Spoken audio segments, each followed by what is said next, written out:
1 minute now into this fourth quarter. So on the floor for Washington, they've got Abdul Rauf. Mourning is out there with Paul Millsap. Then there's Finley, and it's DeRozan in at the small forward.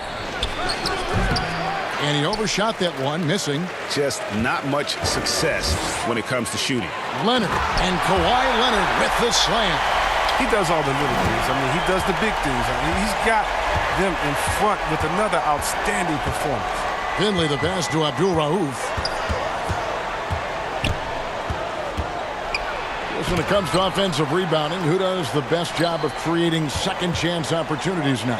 Oh, it's two names. Andre Drummond, Steven Adams.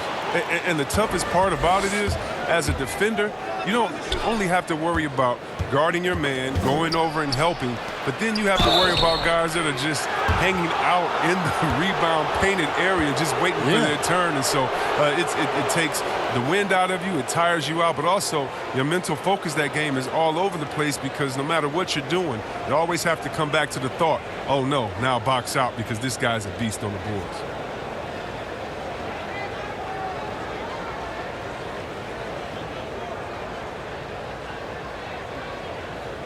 Shooting two.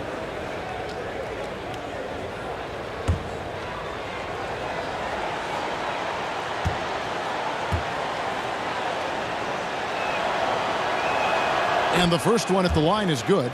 Underrated coming into the league and underestimated.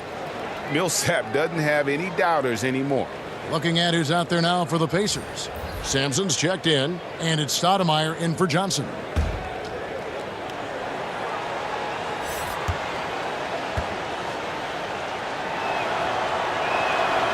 He's off on the second.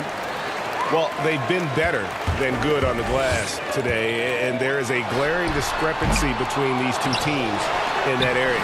And that's a nice job on the offensive glass there. That'll let them work the clock even more. Over to the wing. And the foul called on Kawhi Leonard. That'll be his second foul of the game.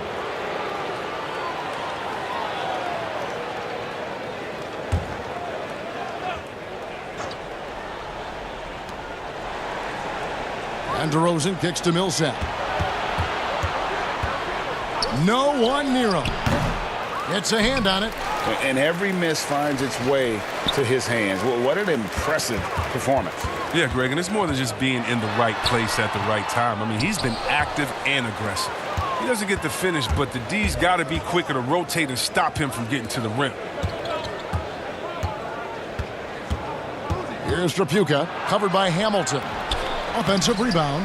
And they've won the rebound battle so far, and it's translated to the scoreboard.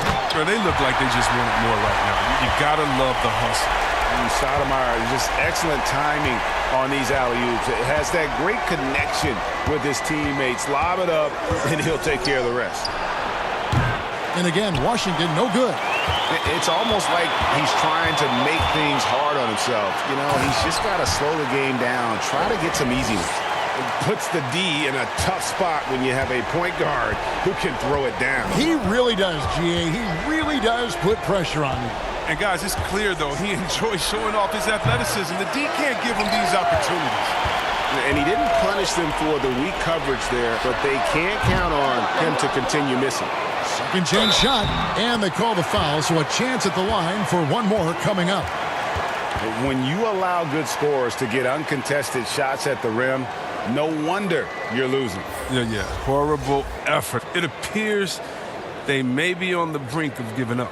Doncic is checked in for Hamilton. And a switcher also for Washington. Bird's checked in.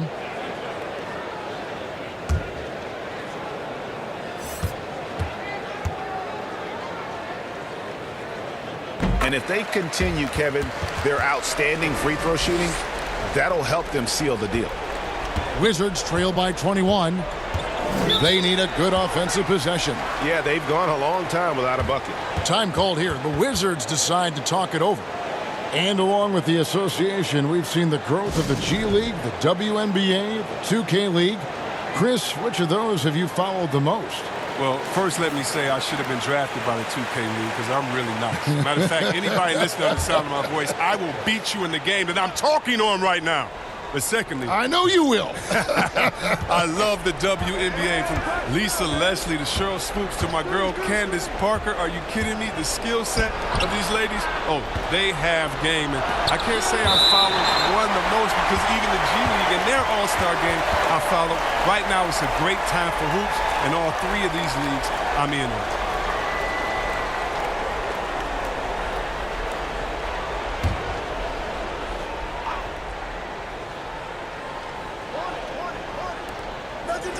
The Wizards working the ball around now. Shot clock at 3. Shot to stop the run. Yep, that one goes in there. Kuzi's got 12 points in just the second half.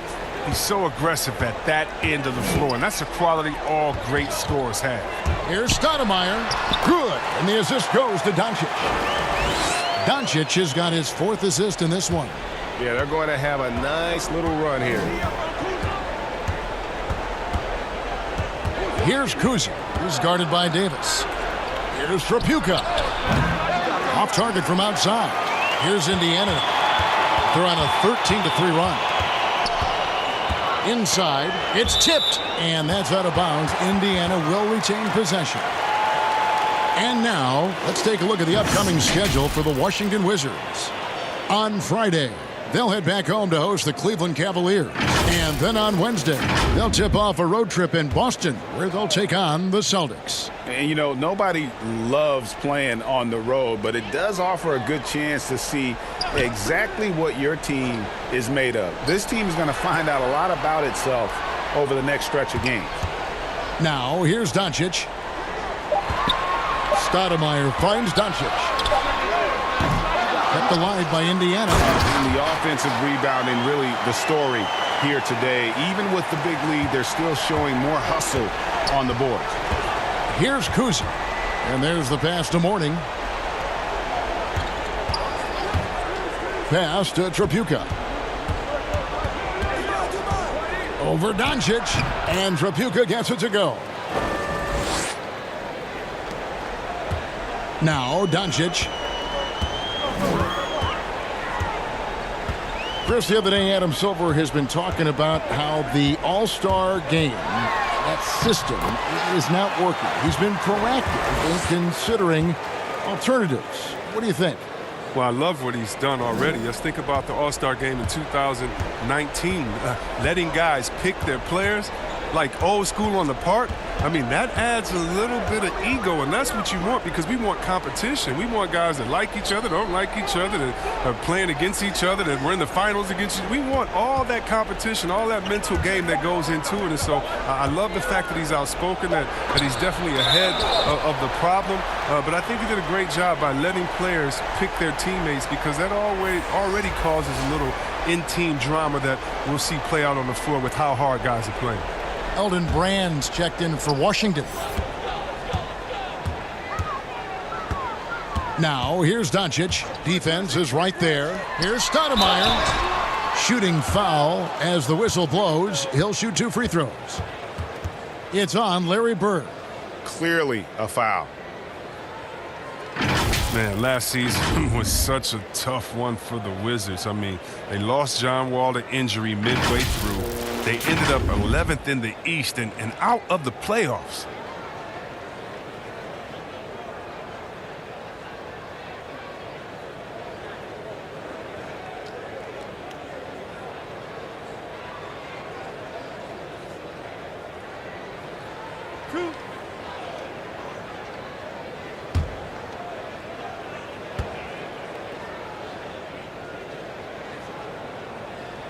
Free throw good, Stoudemire.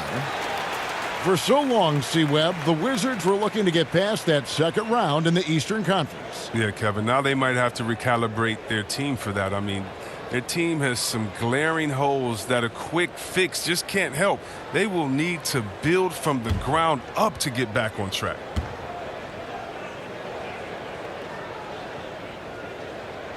And Stoudemire drops them both.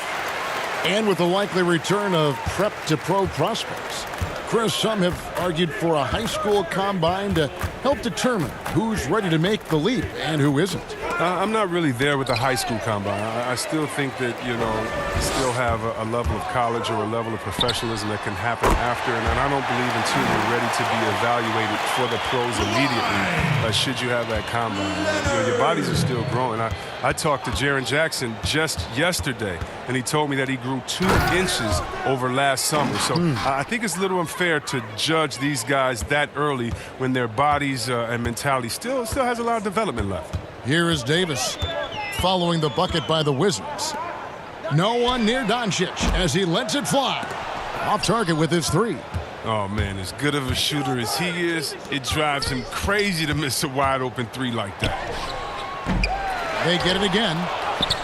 No good from Brand. A fantastic effort on D to get up in his face and deny the layup. Doncic, no good. He'll breathe a big sigh of relief if they hang on to win this game. He's not done much to contribute tonight. Passes it to Kuzi. And the NBA is seeming to be at the crossroads of sports and fashion and crisp music. Do you think it's always been this interwoven? Oh, Kevin, please. You see the outfits they're wearing now? Now I got to be like the old fuddy-duddy, the old guy. Oh, my goodness. Guys are basically coming into the game like, did you turn on the lights before you got dressed in your closet? I mean, I know it's fashion. I'm not speaking about any one guy, but wow. I'm telling you, they've taken fashion to another level. And even though I joke about it, it's always fun anticipating what type of outfit I'm going to see guys walk in. Especially, I mean, come on. I love their games, and then I look and I say, wow. They have to be confident on the court because they wore that to the game today. They're confident in life all around. Overall, right. To the middle, here's Stoudemire, and that one falls coming off of Davis's feed. Davis has got 9 assists now tonight. Some tough offensive sets. They want to turn it around. Yeah, right now you just need a bucket to get some momentum. Kuzi, Mourning. He hangs in there and cashes in on the second chance points. And all those second chance points have given them a boost here in the second half, and that's a great way to cut into the lead. Doncic outside. Here's Sampson. Makes the bucket. Now he's got 5 field goals, 5 for 8 in the game. His teammates keep getting him the ball in his favorite spots. This has done a lot for his shooting percentage. Here's Kuzi. Can't cash in from close range. Oh, a tough quarter for him offensively. He hasn't been able to give his team a lift when they need it. And he's starting to show that killer instinct this quarter, looking to extend the lead. Here's Kuzi. Brand outside. Here's Kuzi. Just 5 to shoot. Here's Bird. Great touch on the 16-footer. Bird's got 10 points here in the second half. And that's his strongest trait, the unselfishness from Kuzi. Fantastic at realizing when one of his guys has an opportunity for a clean look. Now, here's Doncic. He's looking for Stoudemire and finds him. And what an alley-oop. Those two read each other so well. It's a play I'm sure they love to run. Bird, the pass to Mourning. Chris, last season the Thunder became the final NBA team to reach an agreement for jersey sponsorships. Have you gotten used to seeing those patches on the various jerseys around the league? You know what, Kevin? I have. And they're not as intrusive as I thought. Me too. Man, I agree. Yeah, I was so scared of this. I thought it was going to ugly up the jerseys and be bigger than the team logo and things like that. But you know how great this league is when it comes to getting messages out to their fans and promotion. And so we've done a wonderful job. And actually some I really, really like how they fit the jersey, how the colors matches, and the history of the company, actually. So, no, I think they've done a great job kind of just making sure it just slides in there, not taking away the shine from the team.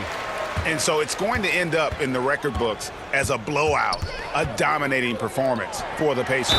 And this was one that never really was in doubt, I thought, an all-around dominant performance. And you kind of thought that maybe even going into the game. Yeah, there was a sense of that, and man, they just pretty much blew them right out of the water. A clinic was put on display here today.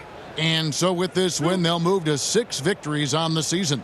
And once it becomes official, this win gives them a nice confidence boost against this team. They'll face them twice more this season. The one player that really stands out, of course, in this one, it was a dazzling game for Stoudemire. Well, his defense gave them the spark they needed, protecting the rim with purpose. They were afraid to bring the ball inside against the big fella. And Washington going with a whole new group here.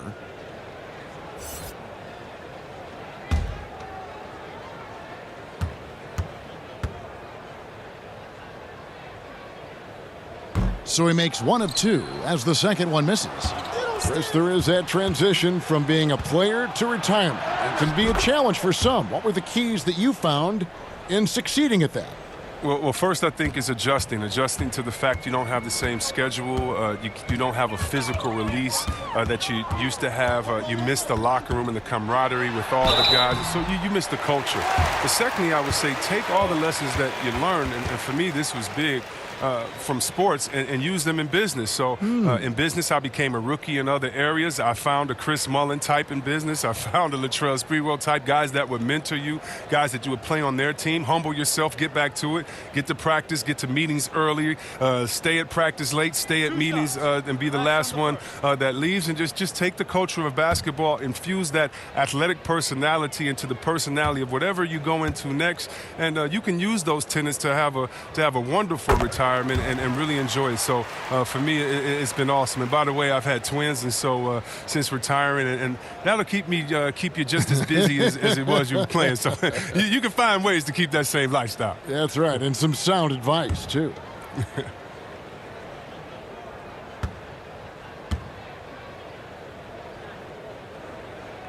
And so he hits both. You can't doubt that Sprewell has the talent. When focused, he's an incredibly efficient scorer as well. Now here's Rubio. Hits the target from 18 feet. Yeah, I'm surprised that D isn't respecting his mid-range game more. They ought to be. I bet you they will be soon. Stoudemire, the pass to Nurkic. There's 31 seconds left in the fourth quarter of this one. Stoudemire attacking. Count it. Good. And credit the whole team. It was a focused, concerted effort to put this one away. Yeah, I love how they play for one another out there. No signs of selfishness. They're just a total team effort. Now here's Rubio. And Finley gets it to go. There's 14 seconds left here in the fourth quarter. Rubio against Stoudemire.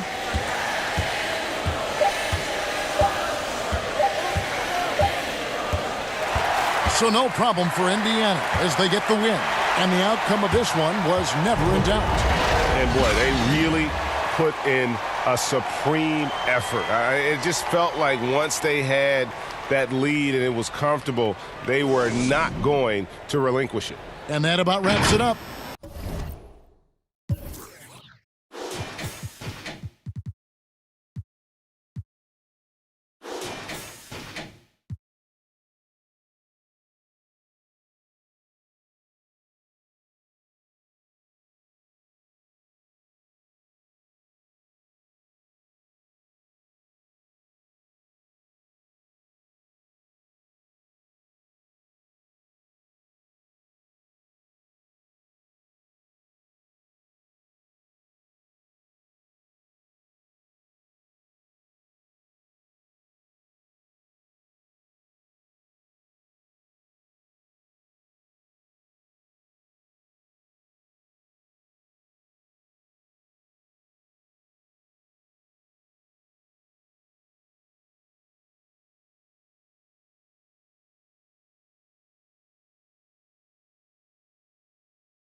Wonder what people without all-wheel drive capability are doing right now.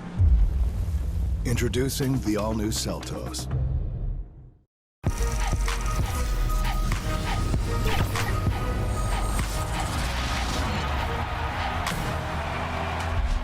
This time on NBA 2K TV. It's a 2K TV interactive special. Plus, we check in with the NBA 2K League, update you on neighborhood events, and we have more of your top plays.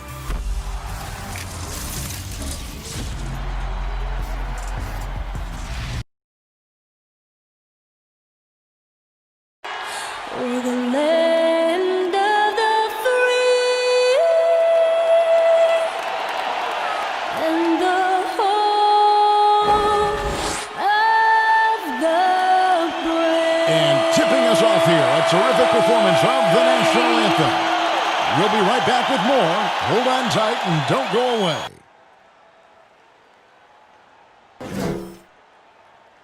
It's the 2K Sports pregame show. Hello, everybody. Our game tonight features the Chicago Bulls as they take the floor against the Hawks in Atlanta. Looking at the last game for the Hawks, it was a win against San Antonio. That game was a real shootout. They'd like to keep their scoring up, but get a few more stops, too. And the trend continues, Shaq. Some first-round rookies being asked to play big roles early on. You know, player development has changed quite a bit. You know, the organization fans, we want immediate returns now.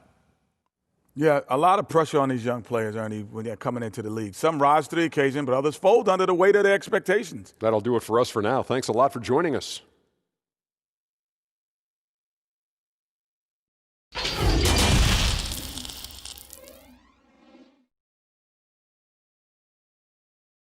It's the NBA on 2K Sports.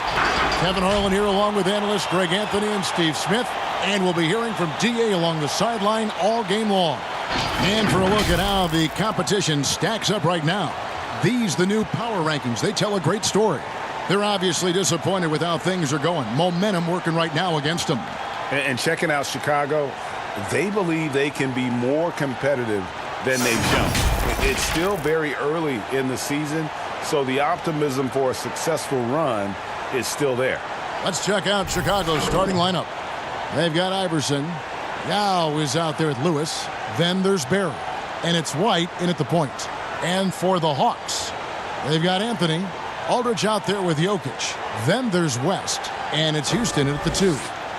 Hey, Smitty, as a player when it comes to preparing for a long season, talk about the advantages of the new strength and conditioning programs we read so much about. You know, for me, Kevin, when I first started out, it was all about just getting stronger and lifting weights. I think right now for these guys, they're doing a great job of adding that and also recovery.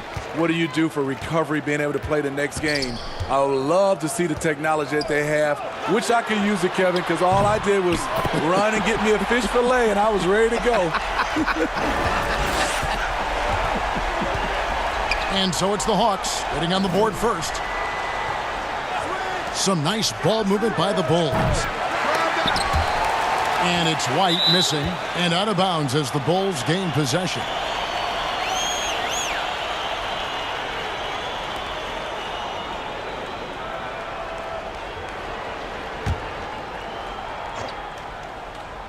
Now the Bulls with it. It's a three-point game.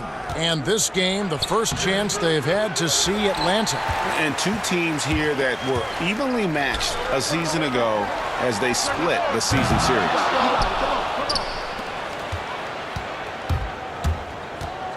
He's looking for Iverson and finds him. And that one, good. And once he got to the 10, I think he was surprised to find himself that wide open. Wow, that's a defensive breakdown. Can't do that against good scores.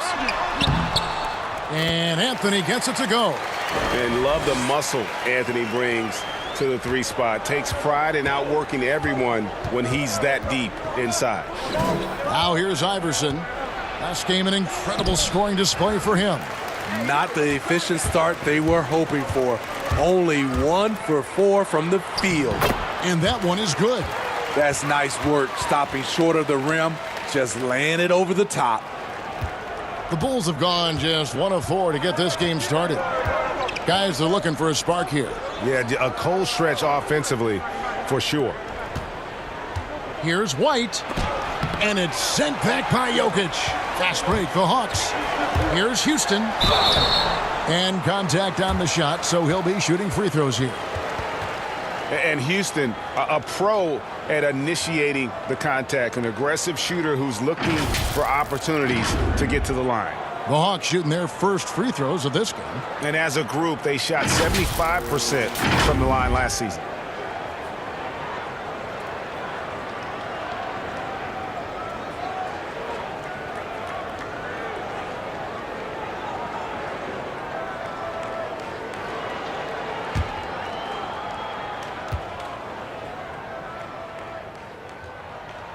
And he makes the first. And last year, the Bulls having issues moving the ball was actually a strength for them in the seasons prior. Totally agree. You look at all the relevant team assist stats. The Bulls were bottom 5 in all of them.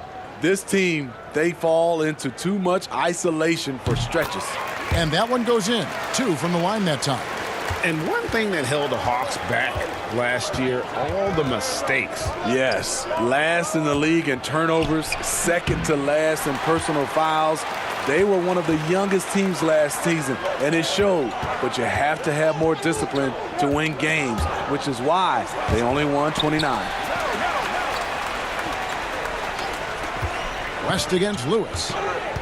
It's West with the drive. Whistle blows, bucket is good, and he'll have a chance at the line to make it a three-point play. And this is his first trip to the line tonight.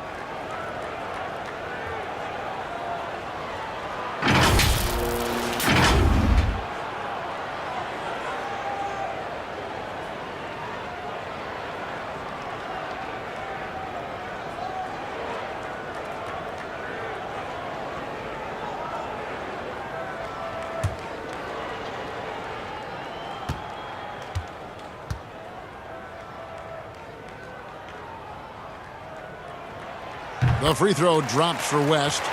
And the Bulls had Boylan step in as an interim coach last season, Smitty, but decided to give him the keys to the car this year as well. A surprise move as Boylan immediately was at odds with the players. Management sided with the coach. Interesting message to send to a young team looking to develop. Iverson, no luck.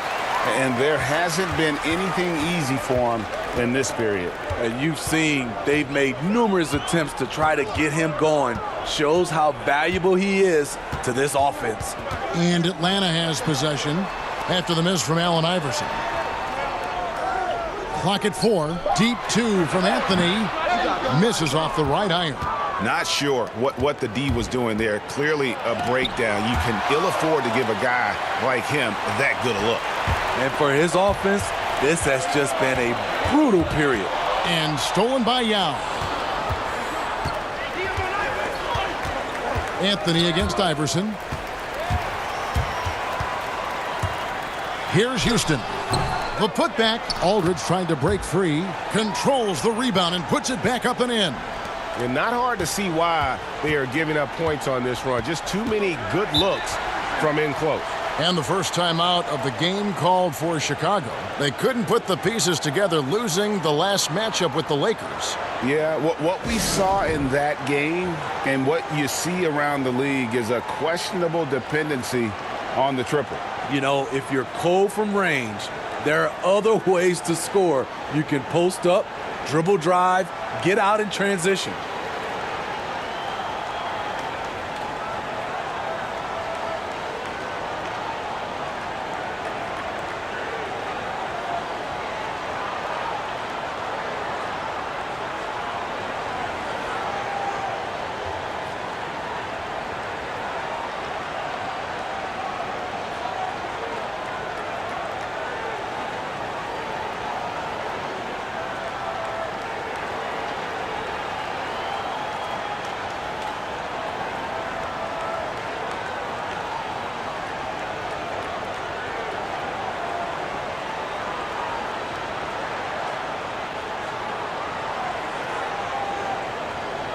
All right, a chance to look at the stats for Nikola Jokic. Last season, he played outstanding. He put up about 20 points a game, 11 rebounds, and 7 assists. And what sets him apart is his rebounding. And as you can see, he's been in peak form. You know what? It's part effort, part instinct. You see teams trying to keep a body or two on him, but that's easier said than done. Bulls trail by 12.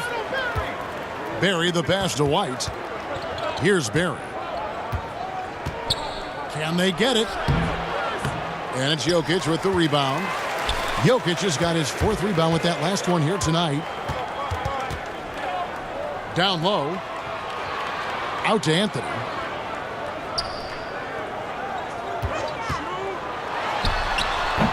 And it's off the back rim. No good. I didn't see that miss coming. I mean, he's usually been money from that range. White dishes to Iverson.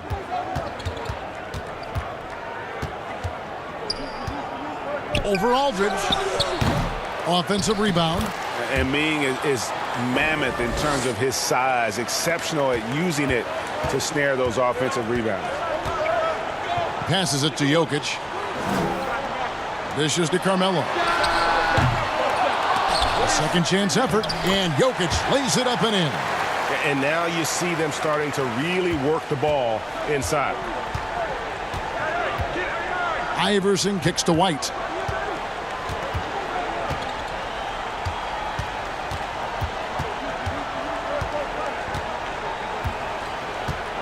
Back to Iverson. 5 on the clock.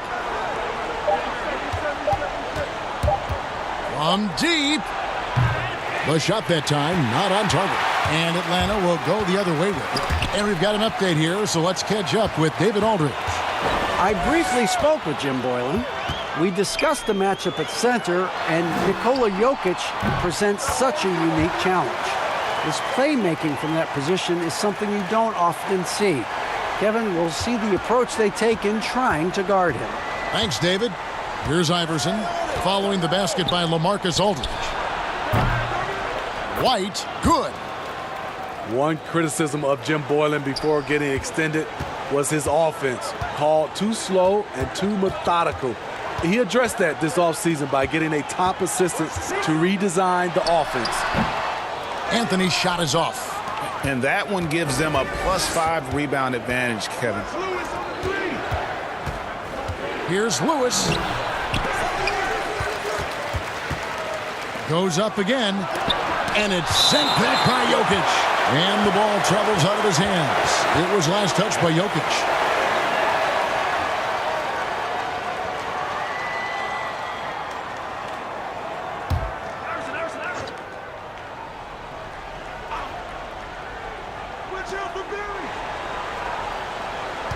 Here's Barry, covered by Anthony. And trailing here in the first, you'd like to see them be a little more aggressive on the offensive glass. Houston's shot's good. And Steve, for Boylan, a first-time head coach, a smart move to shore up his staff, though. We see a lot of coaches now hire a specialist assistant coach to delegate part of that game to. Lets guys like Boylan focus on player development and defense. Chicago calls timeout.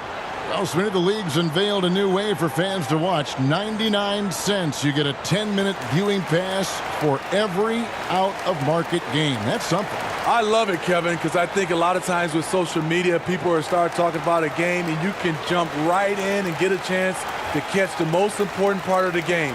And making it so affordable. Yes, indeed. 99 cents. That sounds good to me.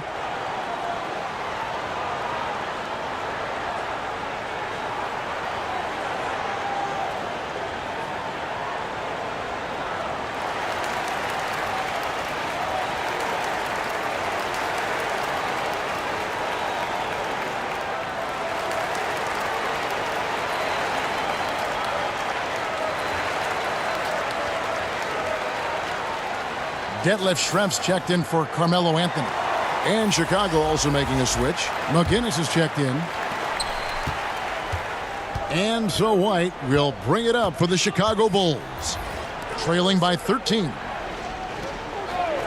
The three falls through. He's now made 2 of 4. And he likes to get in a rhythm early. Nice triple. Atlanta's gone 1 of 3 from beyond the arc so far in the game. Here's West, and a lot of contact on that one, so he'll shoot 2 here. And you look at all the things this man brings to the game, the focus, the resolve, a winner's mindset. I mean, there's a reason why they call him the logo.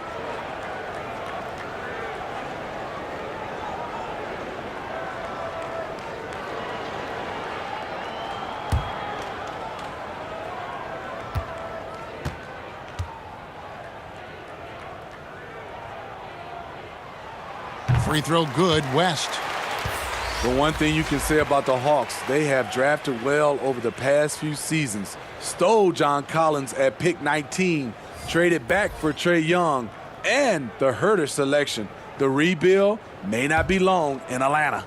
Joe Dumars, he's checked in for Atlanta. And the Bulls making a change also. Bibby's checked in. And both free throws good for West.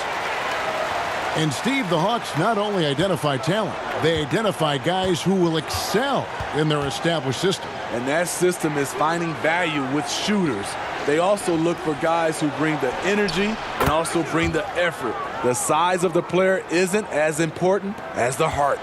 Terrific play. This is why you run your offense through him and live with the results.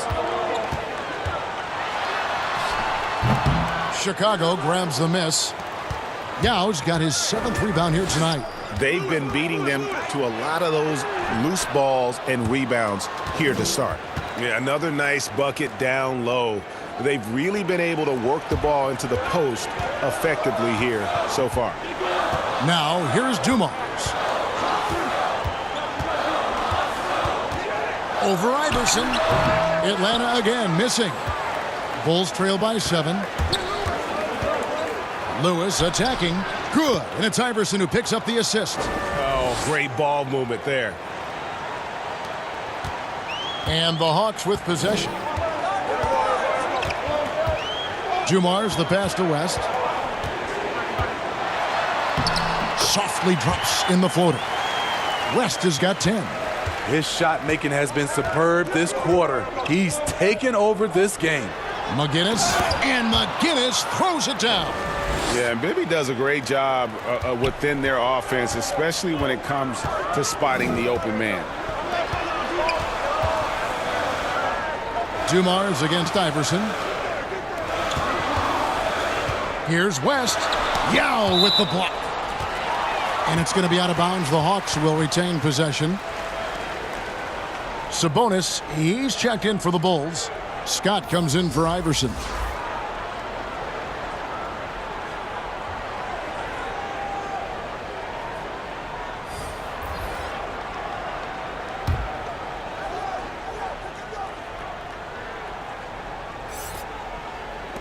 Jokic passes to Schrempf. Down to 5 on the shot clock. Knocks it loose and out of bounds as the Bulls gain possession.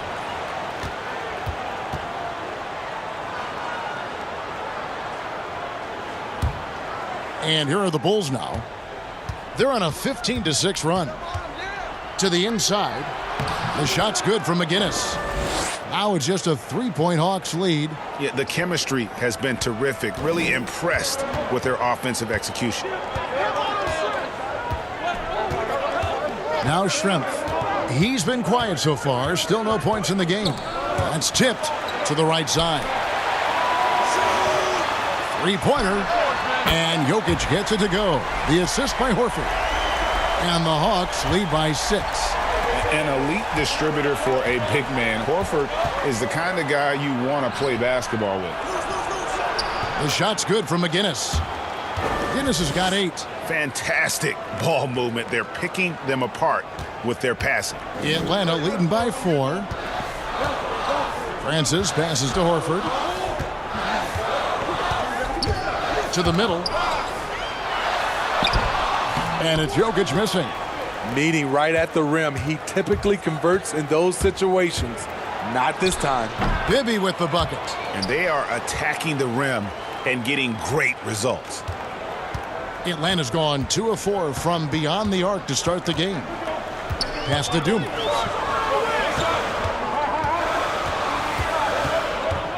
to the paint, and he banks in the layup.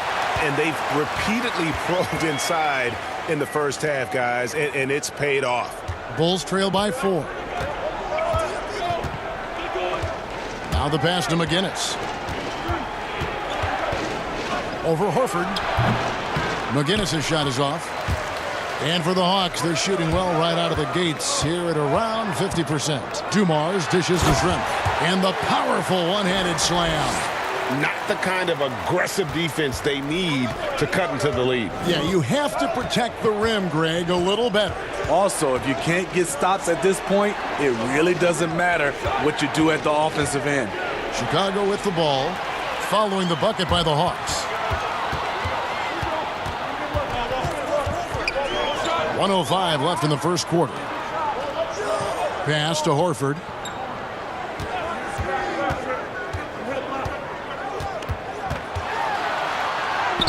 That one goes in, and now it's an 8-point Atlanta lead. A remarkable interior presence. Horford's a veteran who still has those polished post moves. Bibby passes to Sabonis. Lewis on the way. Schrempf covering. Lewis kicks to Bibby. Shot clock at 6. With the teardrop, and he sinks the layup. Bibby's got 7. Man, I'll tell you, when you get your floater game going, it's a tremendous weapon. Shot clock and game clock separated by less than 6 seconds. Francis passes to Dumars. That's in, and he found his range with that one. Now 1 for 2.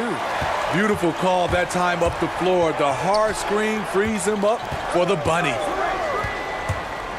Pass to McGinnis. Outside, Scott. Pass to Bibby. Three-pointer. He can't get that one. And out of bounds as Chicago gains possession.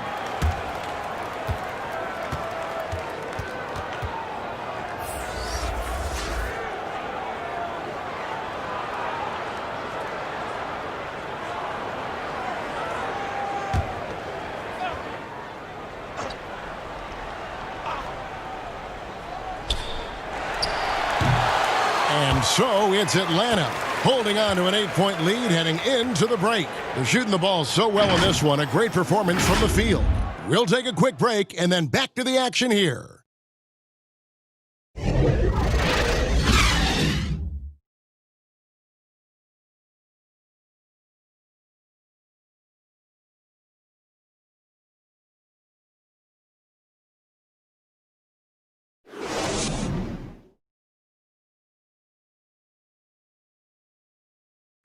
Nikola Jokic, a former second-round pick, turned star in the league, talks about what the game means to him. Basketball, like passion, love. Like that is the thing I play. Like when I know 4, 6, 7 years old, I don't know. Like basketball is always in my life. That like I think it's passion. I think it's passion. In basketball, Greg, a big deal in Jokic's native land of Serbia. And I love his creativity. There's an artistry and a freedom in how he plays the game. And for those of you just tuning in, the second quarter of action is where we're at right now. And when you consider how Atlanta is doing, your thoughts? Just cashing in on second chance opportunities. That's how they built this early lead. You can do everything else right, but if you fail to take care of the defensive glass, you're killing your chances. So the Bulls 5 right now. McGinnis out there with Lewis. Then it's Bibby. Then there's Scott. And it's Sabonis in at the pivot spot, manning the middle. Working against size, he's just crafty enough to carve out some wiggle room. And that's tough to do from the mid-range because help can come from anywhere, but he beats everyone to the punch. Poor interior defense. If you play him soft, he's going to kill you.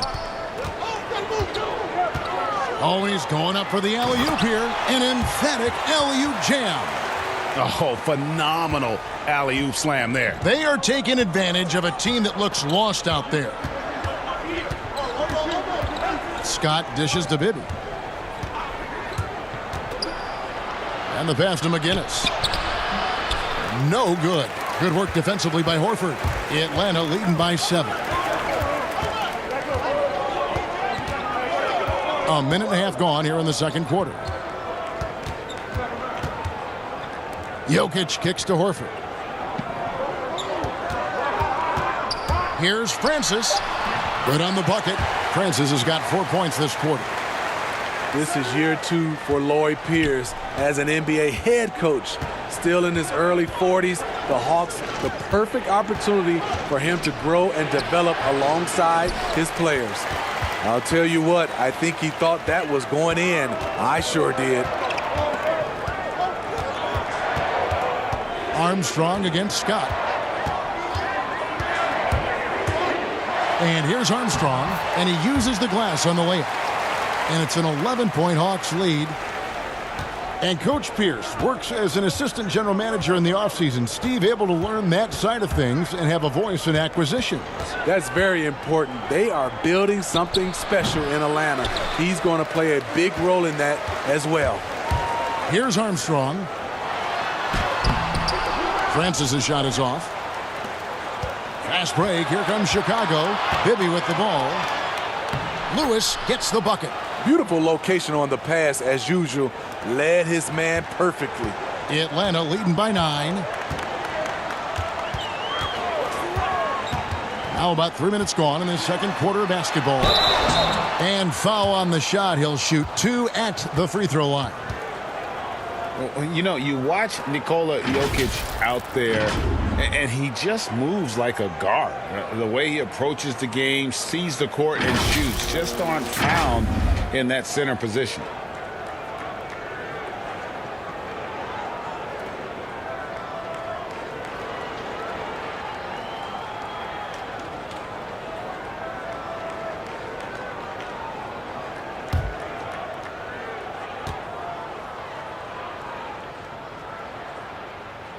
Free throw, good. Jokic. You know, Greg Jokic has so many tools at his disposal. He's a walking triple-double threat. The passing and vision is what really sets him apart at that center position. The offense can run through him and should run through him with how he can distribute the ball. Looking at who's out there now for the Hawks. Aldridge comes in for Al Horford. And Anthony subbed in for Detlef Schrempf. When your bigs can make free throws, it's a huge advantage. Love his approach to getting to the line. White down low. He's covered by Armstrong. And it's sent back by Jokic. It's a +5 advantage for them in rebounding after that one. Outside Anthony. Chicago grabs the miss. Great defensive effort, just saved a basket. You know what? This is why you never give up on a play. You don't know what's going to happen. Love the recognition, realizes that one is all him. Sometimes that's the call. You want to be unselfish, but even more so, you want to be effective. And once he gets clear off the screen, there is no stopping him. No, not when there's a flush waiting to happen. That's a big-time move and a big-time finish. It's good. And the Hawks lead has got down to 9 in the bucket from White. I mean, he's hard to stop once he gets to the rim. That's a beautiful play. Anthony finds Jokic. Now here's Anthony. Tight defense on him. Just 5 on the clock. And stolen by Yao. Here's Barry. Up and in, it's good. First basket of the game for him. 1 for 4 shooting. Yeah, just so many ways to score the basketball. Barry is one of the more inventive scorers the NBA has ever seen. Inside, outside, mid-range. He does not get rattled. Here's Armstrong. Rebound by Yao. Yao's got double-digit rebounds now in the game. Here's Iverson. And the layup is good. Now just a 5-point Atlanta lead. Just no resistance on the inside. That's their 5th consecutive make in the paint. Armstrong passes to Anthony. Lets it fly. He's off on that one. And the Bulls going the other way now. And it's just one of those days, guys. He has just struggled to shoot the basketball. Pass to Barry. Here's Sabonis. Passes it to Iverson. And it's Jokic with the rebound. Jokic has got rebound number 10 tonight with that last one. Anthony, a tad short, but it's good off the front iron. Anthony's got his second basket. And the shooting form of Anthony, just perfect. He's dangerous with the catch and shoot and just terrific at scoring when in rhythm. Chicago calls timeout. Steve, the league has broadened the definition of clear path foul. Think that'll discourage the wrap-up fouls that stop those fast breaks? Yeah, I think so, because the guy's coming downhill with that type of force. And if you do wrap him up, and sometimes your coaches want you to because of the situation, but it's hard, and it could create a lot of injuries. So I do like the clear path fouls. Now here's White. Last game he had 10 points.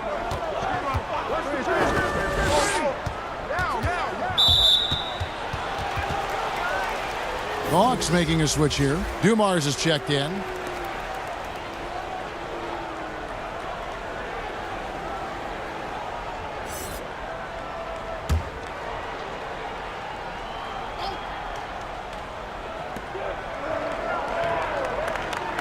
West against White. Carmelo Anthony comes up with the rebound. A slight advantage for them in the rebound department, but that oftentimes is all it takes.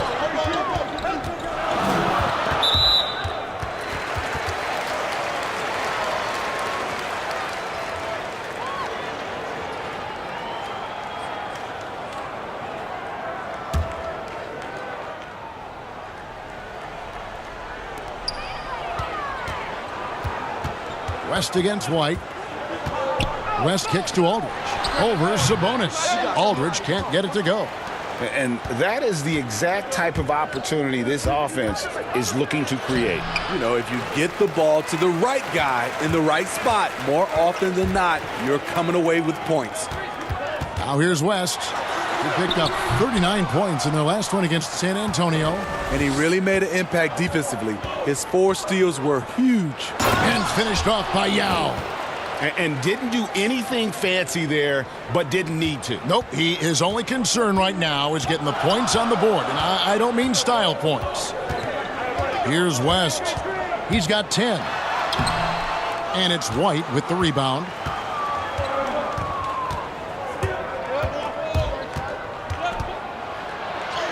And that's basket number 4. He's taken 9 shots to this point. Showing the quickness right there. Just tough to keep up with it. And stolen by White.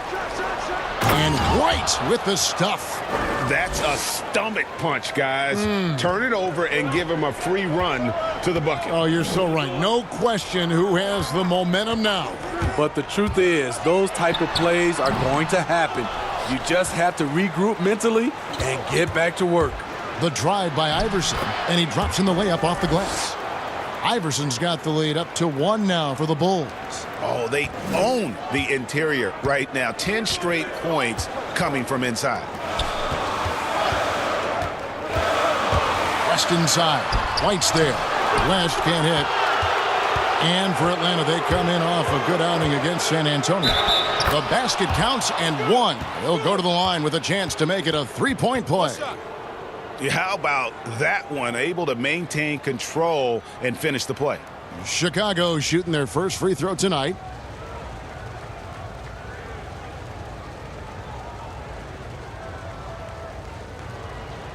One shot.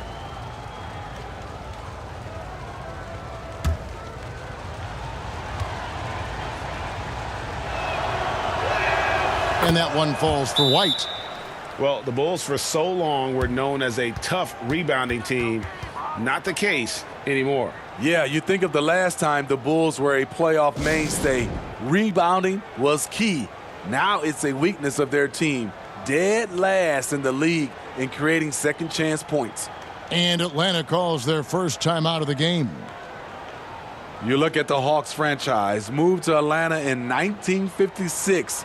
Since then, they've been unable to advance to the NBA Finals.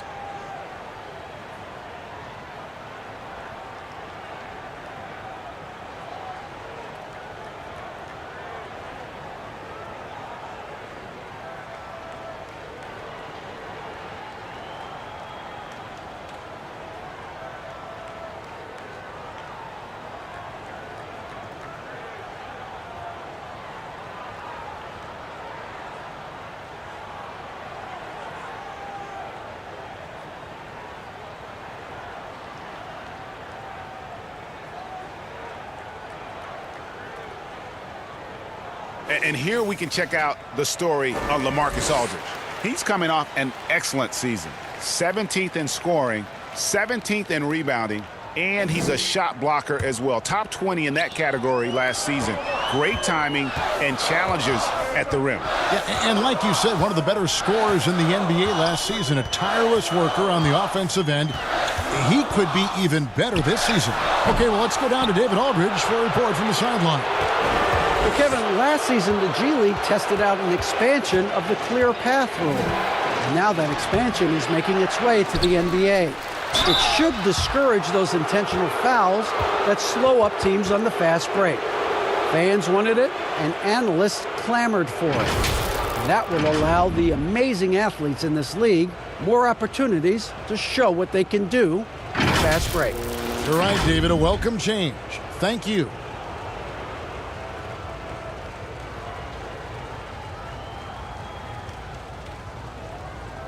Shooting two.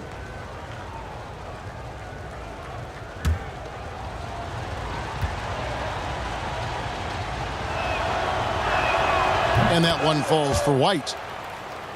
Well, with Atlanta, I think they wanted a fresh start a couple years ago, Steve, rather than be a middle-of-the-pack team. Yeah, and a primary way to acquire stars is to reboot, dump salary, and nail your draft picks. Then, once you have the young nucleus in place, you add the veterans.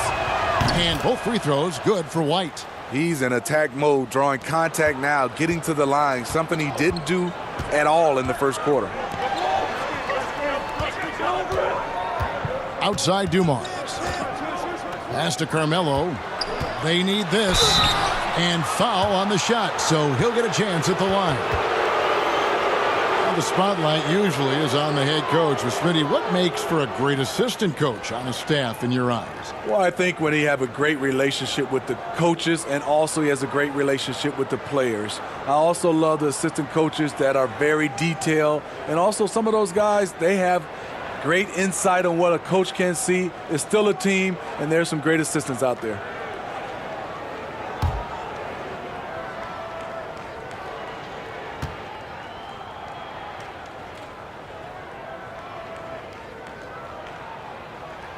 And he knocks down the first one.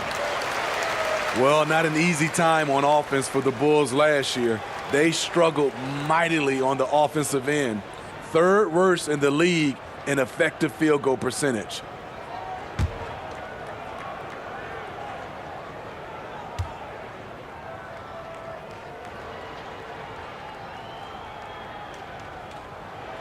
Both free throws good from Anthony. And with the Bulls an effective field goal percentage, it's due to their lack of outside shooting. Yeah, this team can shoot decently from outside. They just choose not to. Last in the league in threes. Just a play-style decision the organization is going with.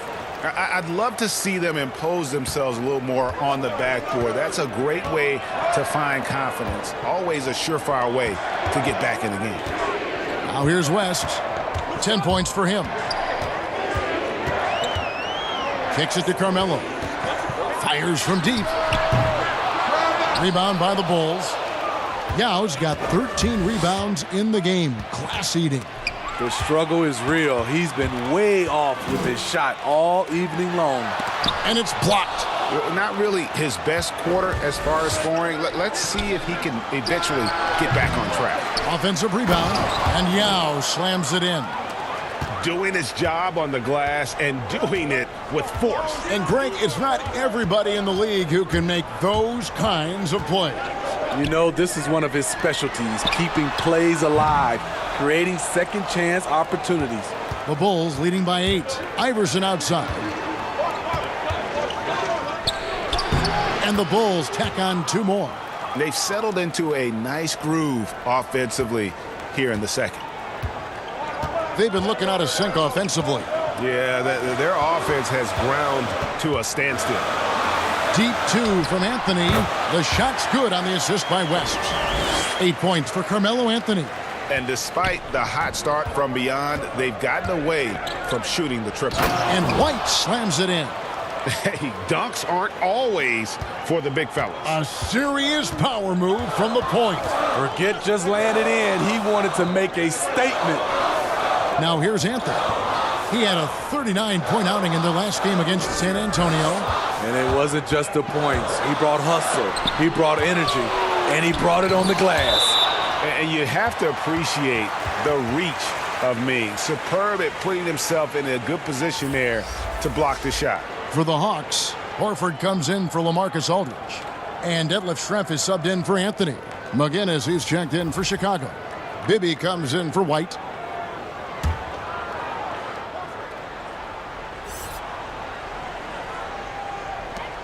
Four on the shot clock. Here's West. Bibby with a defensive effort. And with the success they've had rebounding the basketball, they're right where you'd expect them to be, firmly in the driver's seat. Here's Yao. Goes up and lays it nice and easy. And now a 12-point Chicago lead. As the game has gone along, they've gotten more and more aggressive on the backboard. Shoots from the line. West, that's good. West has got 12. And how about the lift West gets on his shot? Leaning back just a touch. Very difficult to contest. Basket counts. He's been a big factor in their offense tonight, making shot after shot. And so it's West with it. He brings it up for the Hawks. Their last game, a win against San Antonio, looking to carry that into this one. Well, in that one, they just had everything working offensively. It's a lot of fun when you get into that kind of a groove. You know, I love what the coaches did tonight. They pushed the right buttons time and time again. And it's sent back by West. Out of bounds, Atlanta will take possession.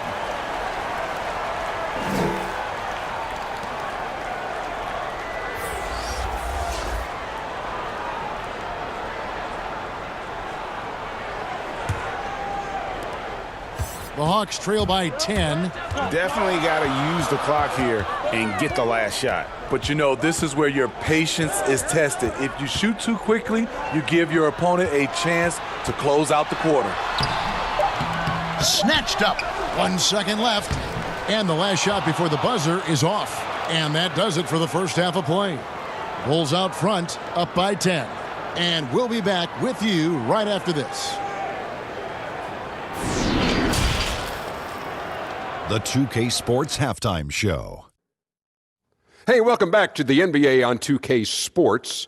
This is Ernie Johnson. Kenny the Jet Smith is right here. Say hey to the folks, Kenny. Hey, folks. Say hey to the folks, Shaq. Hey, folks. Hey, let's get this party started. Okay. It was a shaky first quarter for Chicago. Their defense looked very out of sync, and it translated into more issues on the offensive end. The deficit grew to as many as 14 points in the period.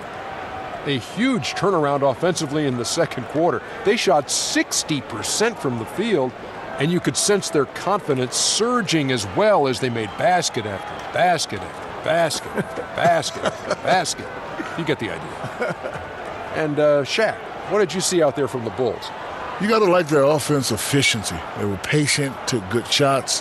That was reflected in their high field goal percentage. They just need to keep playing smart in the second half and close this thing out. Don't get cute now. And now, Kenny, let's get your opinion on Atlanta. Well, I think their problem is rebounding, Ernie. You know, when you're trying to come back in a game, every possession counts because each possession can turn into points, and you need to cut that deficit quickly.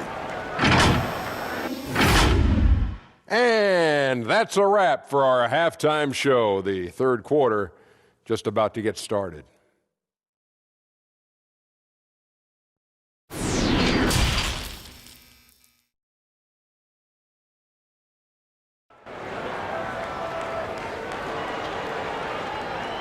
We played through the first half. Plenty of basketball, though, left in this one.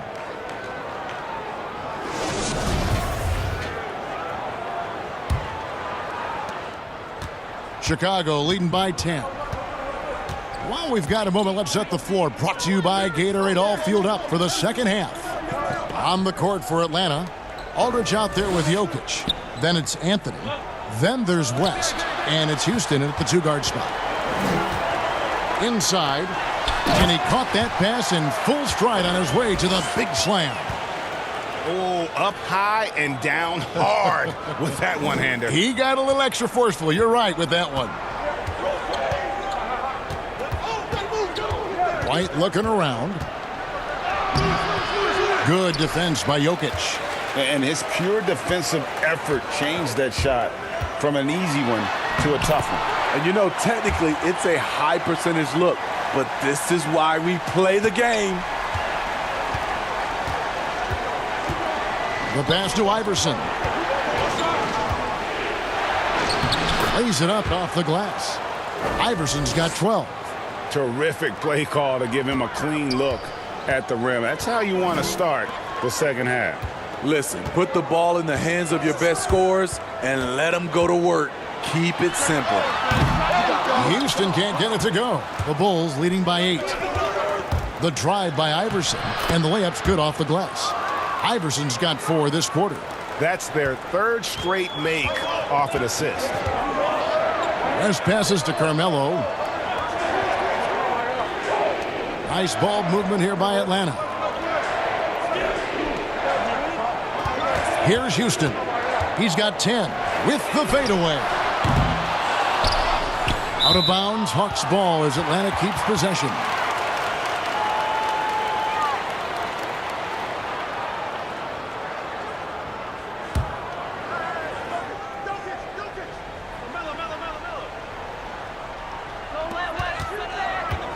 Off the inbound. And it's West missing. Chicago has gotten a success rate of just over 50% from three-point tonight. 4 of 7 shooting. Iverson up top, covered by Anthony. 6 to shoot. Iverson passes to Yao. Over West, and it's Yao. That time the assist by Iverson. And it's a 12-point Bulls lead.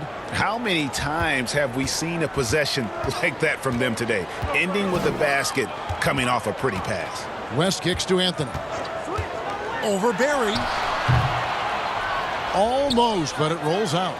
They have been board dominant in this game. That's definitely been a factor in crafting this huge lead. White. And he takes it in for the layup off a very nice feed. White's got the lead up to 14 now for Chicago. The Hawks have gone 2 of 6 from the field here in the third. Anthony right side. And the dunk by Aldridge.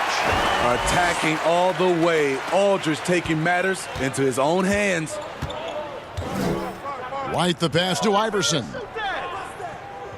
Now here's White. Iverson right side. From the baseline. And the Bulls tack on 2 more. And really keeping the ball hopping around here offensively. For Atlanta, they've gone 3 of 7 on field goal attempts here in the second half. Anthony drives in. Laid in with a nice touch off the glass. Anthony's got 12. Yeah, just superb focus there from Melo. Overpowering the D and still finishes. Pass to Barry. Makes it off the glass. Hey, whatever adjustments they made at halftime, they are working to perfection. What it was, they are getting better shots, which has gotten them into a rhythm, and they're knocking down everything. Here's West. After Chicago picking up a basket just moments ago. And with that, the Chicago lead is cut down to 12 points on that basket from Aldridge. And White kicks to Iverson.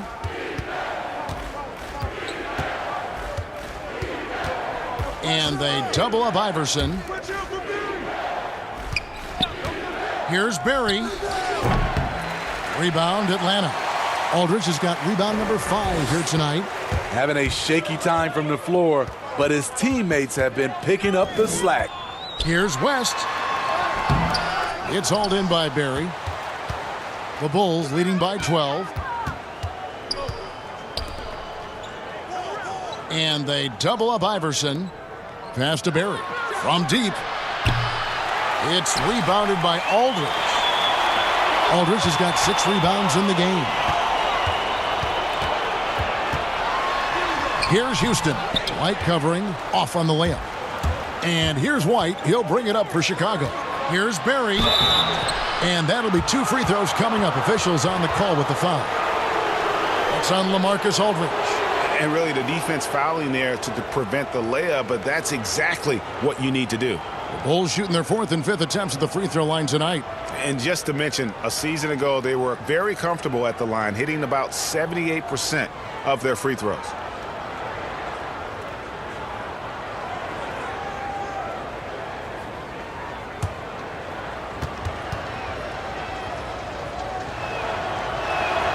The first free throw is good.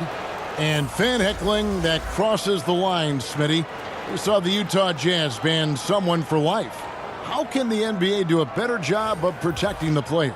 Well, Kevin, first of all, I think each organization, let's take our hat off to the Utah Jazz. They acted swiftly and quickly, and I love what they did.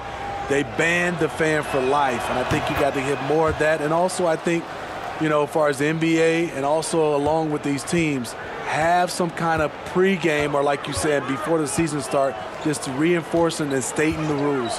Here's Anthony. The Hawks again can't hit.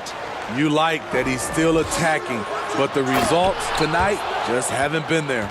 Playing with high energy, outworking the defense up the floor. And I just love it when the fast break results in a high percentage look. Not always the case these days. Here is Armstrong. Anthony with it. Rashard Lewis covering. The drive by Anthony. And plenty of contact on the shot. So 2 free throws coming up. And the foul goes against Chicago. This is his 2nd trip to the free throw line. You know, this is not an area where they expect him to contribute. You know, he's a guy that shot below 70% last season. Take a break. 2 shots.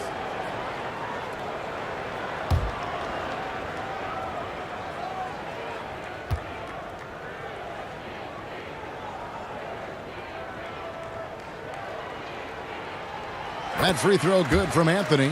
Al Horford, he's checked in for the Hawks. Schrempf comes in for LaMarcus Aldridge. And a change for the Bulls. McGinnis, he's checked in for Barry.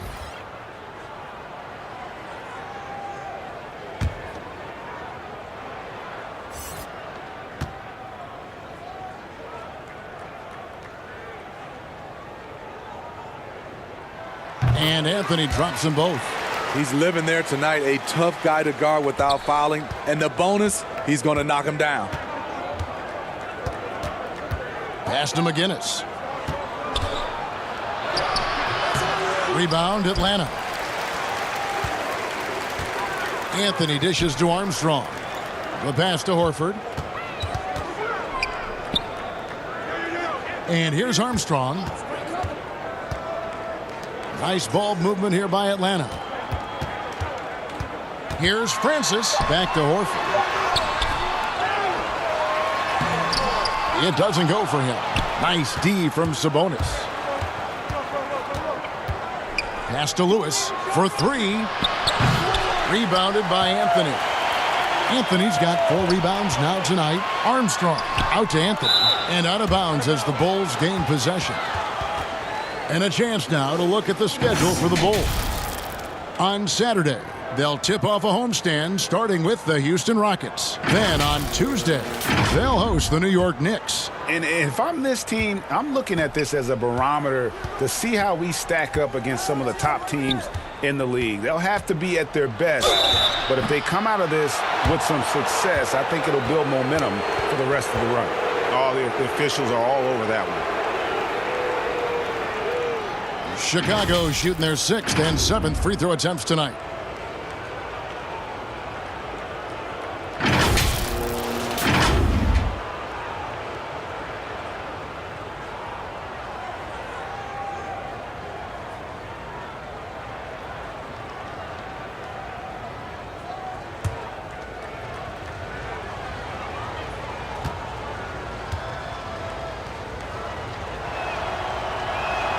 The free throw drops for Lewis.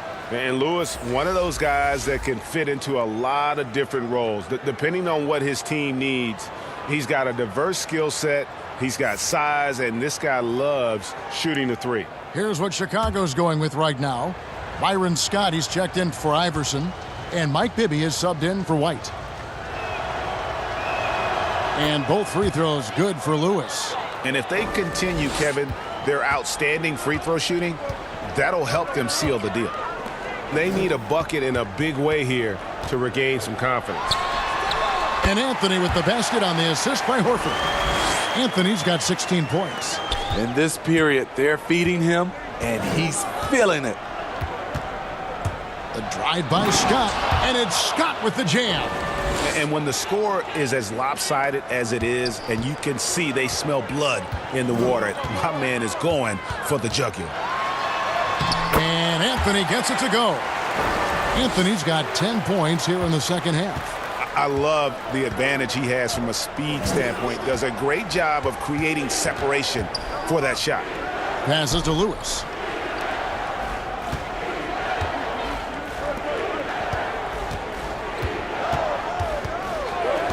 To the middle. Here's Bibby. That's another one for him. His 5th in just 7 shots. They are just killing him on the interior.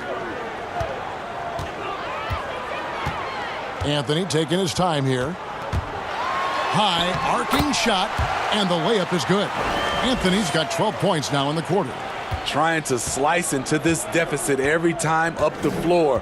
Terrific quarter for him. And on our sideline, our reporter, David Aldridge. Well, Kevin, tampering is a touchy subject, but it's a word we're hearing more often. Teams want to retain their star players, but they know that there's always talk during a season. Now, teams can only express interest in a player when he hits free agency. But players can talk amongst each other freely all season. Star players like LeBron James are tied into their front offices. And some people wonder if there's much of a difference between what the player says and what his team is thinking. Kevin? Good point, David. Thank you. And Anthony, really one of the most confident jump shooters, an elite level scorer who gets plenty of opportunities. Here's McGinnis. He's got 10. Back to Scott. Pass to Bibby.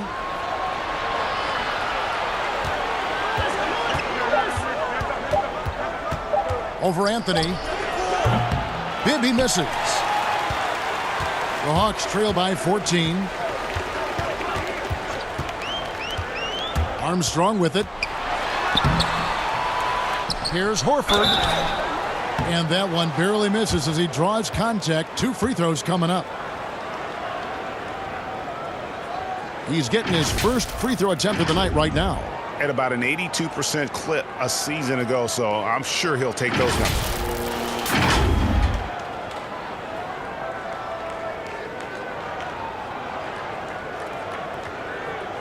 Take a break. Take a break. 2 shots.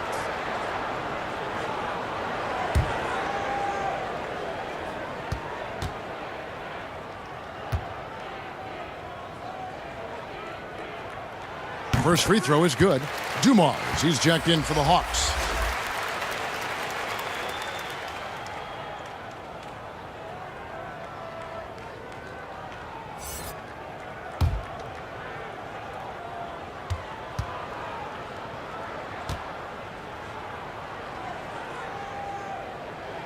That's also good, so he hits both free throws. The Bulls leading by 12. Chicago calls timeout. Well, it's a players' league, but certainly coaching has its place. Yeah, if that weren't the case, you wouldn't see so many coaching changes in the offseason.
Scott against Dumars.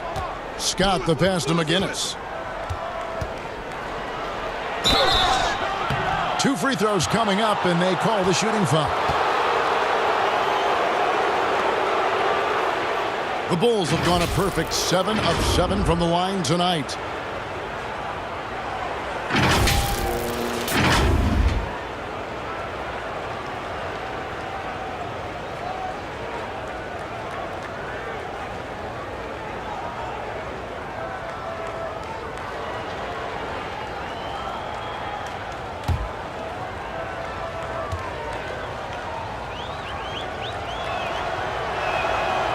He misses the free throw.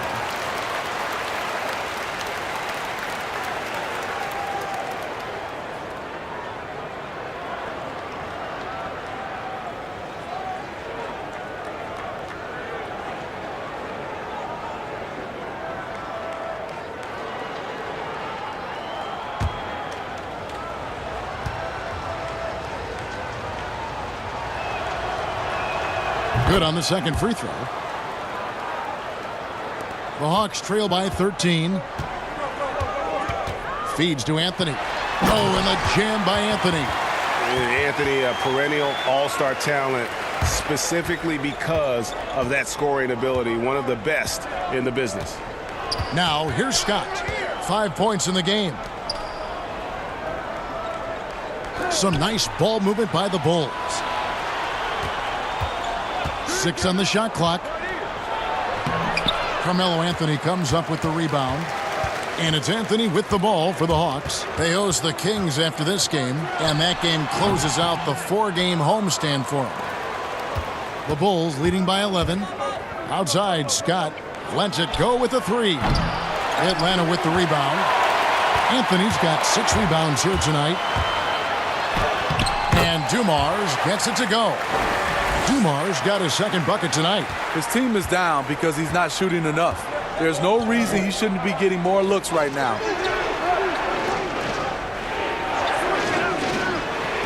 Scott the pass to Bibby. That's good again. His 7th basket. 7 for 10 from the floor. Atlanta's gone 0 of 2 from deep to start things here in the second half. Dumars kicks to Anthony. The high post shot. Sabonis grabs the board. Sabonis has got the glass covered here tonight. 11 boards for him. Lewis passes to Scott. Here's Bibby. Takes the 3. Al Horford with the rebound. Hasn't been able to dial it in from distance. He has just the 1-3, and that was in the first half. Count that one. And just an excellent setup. Joe Dumars just plays with such poise and intelligence, the quintessential combo guard. Now, here is Bibby. He's got 15. And there's the pass to McGinnis. That one falls through. It's his 6th make from the floor this game, now 6 for 10. And Matador defense, that's one of the easiest shots he is ever going to see. And this is what happens when you start to break your opponent's spirit. The resistance is no longer there. Shot's good by Anthony. They're still behind, but not because of his efforts. He's been unbelievable this quarter. Here's Francis, and down it goes, jamming that one home. He takes advantage of them in every way possible. And Greg, he lures them into a trap on the steal, and then bang, straight to the bucket. Great activity at both ends. Great teamwork as well. And so it's Chicago, bringing the quarter to a close with a 7-point lead. And they've done a phenomenal job down low, so many of their points coming right at the rim. Right back after this break.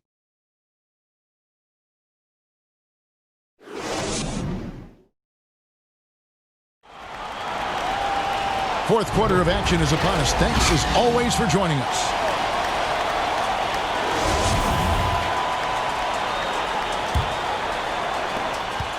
The Hawks trail by 7. On the court for the Bulls, getting this fourth quarter started. Barry is out there with McGinnis. And there's Byron Scott. Then there's Yao. And it's Bibby in at the point guard position. Right side, Scott. It's good. The assist this time from Bibby. Bibby's got his 7th assist in the game. Unselfish, moving the ball. Love to see this kind of offense. Poked away. And now Bibby pushing it up, and no one back to stop him. Lays it in off the breakaway. And the Bulls lead by 11. Another good play. This is how they built the lead, calling on the right guys at the right time. The reason why they've stayed aggressive, and they have not let up this entire night. And at this point, I wouldn't expect them to. Yeah, Rick Barry puts pressure on an opponent any way he can, and one of the easiest ways to do that is on the break. He was ready for that one. And it's Anthony with the jam. He's doing what he can do to pull them closer, but it's not enough. He needs more help. Pass to Yao. Over Jokic, and it's Yao. That time the assist by Scott. Scott's got 3 assists now in this one. Man, you got to appreciate the skill set Ming brings to the table. Knows no one can match up against him, and simply lofting these inside shots up and in. Shots good by Anthony. It's amazing. No one can check him right now, but there's still work to do to cut into this lead. West against Bibby. Down low. Passes it to Yao. Now, here is Bibby. Shot clock at 6. The Bulls need to get a shot off here. McGinnis. No good on the 3. The Hawks trail by 11. Now, here's Dumars. Pass to Houston. Takes a 3. Off to the new shot clock. Jokic with the bucket. At the end of the day, when the ball goes up, there's no substitute for effort. Bibby against West. It's 3-on-3 on the fast break. And he gets the whistle. 2 free throws coming up. Yeah, easy call.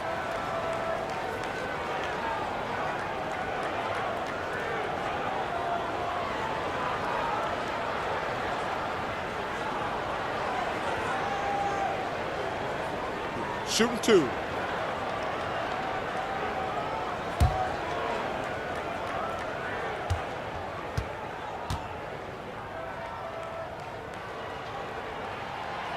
That free throw good from West.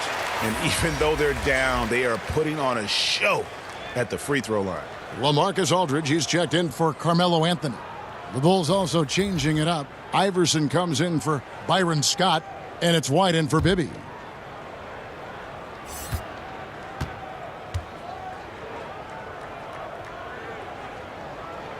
And he makes both free throws. And over 2.5 minutes in the books here in the fourth. The Bulls leading by 7. Iverson kicks to White. And stolen by Aldridge. Here's the break. And it's blocked. Oh, and a fast break for the Bulls. Here's McGinnis. Good ball movement here by the Bulls. White, good. Moving it around, 8 of their last 10 coming off assists. For Atlanta, they've gone 3 of 6 from the field so far in the fourth quarter. Aldridge finds West. Back to Aldridge. That falls. Nice feed that time from Jerry West. 8 points for LaMarcus Aldridge. Dominating on the interior. Aldridge has the height and knows how to use his body to create space. Nice pass here to set that basket up. Fourth quarter of play, and over 3.5 minutes have gone by. Iverson against Dumars. And that's going to be a treble. And there it is on a night when he's been so efficient handling the basketball. That's his first real mistake. Chicago leading by 9. Outside, White. Iverson against Dumars.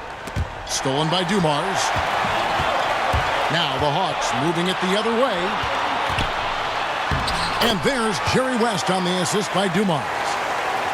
Dumars got 6 assists here tonight. For Chicago, they've gotten it done so far from the field here in the fourth, going 6 for 7. The 10-footer. Iverson, no good. The inside just a bit too congested for him to get the usual shot he would have with rhythm. Here's Houston. The pass to Aldridge.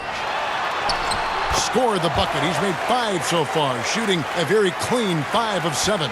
That's a bad dude right there. Aldridge taking the hit, shakes it off for the score. It's good. White's got 27. And that's just cold-blooded right there. He's taking no prisoners. Expanding upon this lead, trying to close it out. He's really stepped up. Dumars kicks to Jokic. West against White. Clock at 6. Pass to Dumars. From deep three-point range, the shot's good on the assist by West. Just a tremendous all-around player. Dumars at times showing us the deep range. Iverson against Dumars. That's another rebound. This kind of effort is amazing. And he will not be denied. McGinnis the pass to White. Another shot. They get it back. They shoot again. And again with the rebound. Rebound after rebound after rebound. Oh, GA, he is crashing the glass with energy. I love it. Outside Dumars.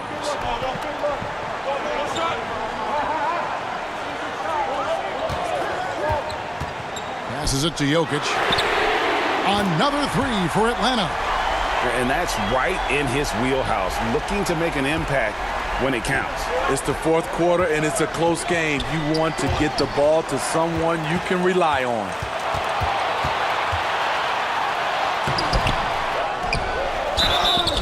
And he could not get that one to go. A lot of contact, and he'll go to the line for 2.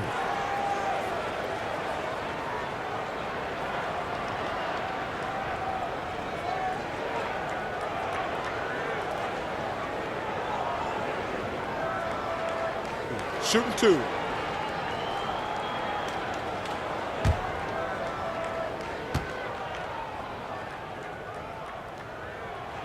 And the first one drops. The Hawks making a switch here. Anthony's checked in. Rashard Lewis. He's checked in for Chicago.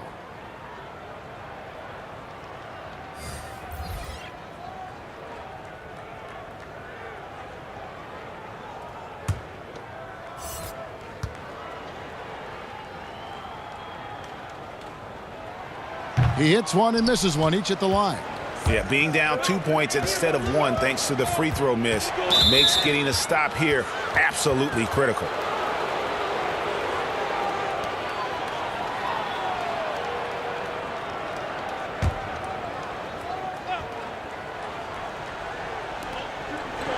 To the paint, here's Iverson. That shot off.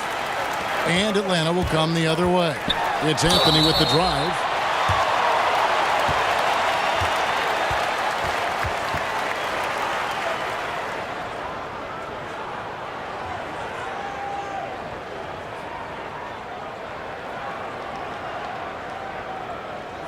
Take a break.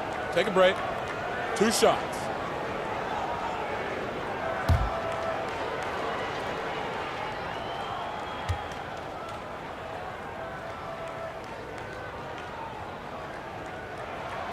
That free throw, no good.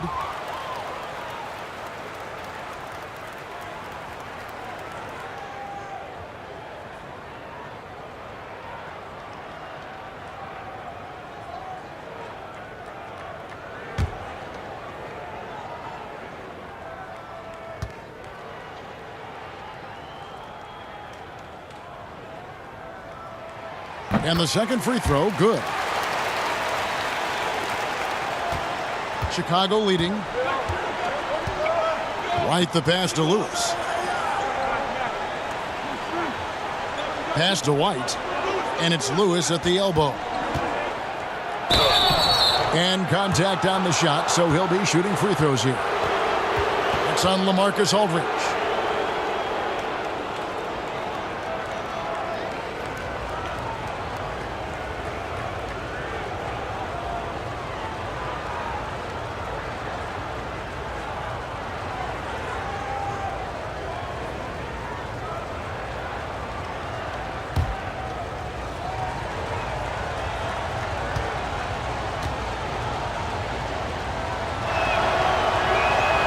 The free throw drops for Lewis.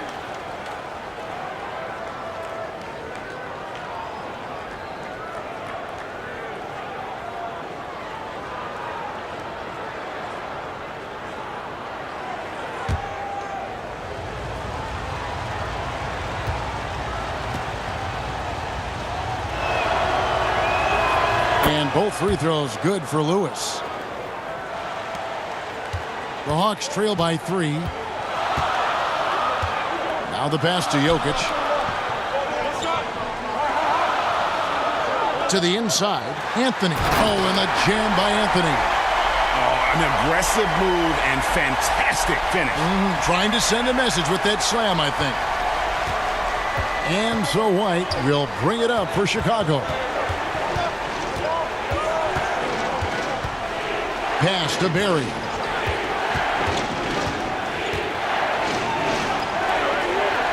Iverson outside. Shot clock at 5. Stolen by Dumars. It's 2-on-1. Goes up. A huge slam. The perfect end of the fast break. And you might not have expected him to go for the steal there, but boy, oh boy, did that ever work out. Here's Iverson. Atlanta with the rebound. Jokic has got 13 rebounds in the game. Class-leading. And the call on the shot that sends him to the line. Yeah, how about the body control on that one? Narrowly misses getting the deuce.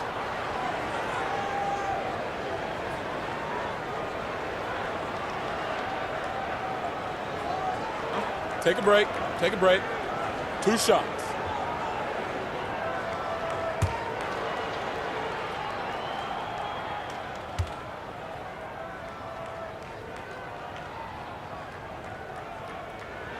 That free throw good from Anthony.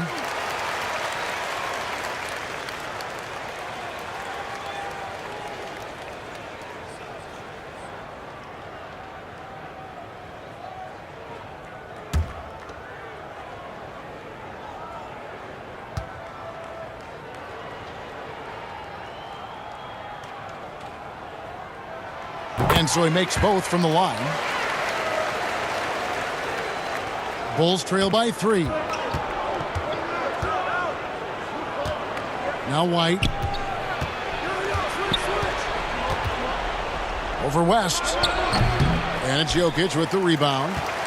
Jokic is Atlanta's gone 2 of 3 in the fourth quarter from long range. Good shooting so far. West can't hit. Something that's kept this game close is the fact that the rebound stats for both teams are almost identical. White the pass to Iverson.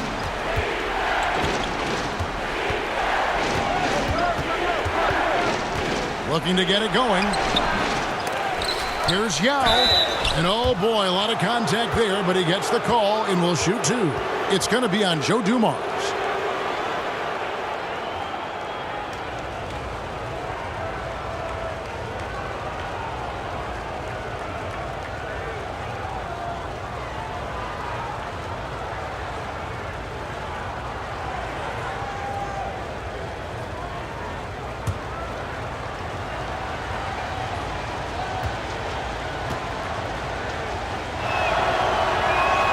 The first one falls.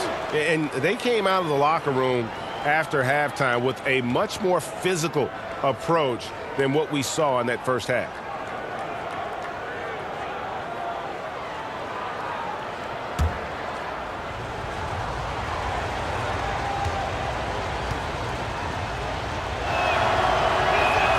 Both shots good from the stripe.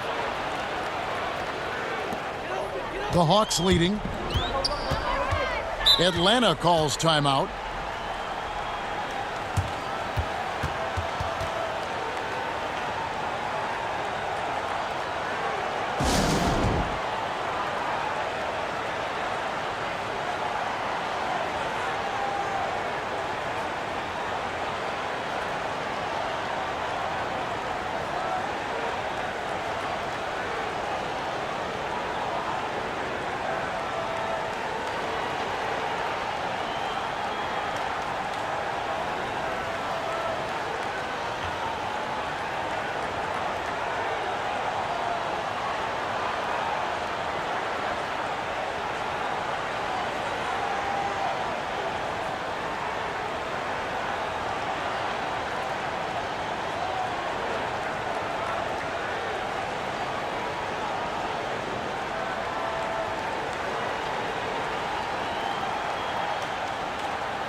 A chance now to recognize our Jordan Player of the Game, Carmelo Anthony. And, guys, he's been about as close to perfection as you can be. The intensity he's played with has been amazing. Just no let-up. And as fired up as he's been, he's never let his emotions get out of control. Now let's go to the sideline and catch up with our Hall of Famer, David Aldridge. Thank you, guys. I got a chance to listen in on what Lloyd Pierce was saying to the team. He knows this has been a hard-fought game, and he wanted his guys to just sit down and catch their breath. He said, look, we're right in the game, guys. Let's make a little push here. Let's come out with some bite. Kevin? A nice shot by Aldridge. You know, as ice cold as he was in the first half, that's how hot he has been since the break. No one can match up with him right now. Pass to Yao. Tipped away. Here's Barry, covered by Anthony. It will go down, and the Hawks' lead is cut to just one on the basket from Barry. What a turnaround for him since the half. More aggressive and more effective. Atlanta calls timeout. And as fans and broadcasters, we're not permitted to hear the specifics in these huddles. No, we're left to infer from the adjustments we see on the floor.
Here's Anthony. Aldridge finds Jokic. Hawks passing it around.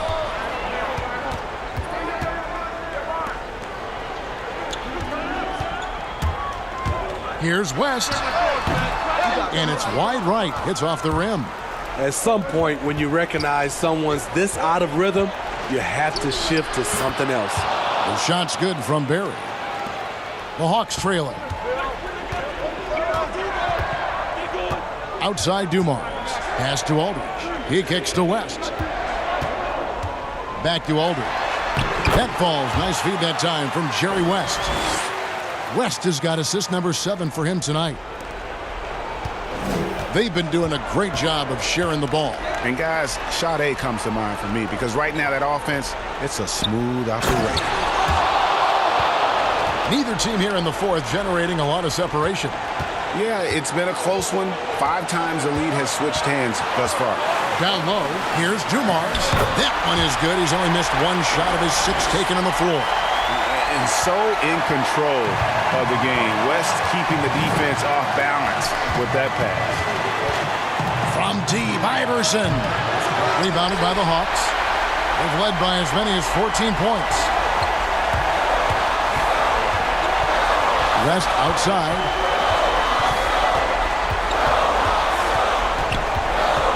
There's the pass to Carmelo. To the paint, Jokic banked in off the glass. And the Hawks lead by 3. And his stroke has been dead on from the outside. I mean, inside, outside, it just doesn't matter. On the wing, Iverson, covered by Dumars. Plenty of space. And it's Chicago scoring again. You know that he's always going to find a way to get the ball in tight situations like that and knock it down. Big-time basket at a big-time moment. This is why we all watch. The NBA is about these moments. Time called here. The Bulls decide to talk it over. They're trailing by 3. There's 53 seconds left in the fourth.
The Hawks making a switch here.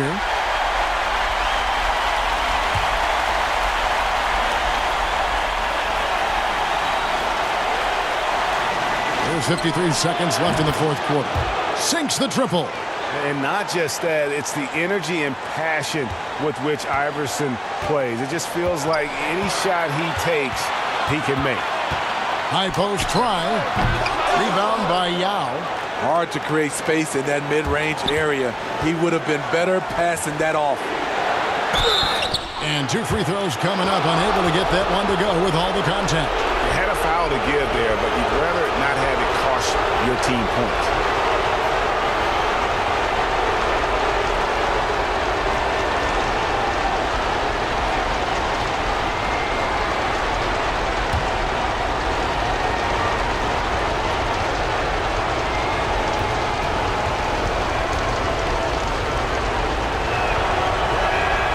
He knocks down the clutch free throw.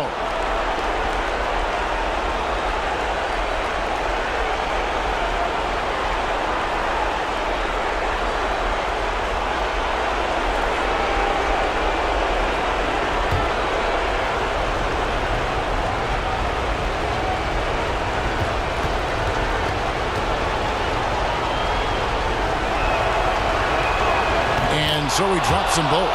It's a 2-point ball game. Yeah, that's who you want stepping to the line when the game is close. The drive by Anthony. He can't hit that time. And it's Chicago the other way. The shot and game clock separated by 4.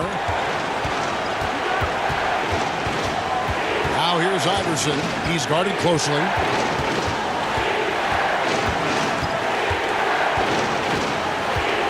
Down to 5 on the shot clock. Stolen. Now the Hawks moving it the other way. Here's Houston. Count it! A huge shot to tie it up. And so the timeout here by Jim Boylen.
Here's Iverson. Oh, and a chance to win the game, but the last second shot is offline. And regulation now complete. We will go to overtime. And we'll be back right after this.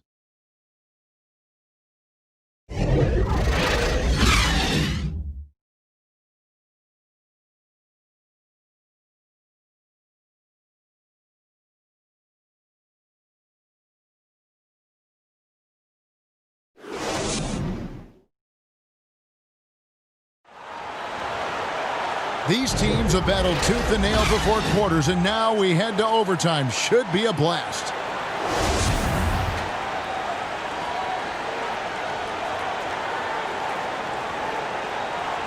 So Atlanta will get the first possession. And away we go here with post-regulation basketball. All fueled up and ready to go to overtime basketball here, brought to us by Gatorade. Let's check out who's on the floor. On the court for Atlanta, we've got LaMarcus Aldridge. He's out there with Jokic. Anthony is out there with West. And it's Houston at the 2. Who is outside? Back to White.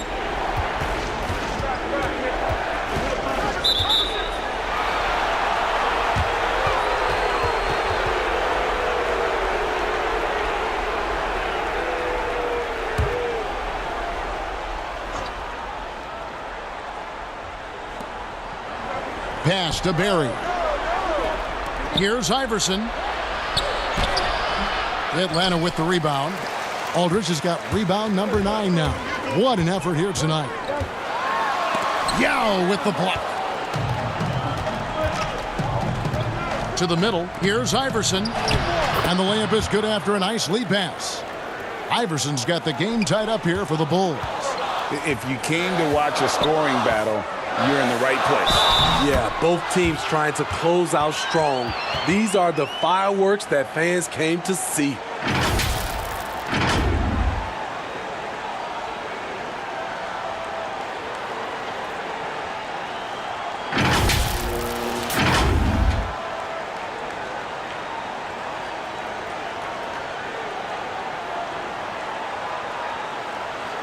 One shot.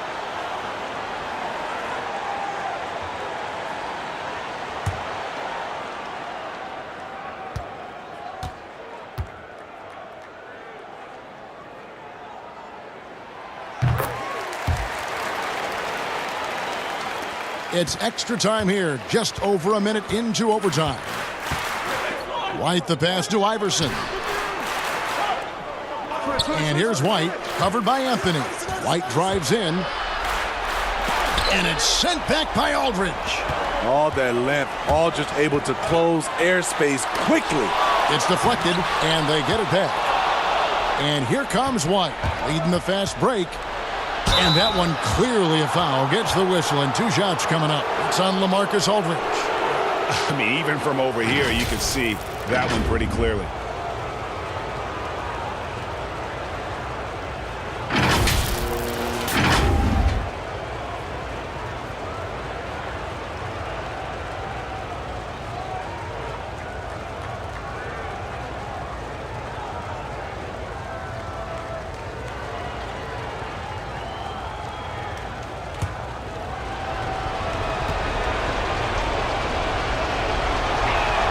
And that one falls for White.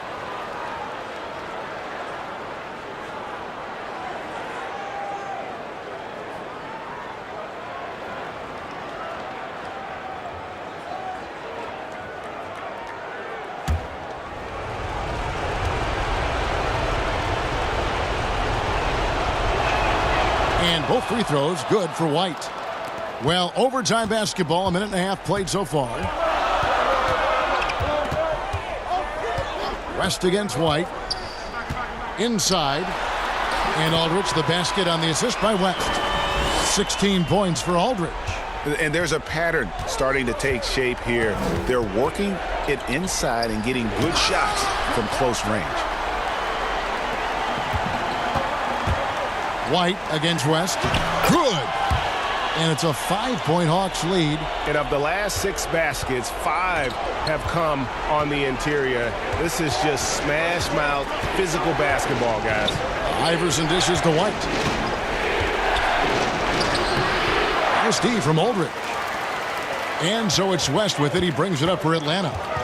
They've led by as many as 14 points. Wasted no time on that one. 41 points for Carmelo Anthony. Finding a little rhythm here that they have to like where they're at. They're playing well. They're building momentum. This is how they can turn a small lead into a big one. Atlanta leading by 7. Here's West. It's hauled in by Barry.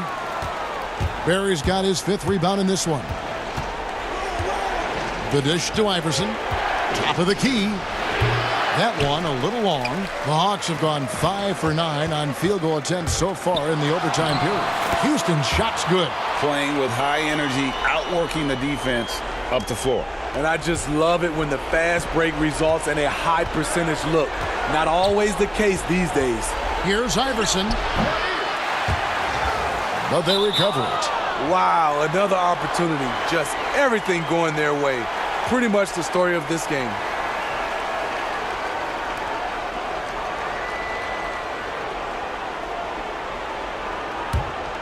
And it's the Hawks' ball.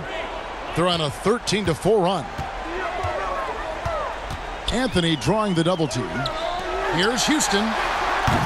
They grab their own miss.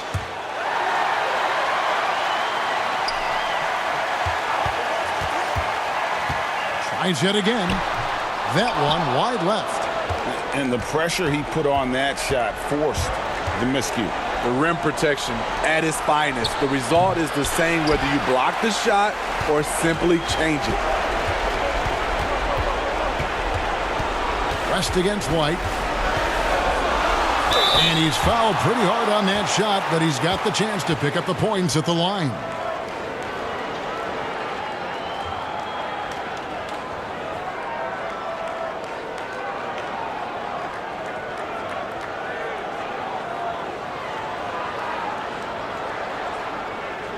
Shooting 2.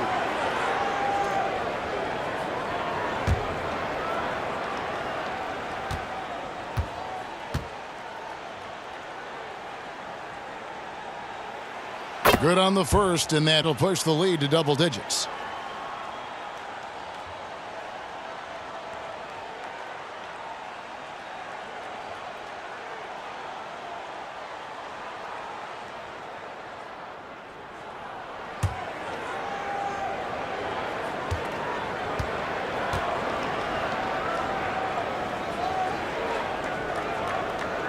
And good on the second, so he makes them both. Bulls trail by 11. And here is Iverson. They could use a bucket, and he swishes it right through. Iverson's got 4 points now in the quarter. Now that's a high percentage look when the D doesn't fight over the screen. Reason why it takes extra energy to do it. You have to trust your defensive rotations, but it's worth it. Yao with the block. Here's Lewis. Shooting foul as the whistle blows. He'll shoot 2 free throws.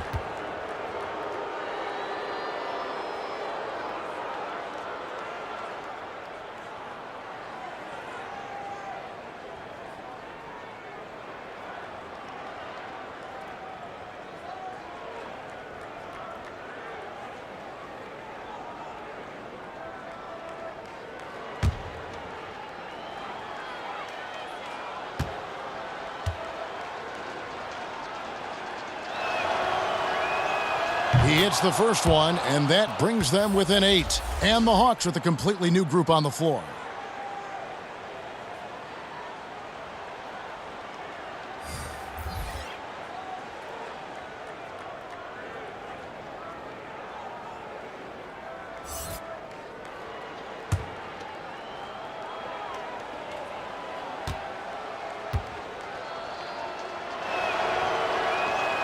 And both free throws good for Lewis. Here's Hornacek.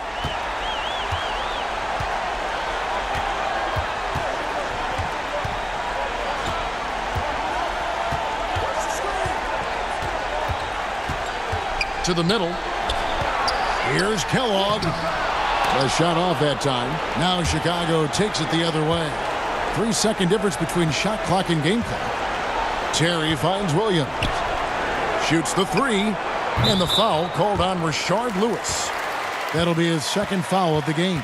And that Terry jumper there, that's the shot capable of doing a lot of damage on the spot up or the pull up. Terry's got a great eye for that shot.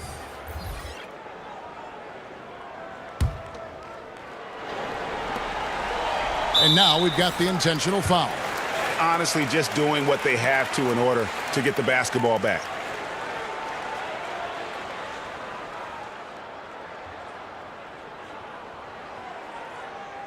Take a break. Take a break. 2 shots.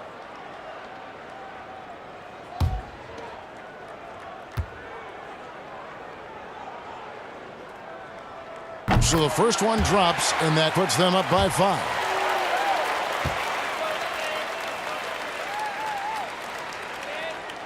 Second one is good. Hitting both at the line, and it's a 6-point ball game. Perfectly done at the stripe there. That brings their lead up to an even more comfortable level. Chicago calls timeout. They're trailing by 6. 15 seconds left in overtime.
Passes it to White. There's the triple. The offensive rebound. From deep, Iverson gets the 3 to fall. And it's encouraging seeing Iverson just bury the 3 ball. When he's got that shot going, he is basically unguardable. Time called here. The Hawks decide to talk it over. They lead by 3. 6 seconds left to play in the first overtime.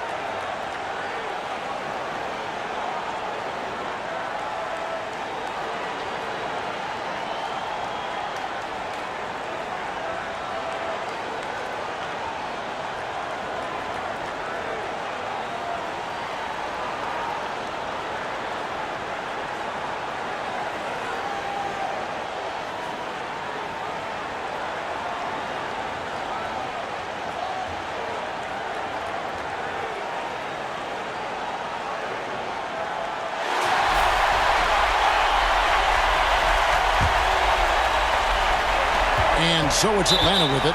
And they stop the clock as soon as they can with the intentional foul.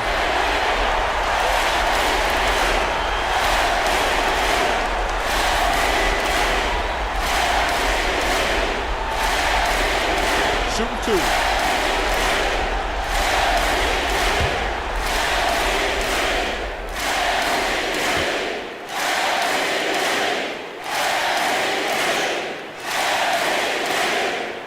He drops the first one, and that gives them a 4-point cushion.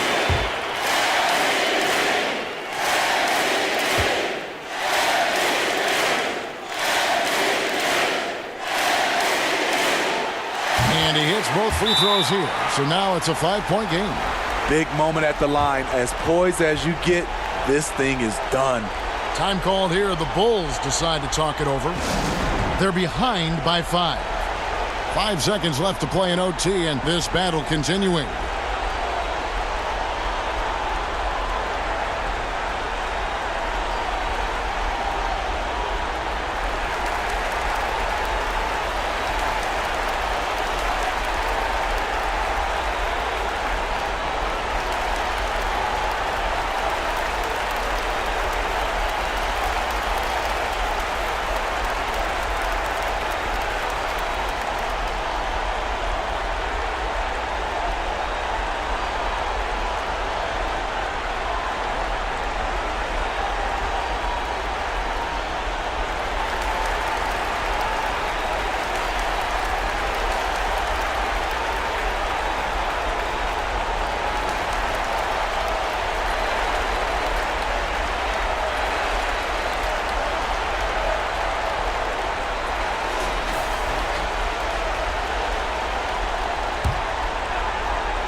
White the pass to Iverson. Misses the 3, and he used the pump fake well there, but he couldn't capitalize. And so it's Atlanta with the W. They escape with a victory, although they needed an extra period to get it done. Yeah, but what a great game. I mean, both teams, I felt like, gave it their all. But when it came to OT, it was just all about sheer determination on their part. Thank you for joining us. That'll do it for now. For Greg Anthony, Steve Smith, and David Aldridge, this is Kevin Harlan saying thanks for watching. See you next time.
First up, this player has the most wins in NBA playoff history. Is it Kobe Bryant, Derek Fisher, Robert Horry, or Tim Duncan?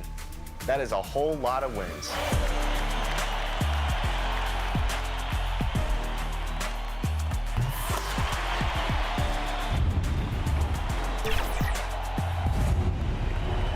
If you guessed my man Derek Fisher, you'd be right. All right, next up, who holds the record for most points in an NBA postseason game? Is it Allen Iverson, Elgin Baylor, Michael Jordan, or Wilt Chamberlain?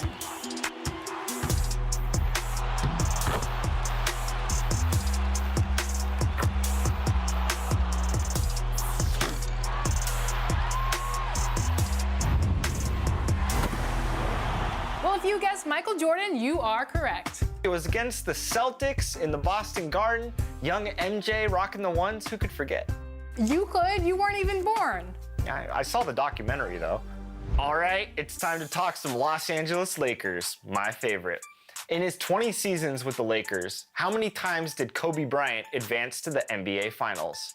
Was it 5, 6, 7, or 8? Think about this. It's a lot of championship rings. You better know this.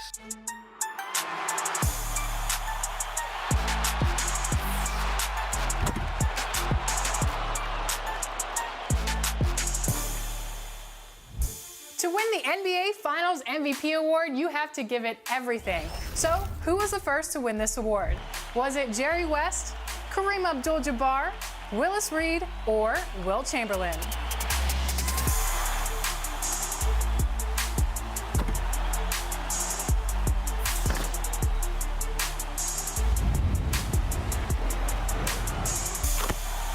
It was the logo, Jerry West. Speaking of NBA Finals MVPs, I want to talk about my personal favorite, Kobe Bryant. In 2009, Kobe won his first Finals MVP. How many points did he average in that series? Was it 28.6, 30.3, 32.4, or 33.1? And hint, it's a whole lot of points.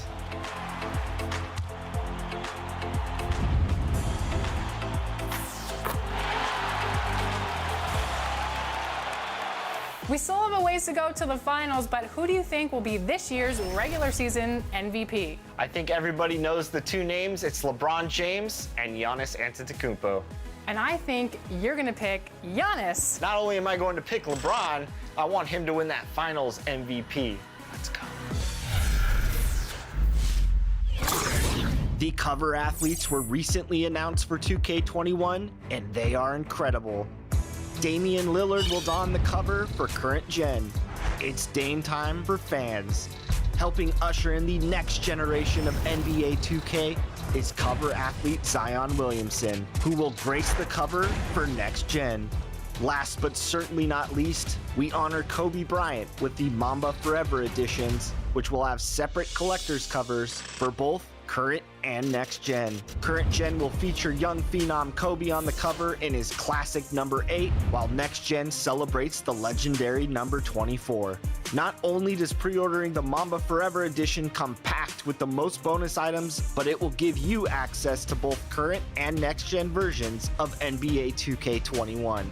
Start your 2K21 experience with Current Gen, and all of your VC and My Team progress will carry over to Next Gen too. All editions are available for pre-order now, so make sure to tune in over the coming months for all the latest information.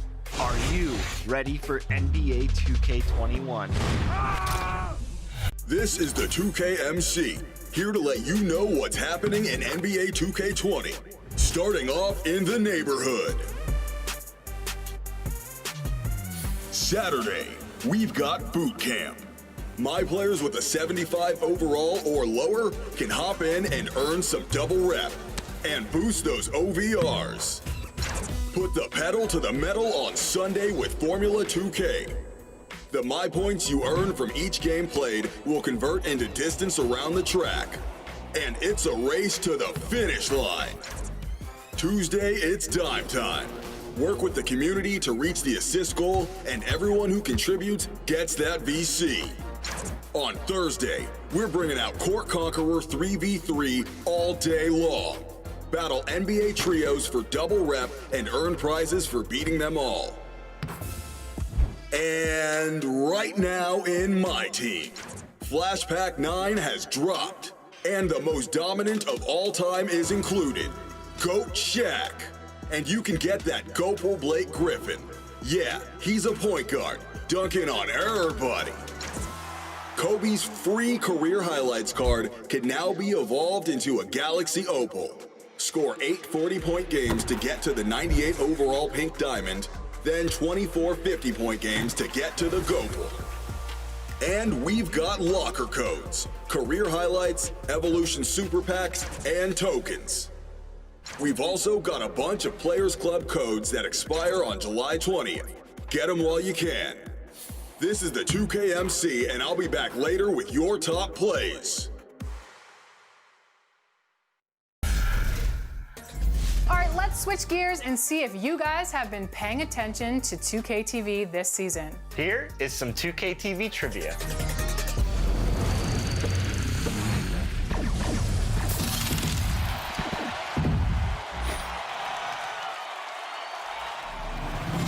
During this year's All-Star Weekend, we hung out with Miles Brown, and he told us he collaborated with which NBA 2K cover athlete for his album. Is it Shaquille O'Neal, Anthony Davis, Paul George, or Damian Lillard? Look who it is. Oh, yeah. Miles Brown. Oh, yeah. What's up, guys? All right, you ready? So my album, it's called We the Future. I'm really excited about it. The single I'm coming out with pretty soon, actually. It's featuring Damian Lillard, so I'm excited about that. Dame Dollar, man. I think it's so cool that Miles Brown got to collaborate with Damian Lillard, and what's even cooler is that he's one of our 2K21 cover athletes. Yeah, you mentioned it. Dame dons the cover of the standard edition, and as you saw right there, it looks amazing. And speaking of 2K21, we're also excited about the inclusion of the WNBA. In fact, our next question is about LA Sparks forward Candace Parker. She received her first letter from the Tennessee Volunteers for which sport? Was it swimming, volleyball, basketball, or fencing?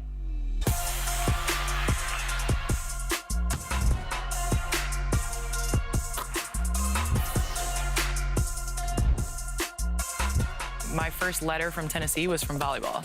I saw the Tennessee Lady Ball symbol and I was like, yes, Pat Summitt, she finally recognized, like, oh my gosh, I've been working my whole life. Came in, showed my parents, ran around, opened it, and it was for volleyball. Earlier this year, we interviewed Las Vegas Aces star A'ja Wilson. This upcoming season will be which year for her as a pro? Is it first, second, third, or fourth?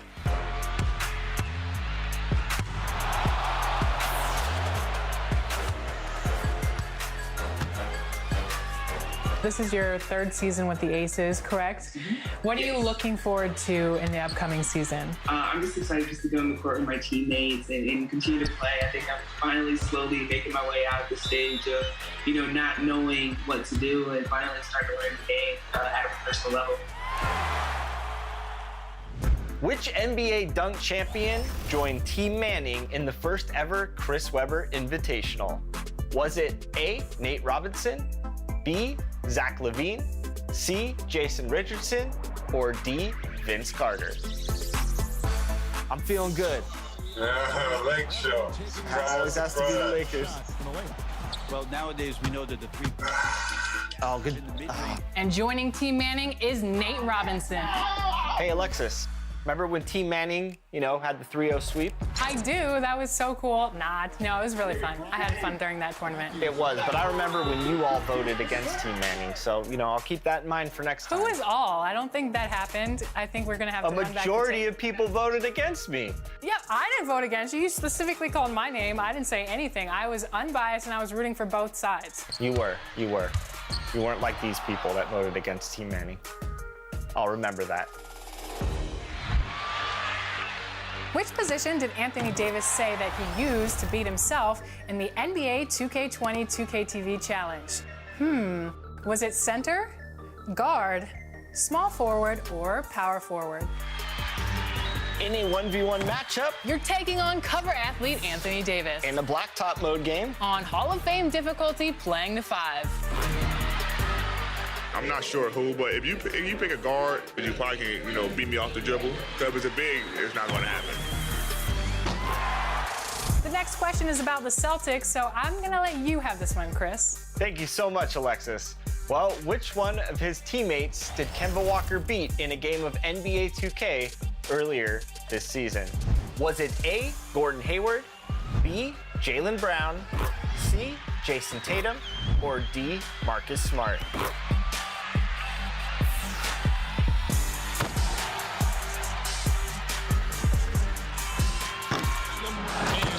Meet me upstairs. Hey. That's it. That's it. Well, congratulations. Bragging rights to you. Thanks again, you guys. Of course. Which NBA player presented the My Team Unlimited tournament winner with a $250,000 check this season? Was it Ben Simmons, Donovan Mitchell, Chris Middleton, or Zion Williamson?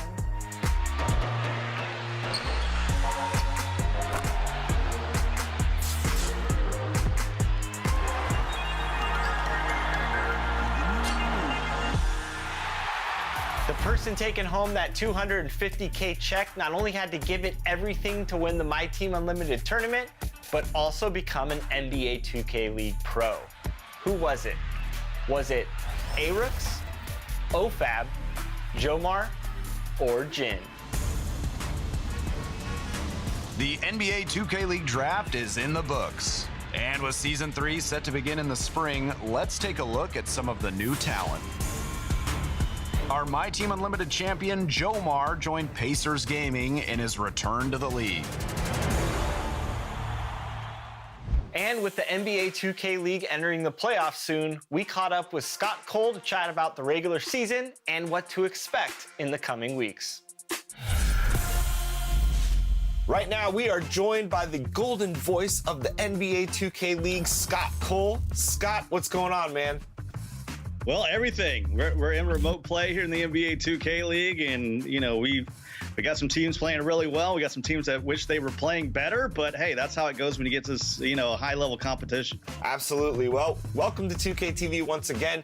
Break it down for the people. What teams are hot? What teams are not? Well, the crazy thing is, I'll start with not. You might remember how good the 76ers were a year ago with Radiant. They were back-to-back tip-off champs. They're currently 4-8, which is crazy. They're down in the bottom of the barrel. Fab, who was one of the best players, remember he was taken number 2 back in 2018. They are 1-11, even though he's leading the league in scoring. So the cool thing about what's going on in the league this year, you need all 5 players playing on both ends of the court. It's really taken team ball to play well. And if you want to talk about the hot teams, it is team ball. You talk about Raptors Uprising GC, led by Kenny Goutwork, who's probably going to be the MVP. He's won Player of the Month a couple times, Player of the Week a couple times. They have yet to be beat. They have won the tip-off tournament. And of course, we have the ticket coming up next week. So this is a team that's not only undefeated, LT, but they can put even more money in their pocket than they already have this season. 12-0, one of the best starts in league history. What is it about the Raptors Uprising GC's chemistry that has them undefeated this season? Well, some of those Park players will appreciate this. Kenny Goutwork, who only has 1 defensive badge on the scoring machine archetype, he's second in the league in steals, if you can believe that. And first in the league in steals is Tommy Cook, who is their lockdown defender. So, they play you 94 feet, and something about when they come out of the locker room, momentum gets reset there in that third quarter, and they just dominate you in the second half. Now, you mentioned some of these veterans that have played in the league before, but what about some of the new players, these rookies that are doing well this season? Well, the Wizards, they're currently in third place. JBM, who's the #1 pick, he's playing well along with Dave Fry. They like to slow it down. They're kind of an intentional team, very fundamental. Splashy for the Jazz. They're 9-2. They're in the second place. Kings are in fourth place. So you can see the #1 pick is in third place. Some of the #2 picks are up there high, and then Crushy, who was the first lockdown taken off the board, they're 9-3, followed by the Warriors and Mavs. So really, those top 5 teams all have hot rookies on their team. So the teams have been competing all season. We're about to enter the tournament. What can we expect from the turn with all these teams? We were in Vegas last year and we tried out archetype bans for the first time. So each team got to ban one of the archetypes in the league. We have upped the ante so you can have multiple bans throughout a 3-game series. So you talk about 40 archetypes in the league, you could have possibly up to 6 archetype bans. So you talk about a player like Kenny got work. There's only really 2 or 3 meta archetypes at the point guard.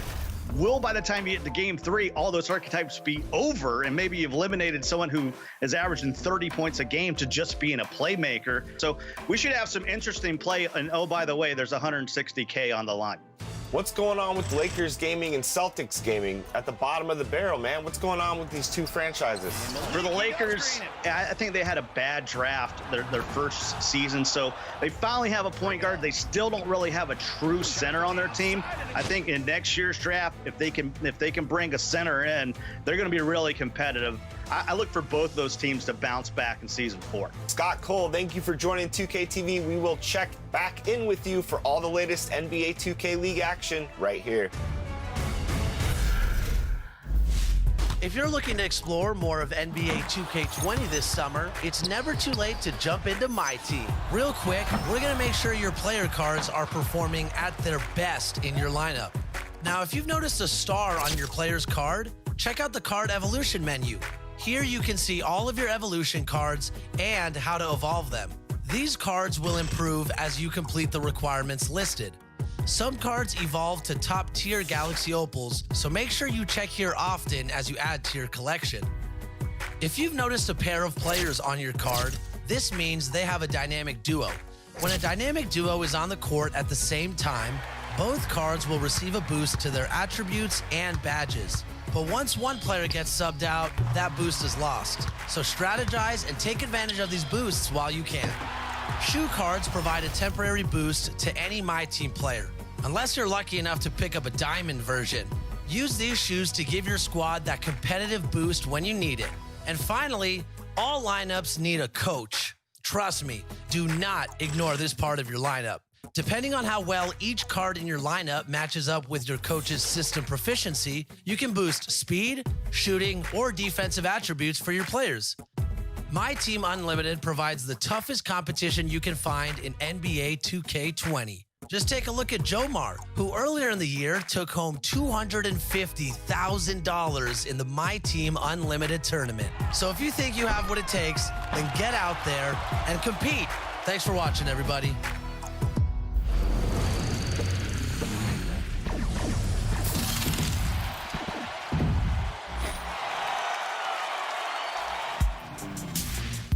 Okay, we're testing your NBA knowledge in this episode with some NBA playoff trivia. Next question, who from the following has won the most NBA championships? Is it John Havlicek, Kareem Abdul-Jabbar, Michael Jordan, or Robert Horry?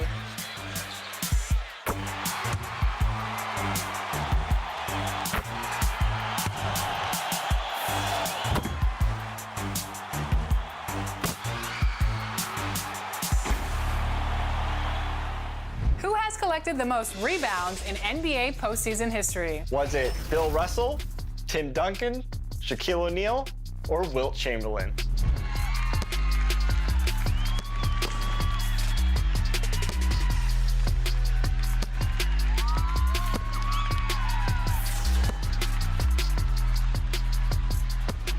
I think it's funny that there are 2 Lakers on this list, but a Celtic won it. I got nothing.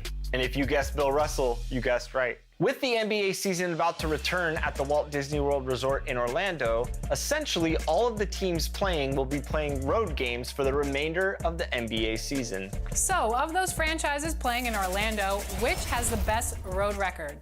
Is it the Celtics, the Bucks, the Lakers, or the Spurs?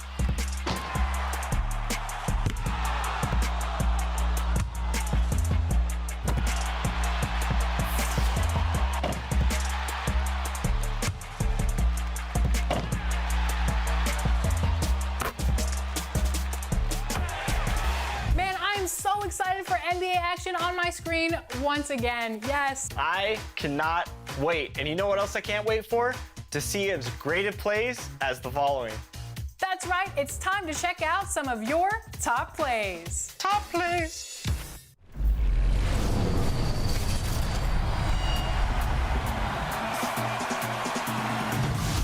Yo, this is the 2KMC, and I'm here with a very special edition of Top Plays. Our theme this week is Give It Everything.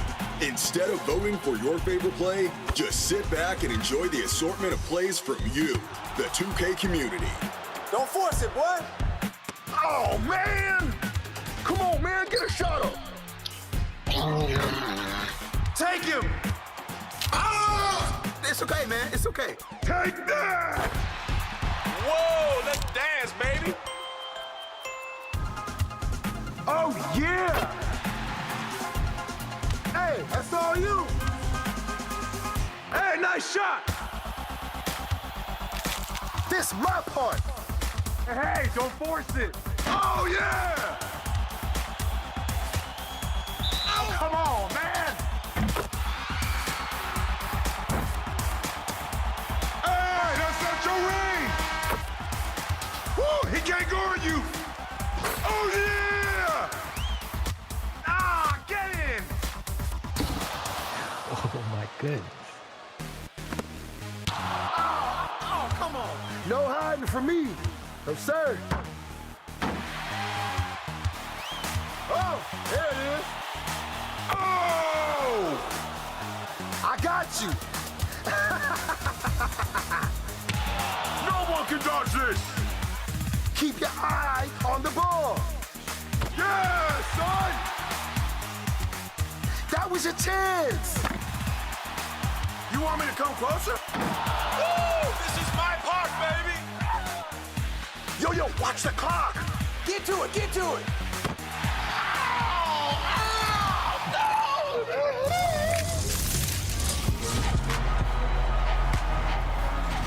Yes, keep those plays coming, and we will see you again in a few weeks. Enjoy that VC, and remember to check back right here because soon we will be talking NBA 2K21.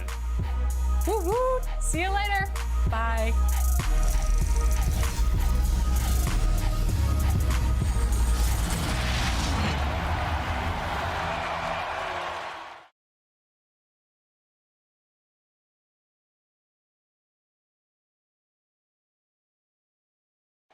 An aerial view of the many buildings making up the skyline of beautiful Houston, Texas. Our broadcast setting tonight. Welcome, everyone, to the NBA on 2K Sports. This is Kevin Harlan, and by my side, Greg Anthony and Brent Barry. And from the sideline, David Aldridge. And a chance now to see how teams are faring across the league. Here's the latest edition of the Power Rankings. They're playing really well, moving up now to the top spot in our rankings. Well, right now for the Warriors, they've had an interesting start to the year. Lately, they've put together some nice wins, and you get the general sense that their confidence is growing. And before we get going, let's hear from David Aldridge on the sideline. David? Rockets coach Mike D'Antoni is the modern-day godfather of pace and space. His teams in Phoenix popularized small ball, moving around and pushing the tempo in their 7 seconds or less offense. It's ironic that now his Houston team plays a much slower isolation style of basketball. But Kevin, that shows his flexibility and D'Antoni's ability to adapt to his personnel. Whatever works, David. Thanks. And the guys up front may determine, Brent, the outcome tonight. What elements make for a fantastic front court? And nowadays, it's about skilled front court players, guys who have the ability to not only shoot it, but also dribble handoff, make decisions with the basketball to help open up and spread up your offense for your guards and your quicker players to slash and find those gaps. Now, Golden State's starting five. They've got Lucas. Williams is out there with Jerry Stackhouse. And it's LeBron James. And it's McAdoo in at the center, filling out the middle. And for Houston, John Stockton out there with Tracy McGrady. Then it's Cunningham. Then it's Weber. And it's Mutombo in at the 5. And that mid-range J of Weber, fantastic at scoring from that area of the floor. Ball's knocked loose. LeBron passes to Stackhouse. Now here's LeBron, 6 to shoot. From the wing, it's good. I don't think it matters too much, Kevin. The hand is not a deterrent at all. Great elevation on that one as well. To the paint. Here's Weber. No good that time. Great D that time from Lucas. Williams against Stockton. And just over a minute played here in the start of the game. Good for the basket. Starting off 1 for 1 with that shot. Oh, such a field shot there, the floater. Here's Williams. Rockets with the rebound. Want to keep rolling here following the win against Memphis. And sometimes it's a lot harder to get easy looks on the road, but they found ways to get their guys good looks. Well, it was probably a good feeling in that last game that the mid-range worked, the long-range worked, the inside game worked, but the best feeling was the crowd leaving that building not in a good mood. The Rockets shooting their first free throws here for the night.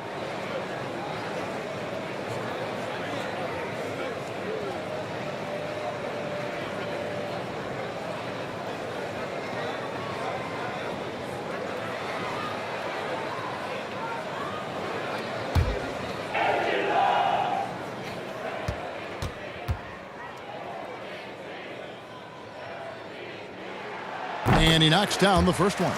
And Cunningham is an elite offensive player, a guy who can score in bunches and does a little bit of everything for his team.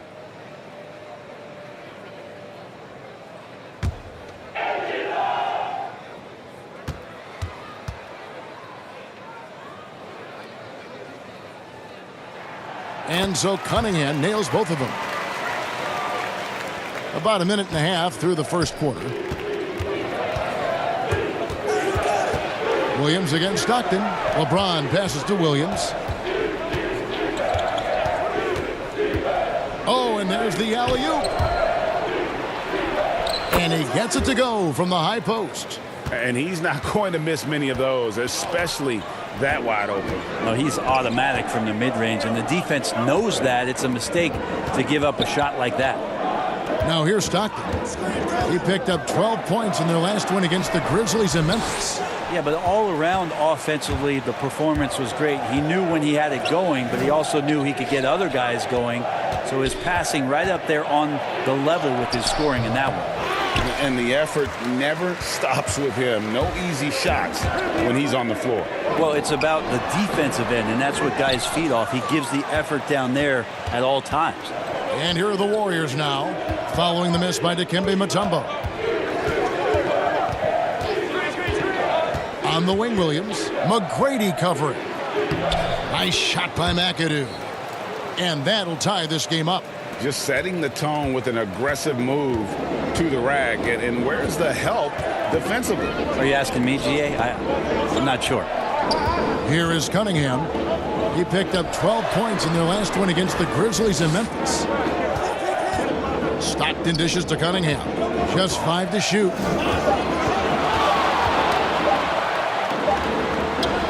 And it's good with time running down on the shot clock. One of the more skilled offensive players that is on the floor here tonight, Kevin. Not an easy fella to hold in check. The pass to LeBron. The fader. It's Cunningham with the rebound. Oh, can't punish the defense for leaving him open that time. That's a frustrating miss for a really steady jump shooter. Like the size McGrady has inside. Fantastic at kind of angling his body there for the interior shot. And the Warriors defense last year is still strong, but not as dominant as before. You wonder if the loss of a lot of that experience is going to cost this revamped roster defensively. It's been fun to watch them shoot threes, but they've been so reliant on that defense. Can they be that good this season?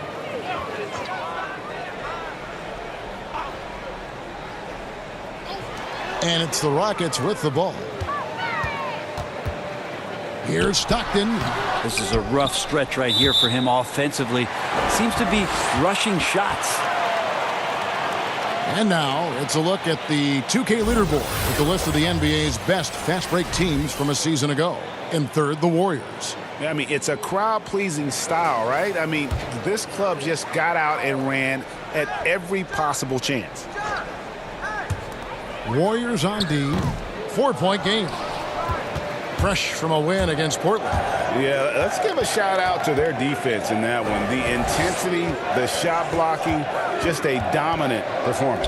Yeah, last game was pretty impressive stuff on that end of the floor, just getting up near shooters and blocking as many shots as they did. And a sharp pass to set up that high percentage shot in close.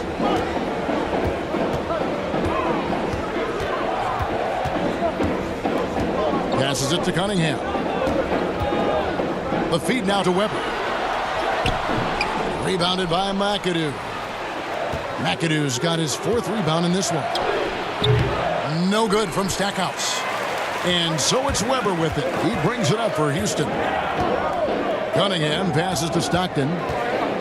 He lobs up the alley-oop pass. Yeah, you got to love the recognition there. Stockton just so unselfish, always looking to find the open man. Warriors trail by 4. Williams with the ball. He had 25 points in the win against Portland. And out of bounds as the Rockets gain possession.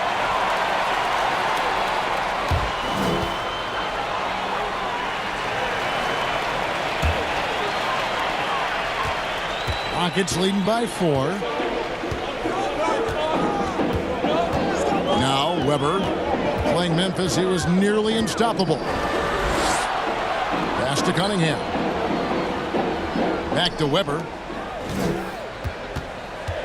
Stockton outside. Fires from deep. Good, and Weber gets the assist. Stockton's got 5 now. And he's not going to miss that sort of an opportunity from deep. Stockton against Williams from outside the arc. And the Warriors miss again. The Rockets have gone 6 of 13 from the field, just under the 50% mark.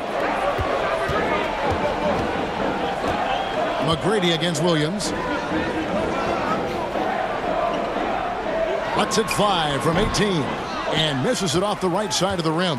Warriors trail by 7. Here's Stackhouse. And foul on the shot, so he'll get a chance at the line. That one on Weber. Brent, so many state-of-the-art arenas being built. Which feature do you think is most important? Oh, the hot dog machine. What are we doing, popcorn, right? And the popcorn, what else, and Kevin? then the popcorn. Yeah, right there. Nachos. I love nachos. Okay. You love nachos. What else? I mean, what else could we go with there? Ice cream. Ice cream. Yeah, that's right? a big one. Because when you've done with all that other stuff, you've got to somehow kind of coat your stomach. Yep. You Was don't this feel basketball related, or did we go somewhere else? All a part of the whole conversation. I think we covered it. The free throw drops for Stackhouse. And, you know, after that tremendous collegiate career, Stackhouse came into the NBA with a ton of buzz, and he has not disappointed. He's an offensive force to be reckoned with. Johnson, he's checked in for the Warriors.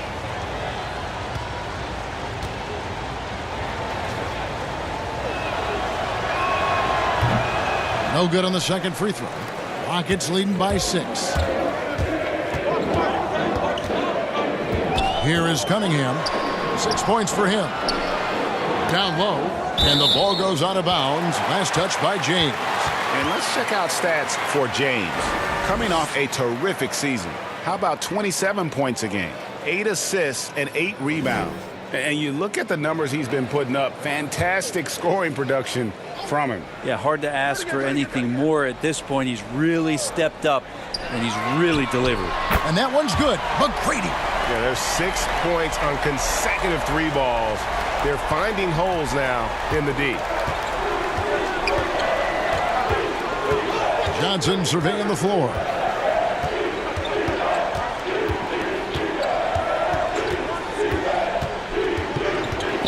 And the call on the shot that sends him to the line. Yeah, but you got to like that fearlessness of Johnson. Just outstanding at drawing contact on the way up. The Warriors shooting their 3rd and 4th free throw shots of the night.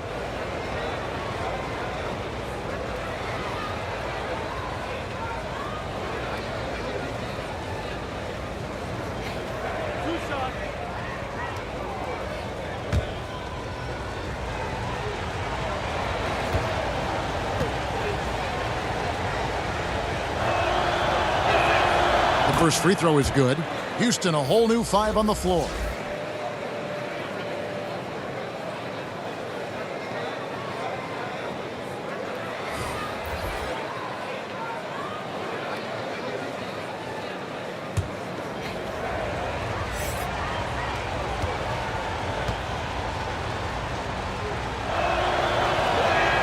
He hits both from the stripe.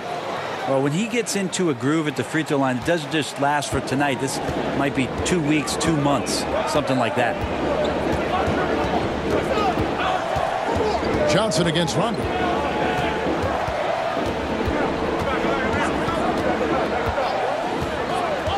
Pass to Red. Just 5 on the clock. It's up a 3. No good. Shot missing. The Warriors go the other way with it. This, of course, their first opportunity to play Houston this season. They take on a team they knocked out of the playoffs last season in the conference semis. And it's Rajon Rondo with the foul. That's his first foul. Martin's checked in for the Warriors.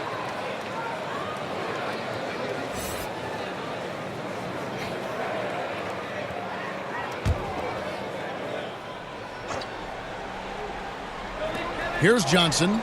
Really played well against Portland in his last outing. Golden State moving it around. Here's McAdoo. Rockets with the rebound. I'll be honest, I thought there's no way that he's missing that close. That's a bunny. Give it up for the aggressive defense, Kevin. Now, he's too good a finisher to blow that kind of chance, but that's going to be a wake-up call to the defense. Here's Starks after Rajon Rondo's bucket. Outside, Martin. Shot clock at 6. Golden State needs to get off a shot. And there's the foul on the shot. He'll go to the line for 2. And there's the foul against Houston. And it has to be said, McAdoo, one of the best shooting bigs ever. Shooting better than 50% from the field for entire seasons is routine for him. This is his first free throw of the game.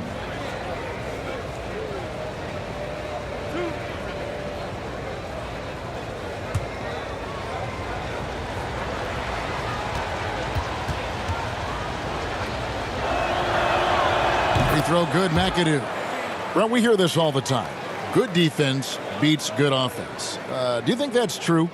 I don't know how defense scores. So in today's game, seeing the juggernauts and seeing what we've seen, Kevin, quite frankly, as some of the best offensive teams, not only in the last 5 years, but in the history of the league, around the Houston Rockets and what the Golden State Warriors have been able to do. It's about equipping your team defensively to be able to stop that stylistically, but certainly every coach will say it comes down to defense because that is something you can control. And now the first timeout called here for the Rockets.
So it's the Rockets now. They lead by 7. And here's Rondo. Outside Rose.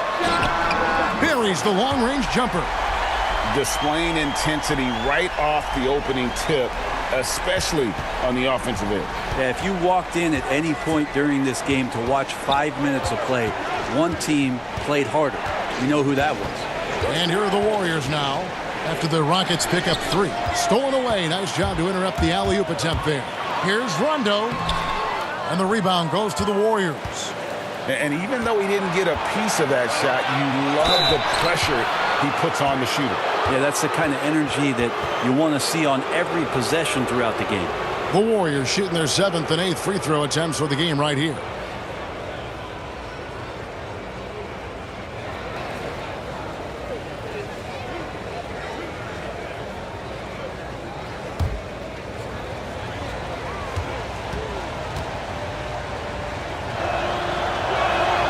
And the first one at the line is good.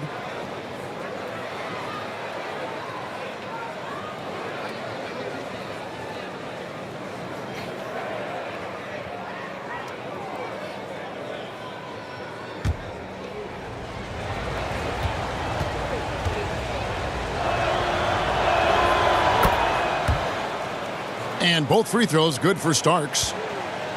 Rockets leading by 8. Now, here is Red. He had a 12-point outing in their last game against the Grizzlies in Memphis. Plays it up and banks it in.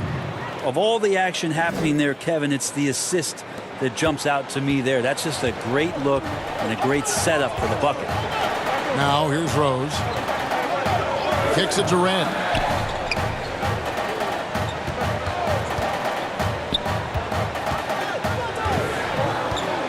And the foul called on Kenyon Martin. That's his first foul.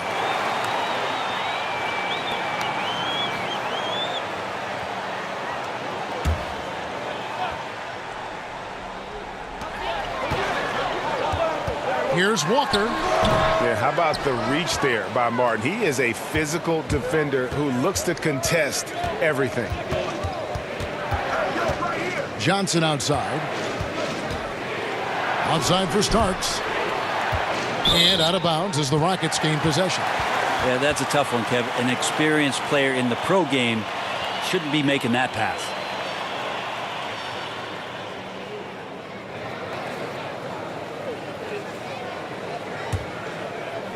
And so here is Houston. 6-point game. Teardrop shot, and Rondo finishes it off. Rondo's got his second basket of the game. Trickery of Rondo. You know he loves to go for those floaters from time to time. Starks kicks to McAdoo. Outside, Martin.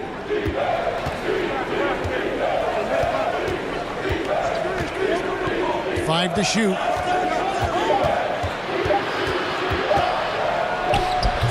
With the tip, great positioning on the putback.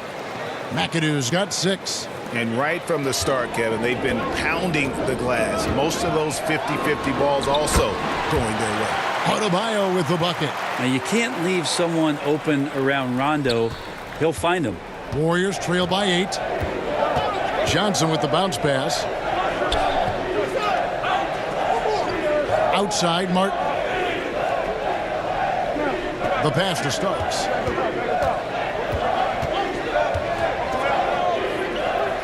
He kicks it to McAdoo. And here's Johnson outside. Walker with the rebound. And so it's Walker with it, who brings it up for Houston. Outside, Rose. Passes to Walker. Shoots over Starks. And that one goes long. Golden State's gone 0 of 2 from deep here. They could use a big shot here to get this offense going. Too many empty possessions. Right now, they need a basket. How about the timing he shows there to challenge that shot? Yeah, not easy to do there. And that's a guy that you can tell takes every possession defensively very seriously. Their play on both ends has been superb. We'll see if they can maintain the momentum. Like tonight, that all the hustle plays have meant so much to this team. Now just sustain some of that energy and keep comfortable. That one falls. And pro move there. Finds a way to gain some separation against the much taller defender. Yeah, I don't think he even sees a taller defender out there, just a gifted scorer. Outside Rose for the 3. It's not going to go for him. And so it's the Houston Rockets in control with a 9-point lead to end the quarter. They've set the tone. They love their tempo. They're going to be very tough to stop. We've got more NBA basketball coming your way in just a minute.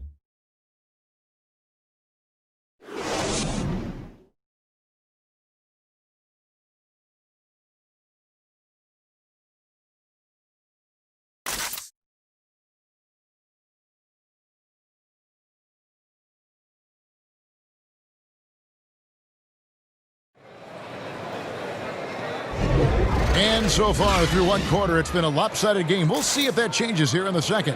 And looking at what we've seen from Houston, what do you guys think? Well, look at the turnover ratio, then look at the score. Easy to see what happened in that first period. Yeah, hopefully the opposition can recover, because that first quarter defensively was unbelievable, just crippling defense.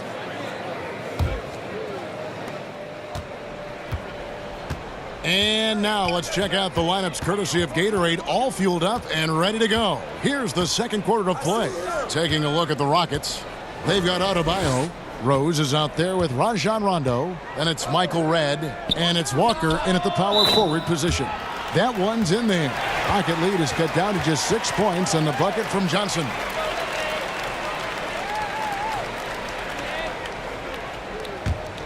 Houston's gone 4-6 from outside the arc tonight. Rose kicks to Redd. It's good. This time the assist from Rose. Redd's got 6.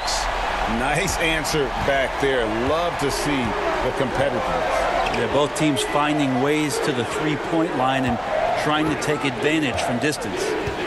Now here is Martin. He's still scoreless so far in this one. And it's Rajon Rondo with the foul. That'll be his second foul of the game.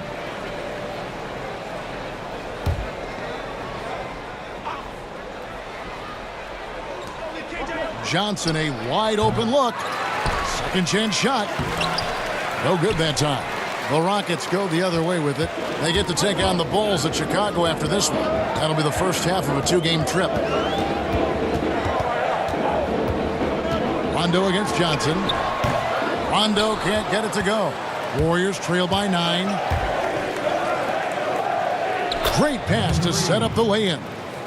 And those are the kind of nice inside looks they've gotten here in the first half.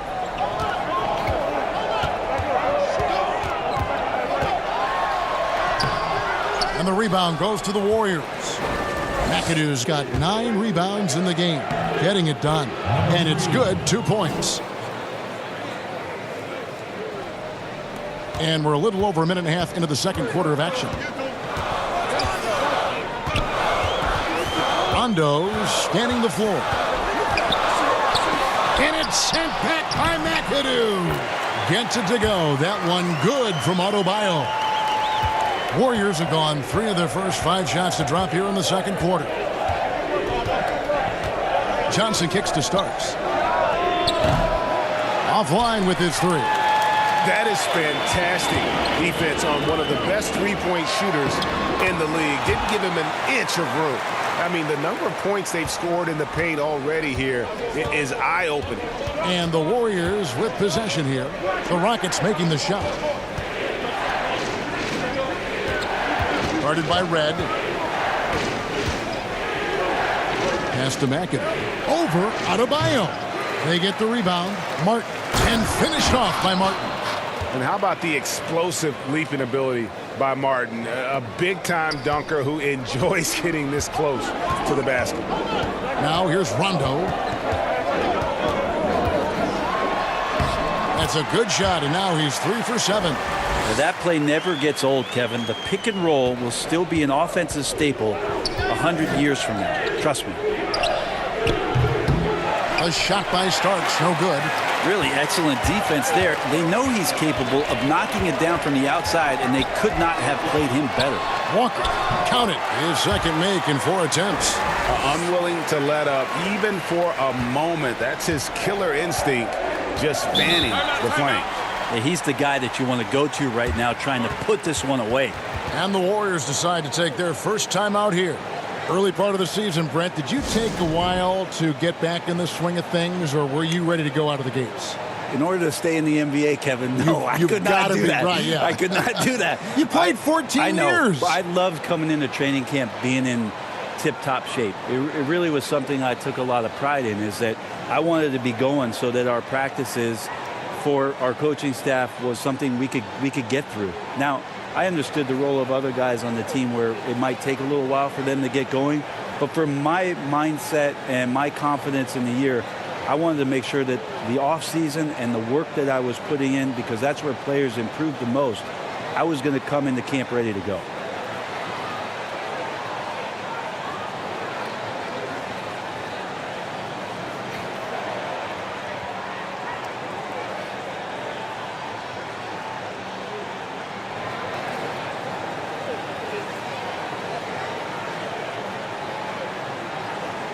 Different look here for the Warriors. Lucas is checked in for McAdoo. James comes in for Kenyon Martin. Jerry Stackhouse is checked in for Starks, and it's Williams in for Johnson. Here's James. It's blocked. To the inside. Here's McGrady, and the dunk to finish it off. A beauty. And McGrady has an impressive vertical there, showing once again with how well he dunks the basketball. It's stolen by McGrady. One-on-one here. And he lobs it up toward the rim, and Weber throws it down. And how about Weber there, rising up for the alley-oop. Great at recognizing there. He's got the room to hammer that one home. Pass to LeBron to end the run. Good D by Weber. Rockets leading by 15. McGrady with the ball. Yeah, easy call.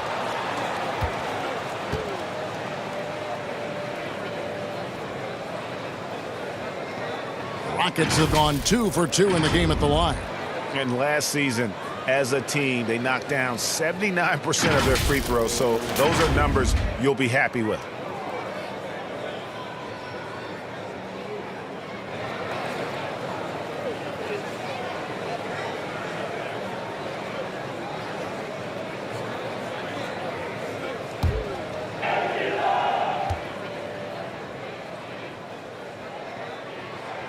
And the first one drops. You know, Brent, how candid can players be in their answers in the post-game interviews about what has happened or what they're feeling at that time? In other words, is there a danger to being too honest as a player? There could be, Kevin. I mean, anytime you express some of your vulnerabilities, and if it's done at the right time, somebody's going to take advantage of it. What we've seen over the past couple years is, forget about when it is that the media is asking you questions. Most players are taking it to their social media accounts where they're able to get the message out without being baited by somebody with regards to a question. They can expound on whatever it is that they're feeling at that time, and that helps them to control the messaging a little bit more. And I think that trend is going to continue to grow. Cunningham gets the bucket. And defensively, they are on their heels every time the ball comes inside. Timeout called the Warriors. And they're allowing too many points in the paint. Coach is going to let them hear about it. Yeah, coach knows that. They know that. In the timeout, they're going to hear about it, make the adjustment.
Here's Stackhouse, and it's blocked.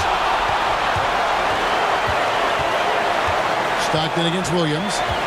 And Stockton, here we go, drops in the layup for 2. Stockton's got his 3rd basket of the night.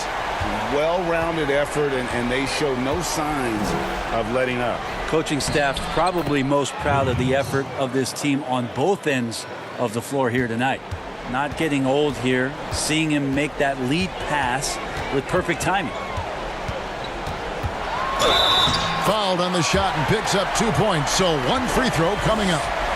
Yeah, and they're starting to warm up from the field this quarter.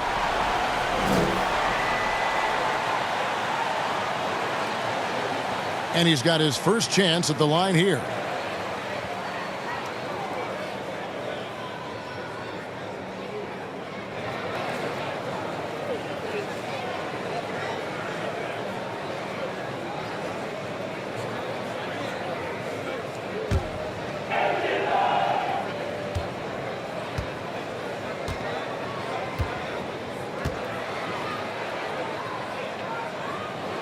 Free throw good, Stockton. Stockton, just a remarkable point guard. Lights out shooter and an even better distributor.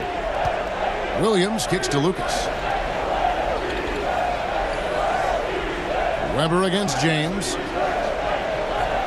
And there's the pass to Williams. Clock at 6. Shoots it up. Jump shot is good. Williams has got 4 points in the quarter. Rockets leading by 20. Now Stockton, 10 points for him. Now the dish to Mutombo. That's good, and a nice assist from Stockton. Stockton's got 3 assists in the game. The assist totals, Kevin, just continue to grow. They're way ahead in that category. Ball movement has been flawless. Now here's James. He had a 27-point outing in their last game against Portland. And he also controlled the boards. He just seemed to be in the right position every time the ball came off the rim. LeBron with it. Guarded by Weber. Ring shot on the way. And that one's good by LeBron. LeBron's got 6. Houston's gone to three-point range 7 times tonight. Knocked down 5 of them. Fires from 14. Connects. The jumper drops. They're finding lanes to the hoop now with consistency. 5 buckets in a row from the paint. On the wing, James. And it's blocked. And that's out of bounds. Golden State will retain possession.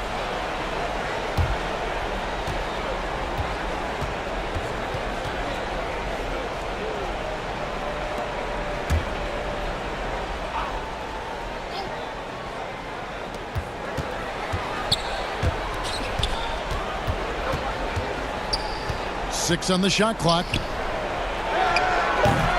And after that solid opening quarter, you can see now he is definitely starting to cool off. Well, I'll tell you what, he's going to buy himself a ticket to the bench. If he keeps shooting it like that, he has been putrid here this quarter. Williams attacking. It's in. That's his 3rd field goal of the game. He's 3 for 5.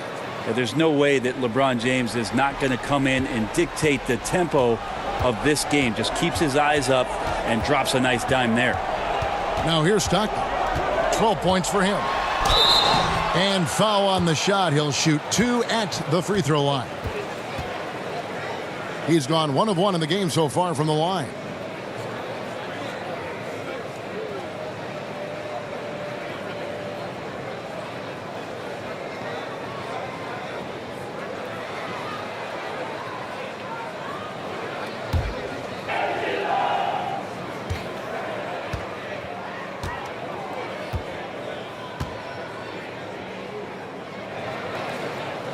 And that one misses. As we've gotten closer to halftime, their style has become more and more physical.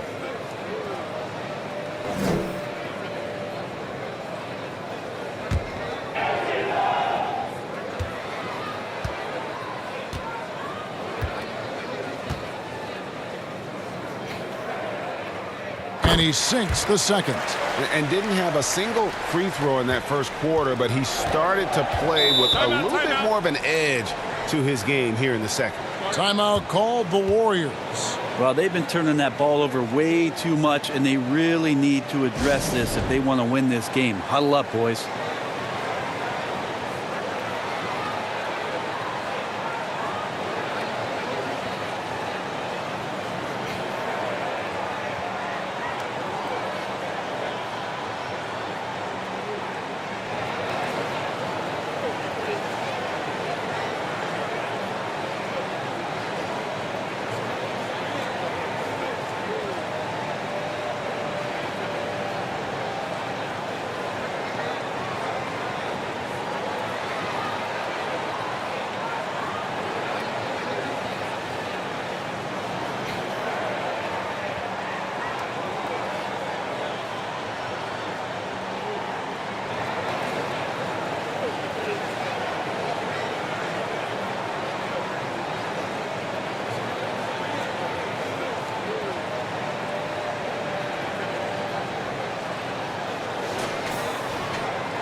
On the wing, James. Guarded by Weber. Stackhouse. Off the mark there with the three-point shot. Here's McGrady. Missed inside. And the pressure he put on that shot forced the miscue. Those are all the little things about effort there. He just gets out there and contests, and that's just enough. Stockton against Williams. McGrady outside. Passes it to Cunningham. Over Williams. Another miss by Houston. Well, the defense was right up on him, so electing to go for the fadeaway there to create some room, well, that makes sense. Stackhouse, good. And when he breaks out the crossover, you can be sure he's going to leave somebody in his way. Now here's Stockton. Guarded closer. Comes up empty down low. Warriors trail by 17. Fires it up. And that one hits back iron. Hate to say it, but if they're still trailing at the final buzzer, a lot of this is going to be felt by him. His shooting tonight has just been atrocious. Williams scanning the floor. A shot's good from LeBron.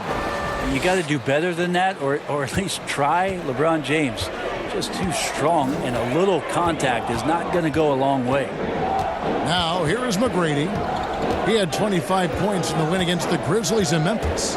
He also had 2 blocks that really impacted that game, guys. He really made his presence known.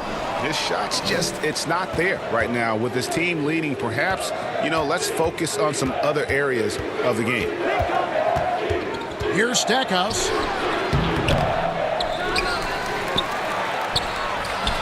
No luck, they battled on the glass, but couldn't knock it down. But his shooting this quarter has to be a huge concern, especially when they're behind like this. Can he find a rhythm? And it's Lucas with the ball for Golden State. Down by 15. They've got the Timberwolves ahead of them next in Minneapolis. And that game will be game 2 of 3 straight on the road. Moving it around, 8 of their last 10 coming off assists. Now here's Stockton. 13 points in the game. Can't connect from 14 feet out. Here's Williams. Good, and the assist goes to James. Williams has got 8. Every time they get scored on during this run, it's come from inside the paint. Here's Stockton. Misses, and the dry spell continues.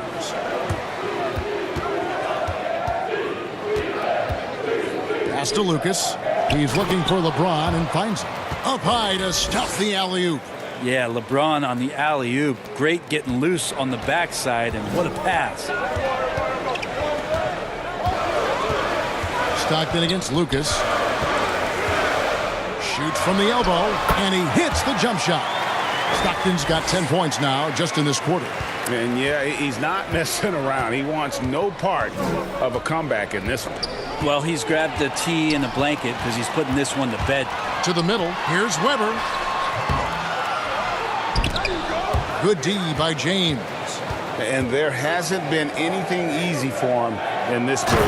No, I haven't seen him in comfortable spots, or at least spots we've seen in this offensive set that are allowing him to settle in. Now here's Stockton. He's got 15, and it's denied. Down low, and James throws it down.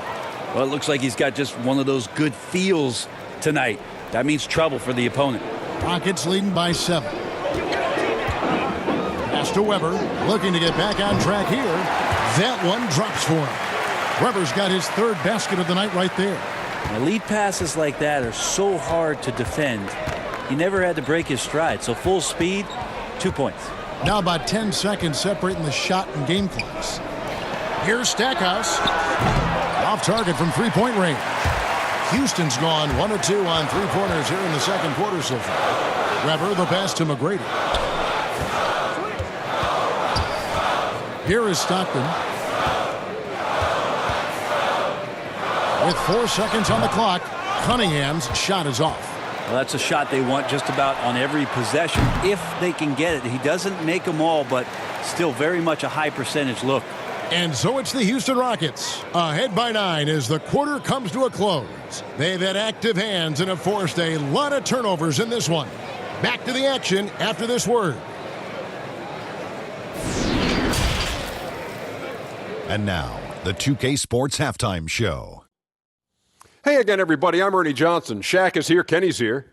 You're watching the NBA Halftime Show on 2K Sports. Houston holding the upper hand after the first 2 quarters. They lead by 9 points. And Shaq, let's get your input on the Rockets. They did an awesome-orific job. That's right, Ernie. Awesome-orific. That's awesome and terrific together. Anyway, they did an awesome-orific job of limiting turnovers. They were almost mistake-free. It puts you in the right frame of mind when you can play like that. As long as they keep protecting the ball in the next 2 quarters, they will protect the lead. And over to Kenny now. How'd you think the Warriors were playing? I was unimpressed, Ernie. Very unimpressed with their offense. You know, guys seem to be going through the motions, not cutting, not hustling. They failed to get back into a great offensive rhythm. They'll need to step it up big in the second half to cut into this lead.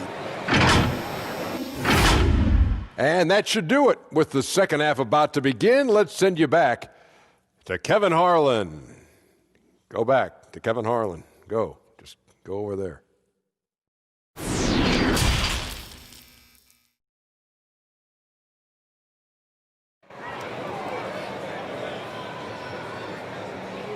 And happy you could join us. We've got 2 quarters left to go in regulation. It's been a clinic out there by James.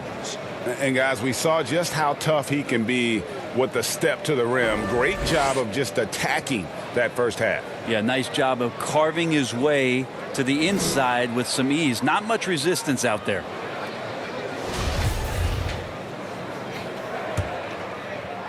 And so it's Golden State with it. 9-point game. Setting the floor for the Warriors. They've got LeBron James. McAdoo out there with Lucas. Then it's Williams. And the effort never stops with him. No easy shots when he's on the floor.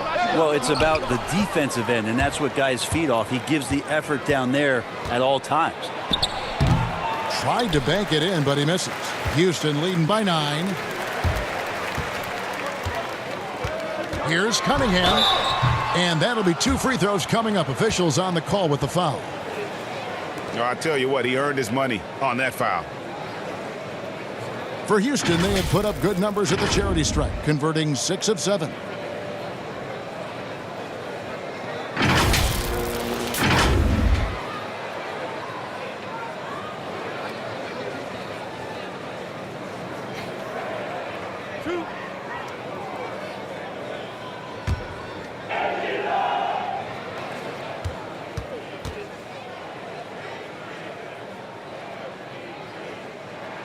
First free throw is good.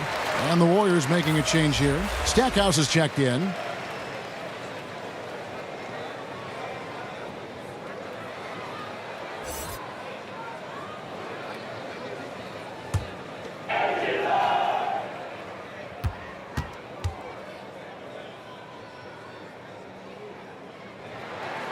He's perfect from the line this time. Here is Williams.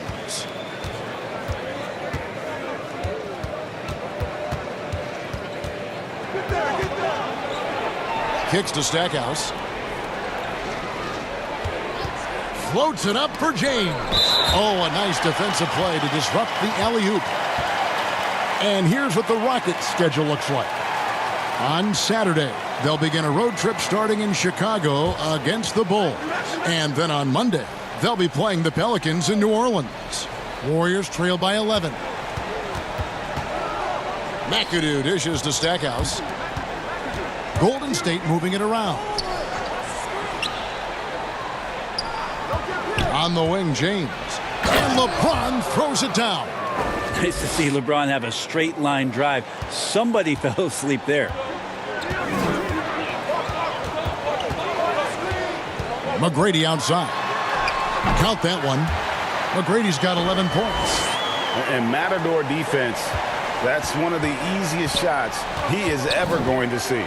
Yeah, feels like Christmas right now, just gift wrapping points. Here's McAdoo. 6 points for him. Lucas looking for an opening. From deep, James. It's rebounded by Houston. Mutombo's got 5 rebounds tonight. They're going to try to search out for somebody that's got a hot hand right now. 1 of 4 to start the half. Yeah, and you got to respect the size McGrady has. Easily seen over the defense there to spot the open man. Now here's Williams. 8 points for him. Stackhouse. Rebounded by Dikembe Mutombo. Mutombo's got his 6th rebound on the night. Team starts the second half missing 4 of 5 shots. When does the coach possibly call a timeout and reiterate what he talked about at halftime? Here's Stockton.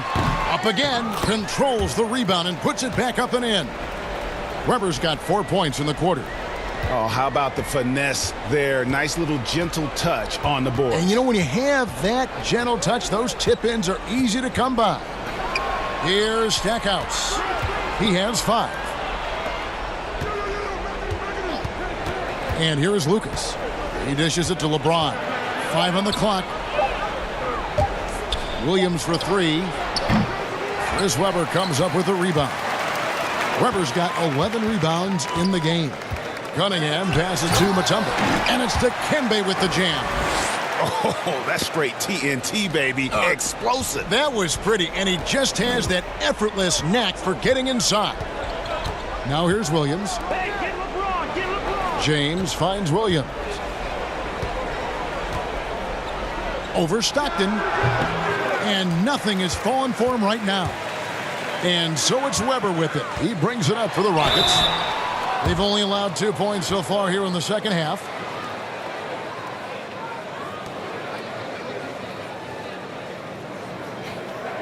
The Rockets have knocked down 8 of 9 free throw attempts. I'd say those numbers read pretty well.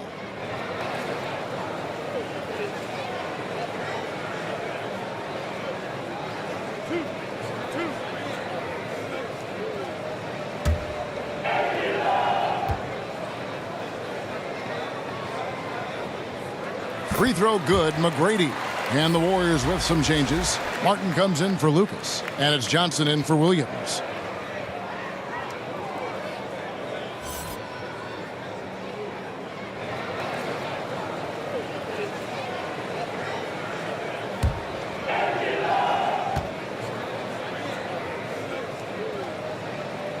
Both good from the line that time.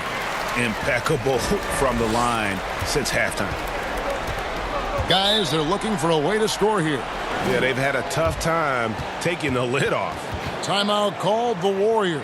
You have to like what we're seeing from John Stockton. Well, I hope this one is not to draw up a play, but to think about how they're going to defend that man. He's putting up some major numbers.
Third quarter of basketball here, and just a little under 3.5 minutes gone by. Now here's Johnson. 5 points in the game. Clock at 6.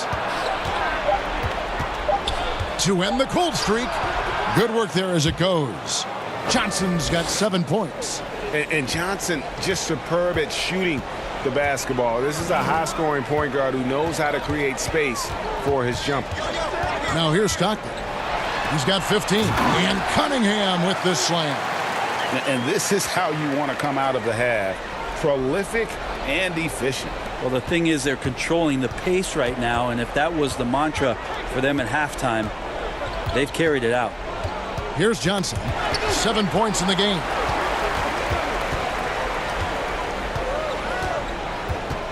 to the paint. And it's sent back by Mutombo. And the ferocity on display defensively here from Mutombo. Just an incredible shot block.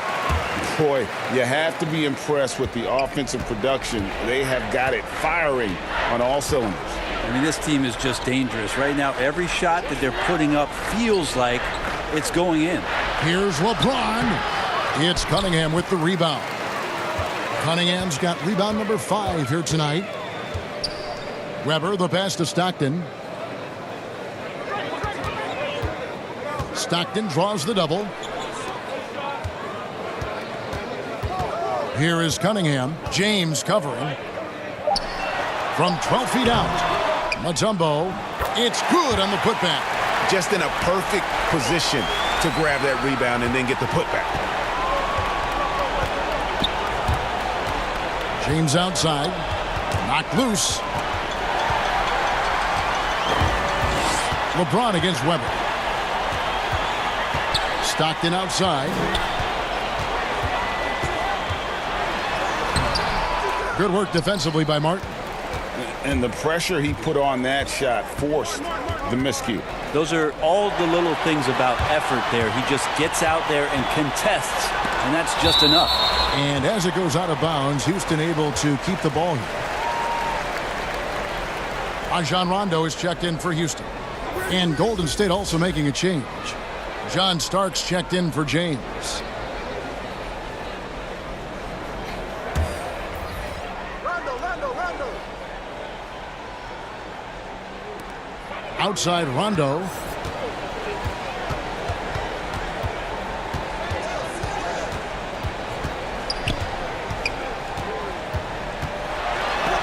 And it's sent back by McAdoo. The pass to Stackhouse. And he's going up for the alley-oop. Hammers the alley-oop through. And that's a terrific sequence at both ends there. There was the block shot, then the run out, and nice finish on the break. Now here's Rondo. 6 points for him. Here's Cunningham. And Stackhouse pulls it down. Warriors trail by 21.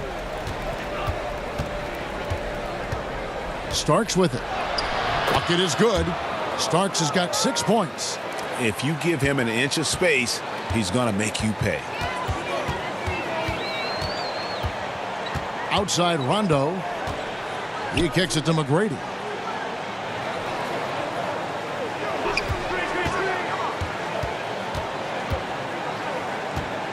Clock at 4. Passes it to Cunningham. Shoots over Starks. They get it back.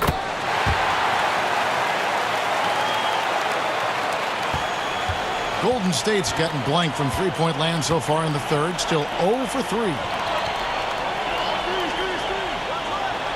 Outside, Martin. Pass to Johnson. Pass to Stackhouse. Here's Starks. That 3 off target. Had some space there after the little pump fake. McGrady passes to Weber from 10 feet out, and the shot is long. Warriors trail by 21. Johnson outside.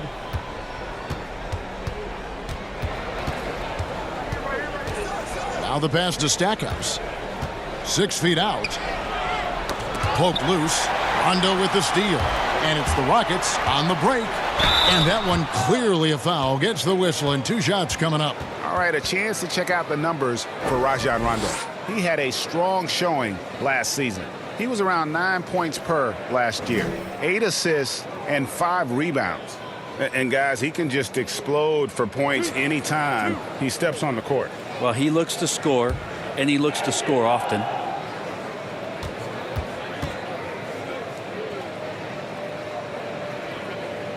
That's good from Cunningham. So for the Rockets, Walker comes in for Mutombo.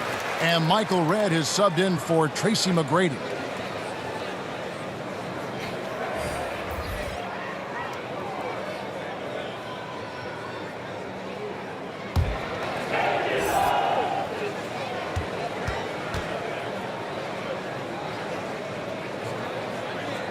So he hits 1 of 2 from the stripe. The Warriors shooting 31% here in the third. Offensively, they are looking bleak. And McAdoo kicks to Starks. 2 free throws coming up, and they call the shooting foul.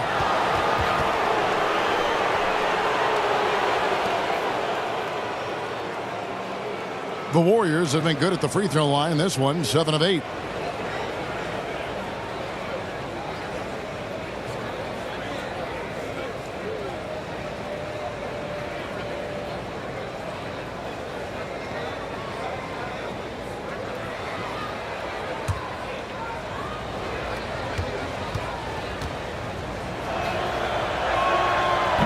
And he can't get the first one. Rose, he's checked in for Cunningham.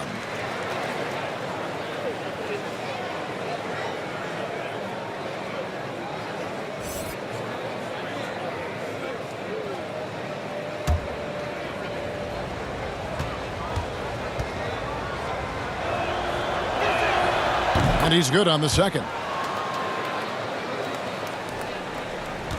Rockets leading by 21. Inside, here's Weber, and Weber throws it down. And Weber, just tremendous size in the paint, easily rising up to take that one home. Johnson dishes to Lucas. John Starks on the wing. Fires for 3. The rebound by Chris Webber.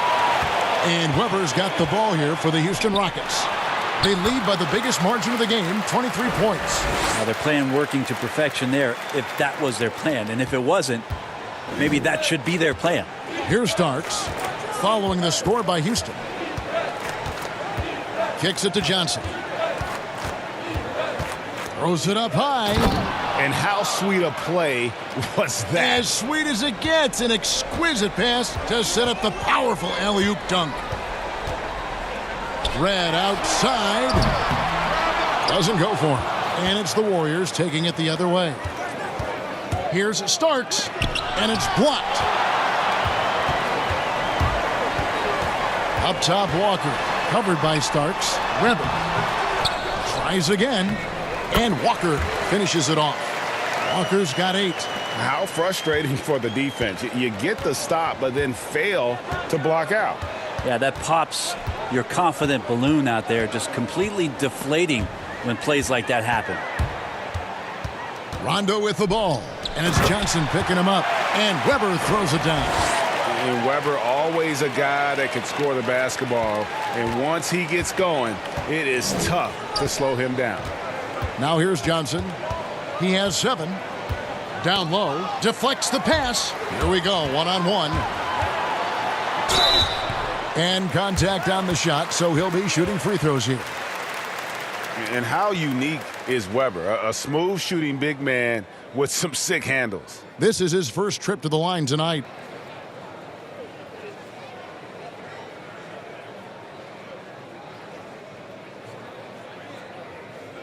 Two shots. Relax on the first.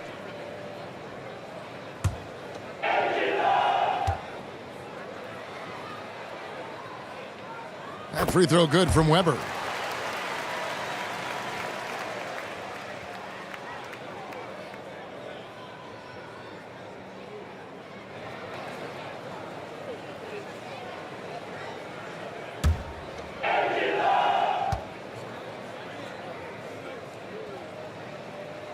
Weber hits them both. Here's Johnson. Passes it to McAdoo. 1:49 left in the third quarter. Johnson with the bounce pass. 6 to shoot. Here's Starks. They get the rebound. Here's Lucas. Kicks it out to Johnson. Goes up again. No good from Lucas. I'm not going to see that very often. The defense in the vicinity, but still, he's not one to blow layups. Rose looking around. Rondo against Johnson. Shoots. The shot by Rondo is no good. Shot didn't fall, but that play worked well to get a good look at the basket. Yeah, an efficient offensive possession. They found the look that they wanted, just didn't go in. And he uses the glass on the layup. 8 points for him. Disappointing as a player to have such a great game and still be trailing. Not over yet, though. And it's Walker that time on the assist by Rondo. Rondo's got 5 assists tonight. His shooting has been outstanding here. Definitely one of the reasons they're up in this game. Now, here is Starks. He's got 7 to the inside. Here's McAdoo. And the rebound goes to the Rockets. And the effort never stops with him. No easy shots when he's on the floor. Well, it's about the defensive end, and that's what guys feed off. He gives the effort down there at all times. Now Johnson.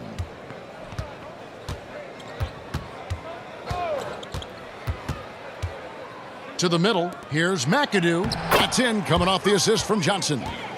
McAdoo's got 12 points in the game. And boy, he's really in a groove. Dominant performance last game. Same thing this time out. Seems to be nobody standing in his way. No roadblocks for him to get to his spot, capitalize, and continue to be aggressive. And so it's Houston, having no problems at all. Up 29 points heading into the next quarter. They have been excellent at both ends of the floor. The scoreboard showing what a complete performance this has been. We'll get right back to the action when we return.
Let's hear what Mike D'Antoni was going over with his team moments ago.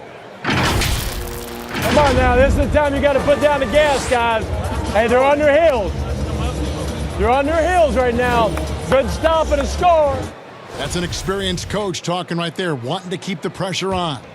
And you can ill afford to loosen up here. When the opponent is reeling is when you've got to put them out of their misery. And we reach the fourth quarter in a game that may be already out of hand. They've got Jameer Nelson. He's out there with Rose. Michael Redd is out there with Bam Adebayo. And it's Walker in at the 4. That's the 5 for Houston right now. Here's Nelson. Pass to Redd.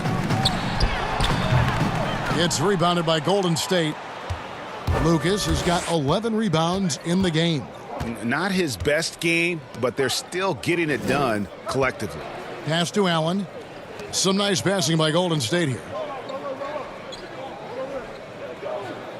Lucas up top, guarded by Walker. Kick out to Moore. That 3 off the mark. And Walker's got the ball here for Houston.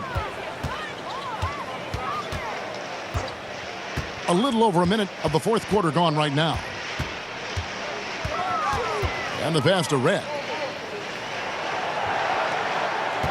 From deep. Traps in the tray. Yeah, you would think a coach might have talked to his defense about making the adjustment on him, but right now, he's just lighting him up. And here is Moore. Pass to Harrell. Moore outside. And that's a foul called on Bam Adebayo. That's foul number 2 for him. And the contract structure for NBA first-rounders, 2 years guaranteed, 2 years of team options, qualifying offer. Brent, should we consider changing that up? I think it's working pretty well, Kevin. I think every front office is out there trying to find players out there that are giving you value beyond your contract, and that happens a lot when you're a team that has a first-round pick, 1 through 10, 1 through 20, and you hit on a draft choice. You potentially could get 3 years and sometimes 4 when you have incredible players coming into the league as their first year, changing franchises around. But a player that's providing way more value than the contract that they're getting at that time. So I don't see that changing much. It gives teams a long enough time to evaluate the talent coming in. Seems to be working. It does. And the players that prove it are looking at the calendar saying, could I fast forward 3 years? Because I really like to cash in on what I'm doing for you. Smith, the pass to Nelson. Pass to Adebayo. And the rejection by Harrell. Rose against Battier. He kicks it to Moore. Pass to Allen.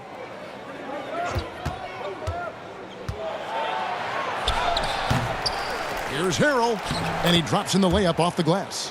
When the shot's going up, it's fun to watch the way that Montrezl Harrell will attack a rebound, crucial to this offense and his production. Here's Nelson over Moore, and Nelson gets it to go. Nelson's got his first 2 points. Really enjoy his work on the inside. The D was there, but helpless. Moore against Nelson. Moore passes to Harrell, and it goes down 2 points.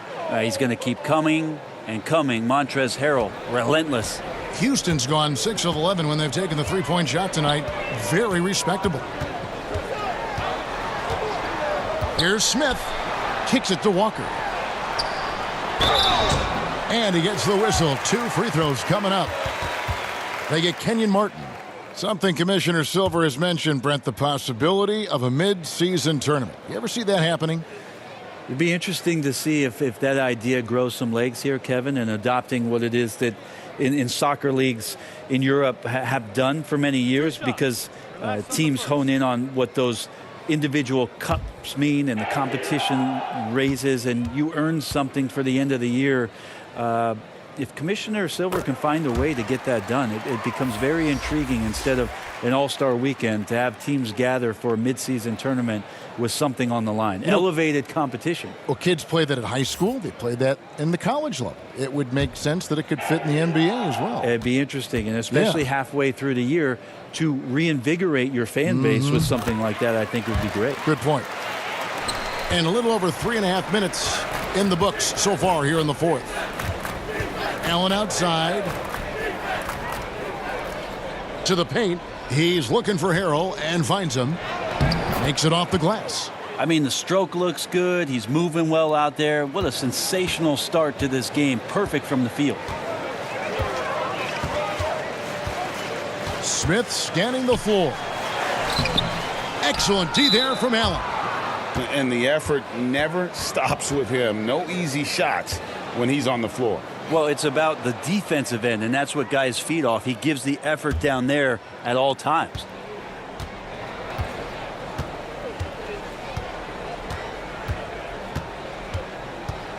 Many players now signing shorter contracts in free agency. You've talked about this a lot. Does it make it harder or easier for the super teams? Well, I think it makes it easier, because all of a sudden a star player from another team becomes available that you could latch him on to somewhere else. Any examples you could throw out there?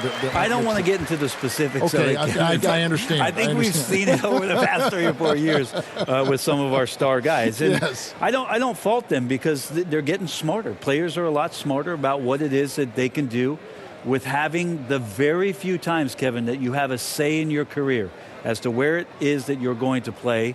And more importantly, the potential for what it is that financially you can make. And playing for a championship. For a championship, for potentially the opportunity to play with somebody who you've always thought you could either elevate their play or they could elevate yours. This is not going away anytime soon. Floats it up there for Harrell, and Harrell slams it in. Harrell doesn't really force many things. It's a lot of baskets on the roll, where he's around in close to make an impact offensively. Down low, Nelson. Up and in on the layup. And I love the fact that he didn't have to slow down or adjust there. The pass was just timed perfectly. Golden State's gone 1 of 3 from outside the arc since we've reached the fourth quarter. From the high post, they get it again. Second shot opportunity, and that'll be 2 free throws coming up. Officials on the call with the foul. Well, just hard to keep up with Montrezl Harrell and that impressive energy he brings. And wow, you just have to love the motor on Montrezl Harrell when he's on the floor. Great on the glass, and he just plays with such a fire.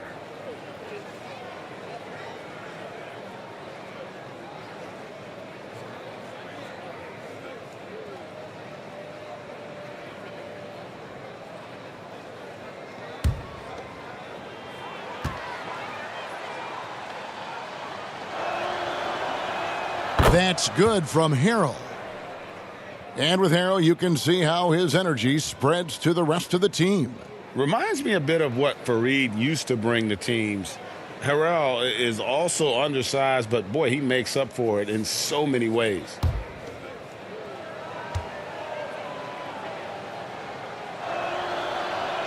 That one falls, so he hits both of them. Brent, you know, the NBA not the only league with great players and great play. Talk about some of the other prominent leagues around the world. There's some terrific competition. There's some great competition overseas in the Turkish leagues. Some very good players that play in the Russian league. There are some great players who are coming out of Australia, and we're actually seeing players now skip playing in the G League to go down to Australia to start their development and professional careers. So when we talk about the world game, Kevin, we're not joking around. It's a very real thing, and we continue to invite the best players that we can find, and they come from all over.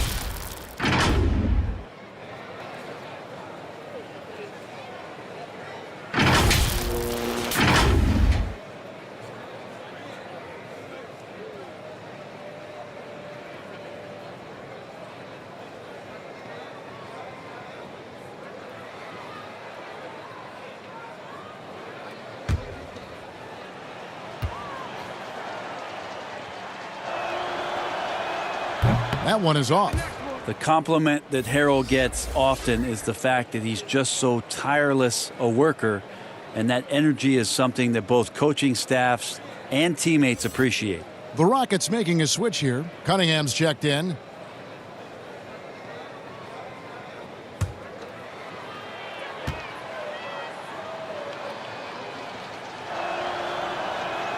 And that trip coming up empty, missing both.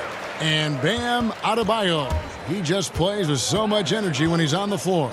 Boy, he is ferocious on both ends of the floor. Great energy player who can finish in the paint with the best of them. Very quick on his feet and can cover a lot of ground for a player his size. Allen finds Martin.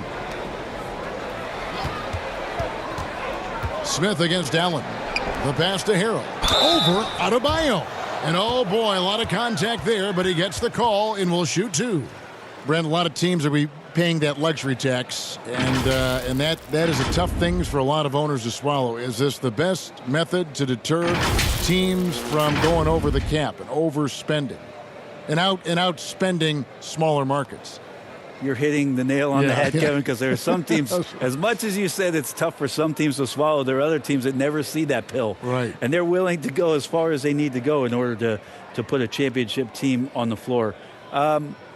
It seems to be working, but the question you had for me, was it a deterrent right now? I don't know if it's as significant as it needs to be. We know the repeater tax certainly hurts some teams, but there are still teams that are willing to spend, Kevin.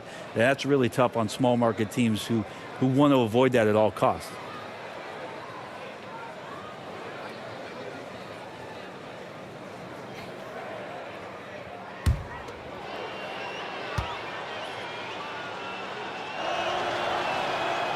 He's off on the second.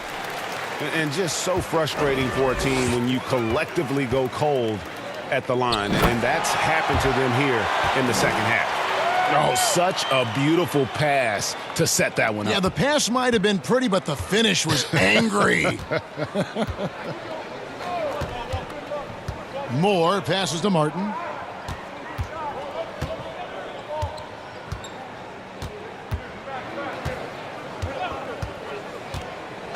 Just 5 to shoot. Back to Moore. Lets the 3 fly. Bangs home the trifecta. Moore's got 6 in the quarter. No way he's going to pass that shot up. The D is way too far back and relaxed in getting out on him. Smith in the post, defended by Allen. Warriors have gotten more than 58% of their attempts to go down for them in the fourth quarter. They're 7 of 12. And there's Martin. That's good on the assist by Allen. That's the kind of passing you want there. Work the ball around, keep it moving, try to get an assist on every bucket.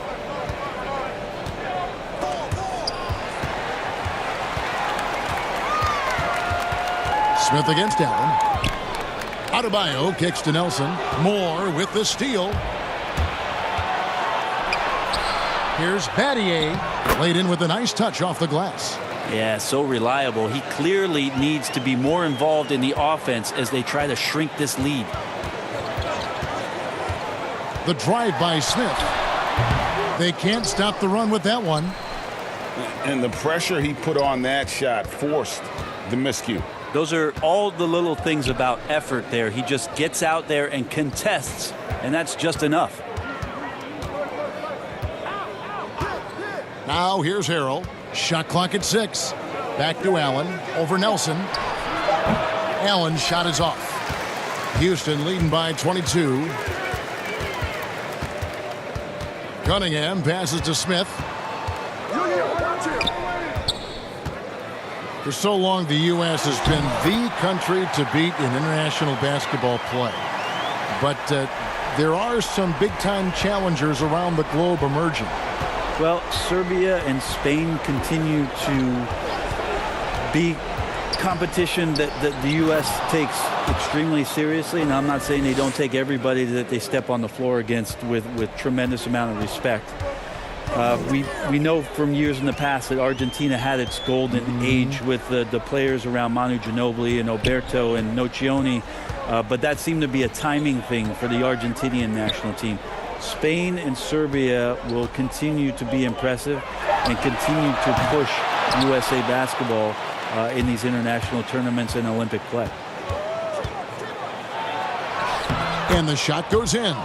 Beautiful timing, execution, great move to the rack. Houston's gone 6 of 12 from outside. A very nice 50% mark, shooting the 3-ball well. A floater, and the layup is up and in. When a player gets a feel for that floater, it can really make things tough on defenders. You're just not sure how to guard them and where your point of commitment is.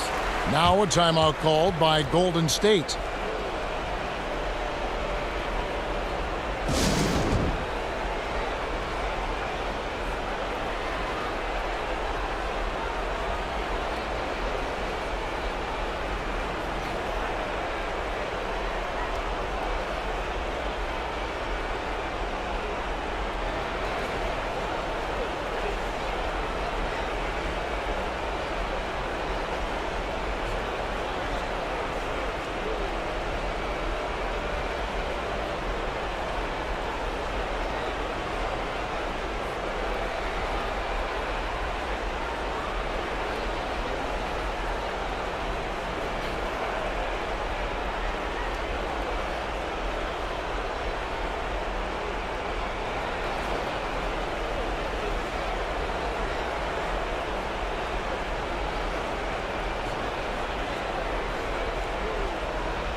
And now let's present our Jordan Player of the Game, Chris Webber.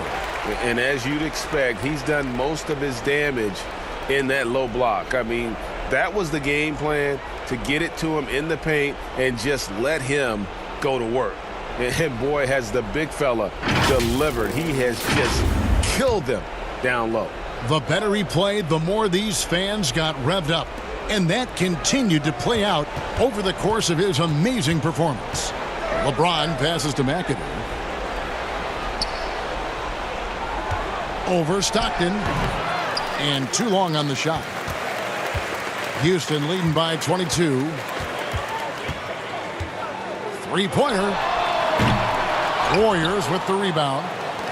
Lucas has got 12 rebounds here tonight. Big. Oh, that was huge! Incredible. Ooh, how about the powerful move there on that slam from McAdoo? Not many are better than him at getting the job done on the interior. He'll always find a way to finish at the rim when he gets a chance. Williams, he's checked in for more.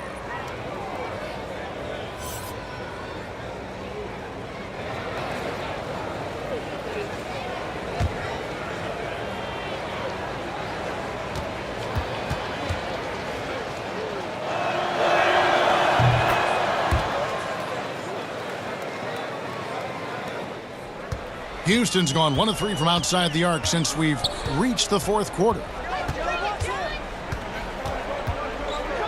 Lucas against Stockton. Passes it to Weber. McGrady outside. Kept alive. Mutombo. And foul on the shot, so he'll get a chance at the line. And Mutombo, a defensive force, a long, intelligent player who plays well on both ends of the floor.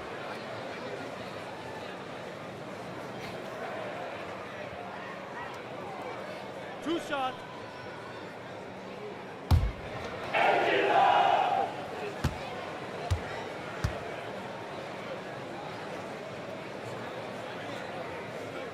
That free throw, no good.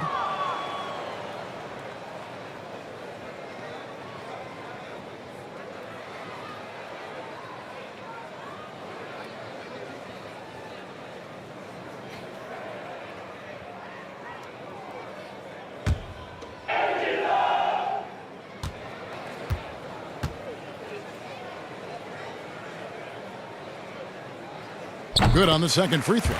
And bird right's an important element in structuring the salary cap. Can you tell the viewers exactly what that means?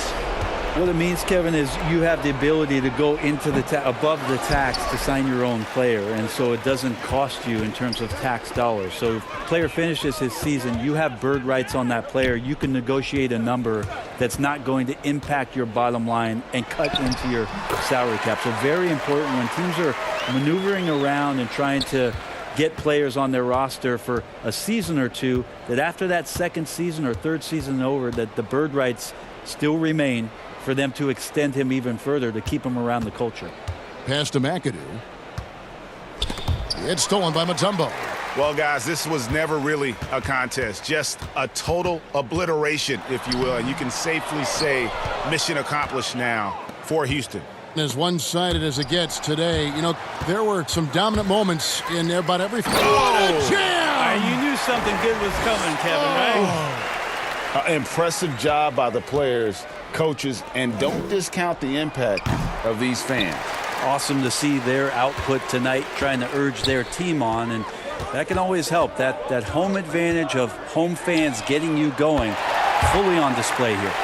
Making every effort to put this game on ice. Loved it. The guys are staying aggressive late in this ball game, just not wanting to let go of the rope. Looking to end the run. No good from Stackhouse. How about the timing he shows there to challenge that shot? Yeah, not easy to do there, and that's a guy that you can tell takes every possession defensively very seriously. Now that's a high percentage look when the D doesn't fight over the screen. Yeah, the coach over there just asking for one simple thing, and that's some effort. Got burned on that one. Pass to McAdoo. James in the post. That shot off the mark. So we see the Rockets taking the win here. It was a tale of two teams tonight, one that was in total control, operating flawlessly, and the other just searching for answers that they could never find. I mean, the energy here is just so tremendous. Fans involved from the get-go, and once they started to really pour it on, it was fun to see that rhythm and flow from their perspective. Well, folks, that's going to do it for now. For Brett Berry, Greg Anthony, and David Aldridge, this is Kevin Harlan along with our 2K Sports crew. We'll see you next time.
This time on NBA 2K TV.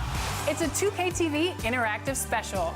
Plus, we check in with the NBA 2K League, update you on neighborhood events, and we have more of your top plays.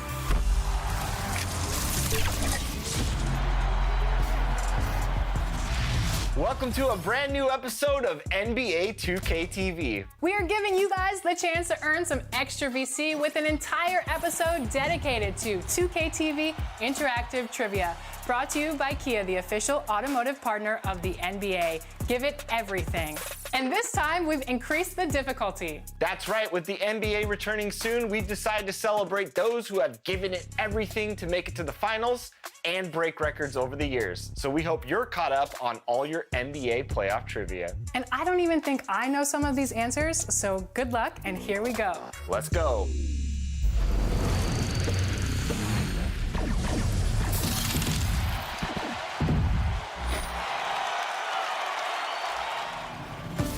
First up, this player has the most wins in NBA playoff history. Is it Kobe Bryant, Derek Fisher, Robert Horry, or Tim Duncan? That is a whole lot of wins.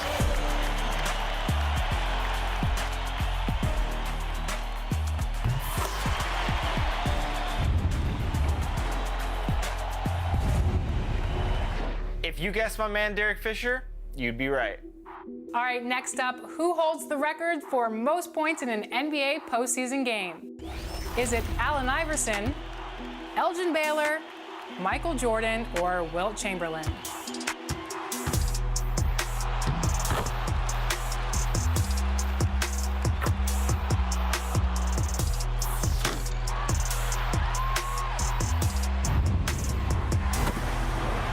Well, if you guessed Michael Jordan, you are correct. It was against the Celtics in the Boston Garden. Young MJ rocking the ones. Who could forget? You could. You weren't even born. I saw the documentary, though. All right, it's time to talk some Los Angeles Lakers, my favorite. In his 20 seasons with the Lakers, how many times did Kobe Bryant advance to the NBA Finals? Was it 5, 6, 7, or 8? Think about this. It's a lot of championship rings. You better know this.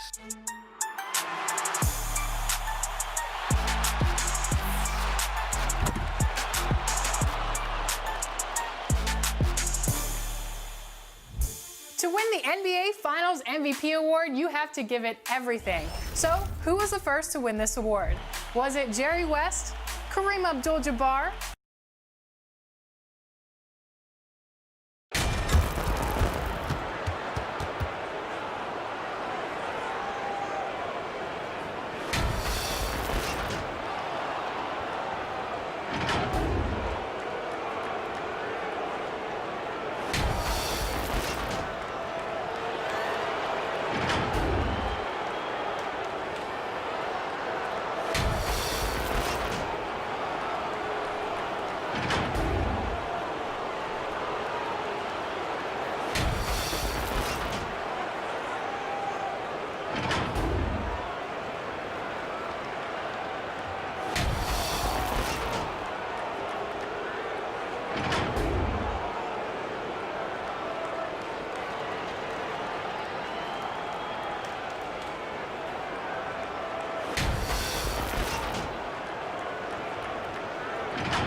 Welcome aboard, everybody. This is Wednesday Night Basketball of the NBA on 2K Sports. Kevin Harlan here, joined by our analyst, Greg Anthony, and Hall of Famer Doris Burke. Plus, reporting from the sidelines, another Hall of Famer, David Aldridge. DA, it's all yours. Well, we all saw the media frenzy that surrounded Anthony Davis when his plans to leave New Orleans emerged. He said, the things I do in the community, being a good teammate, playing hard, championships, all that stuff matters the most to me. Between money or legacy, my legacy will win that battle every time. Kevin? Winning a big part of it, David. Thank you. And for a look at how the competition stacks up right now. These, the new power rankings, they tell a great story. They're obviously disappointed with how things are going. Momentum working right now against them. And I feel like Toronto, they're obviously trending in a positive direction, but still working out some of those early season timing issues. But I have to say, I like what I'm seeing. Let's take a look at our starters for Sacramento. They've got Gordon. McHale is out there with Moses Malone.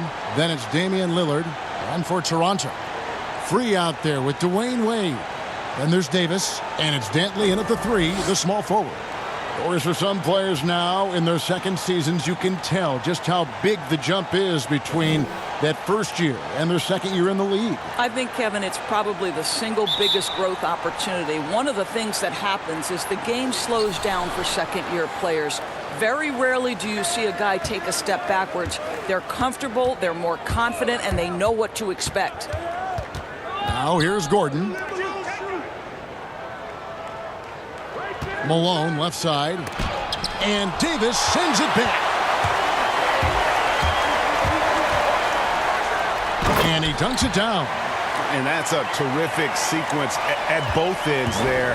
There was the block shot, then the run out, and nice finish on the break. Here's Lillard. Outside Gordon.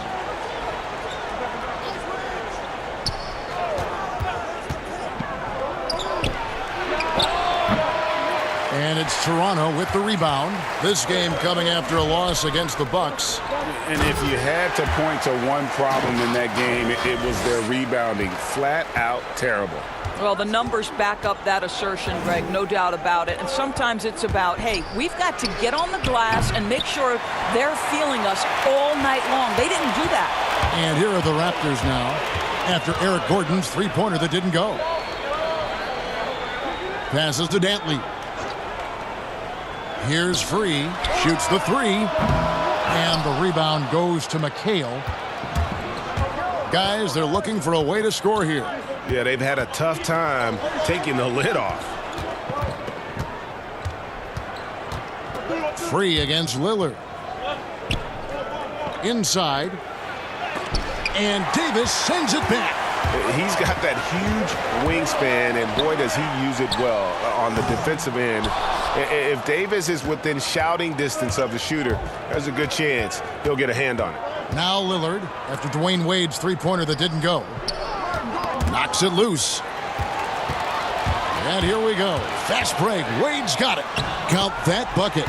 Wade's got his second bucket. Well, you love that he sprints out in transition. Dwayne Wade has that burst of speed that will burn the defense. Gordon against Wade. It's stolen by Wade. And Wade slams it in. And that's the kind of play you just do not want to give up defensively. You lose the possession and give up a quick 2 at the other end.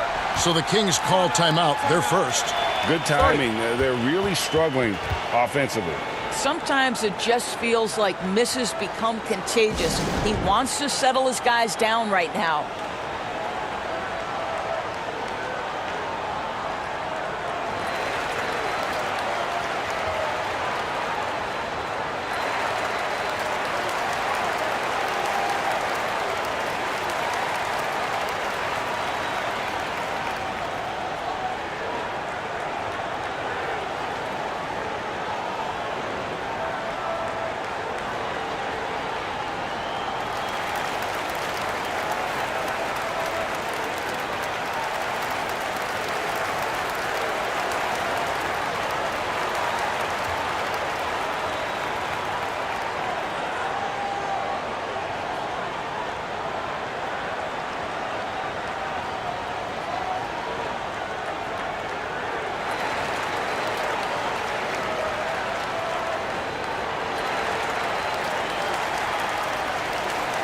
And here's a look at some stats for Damian Lillard. Great showing for him last season.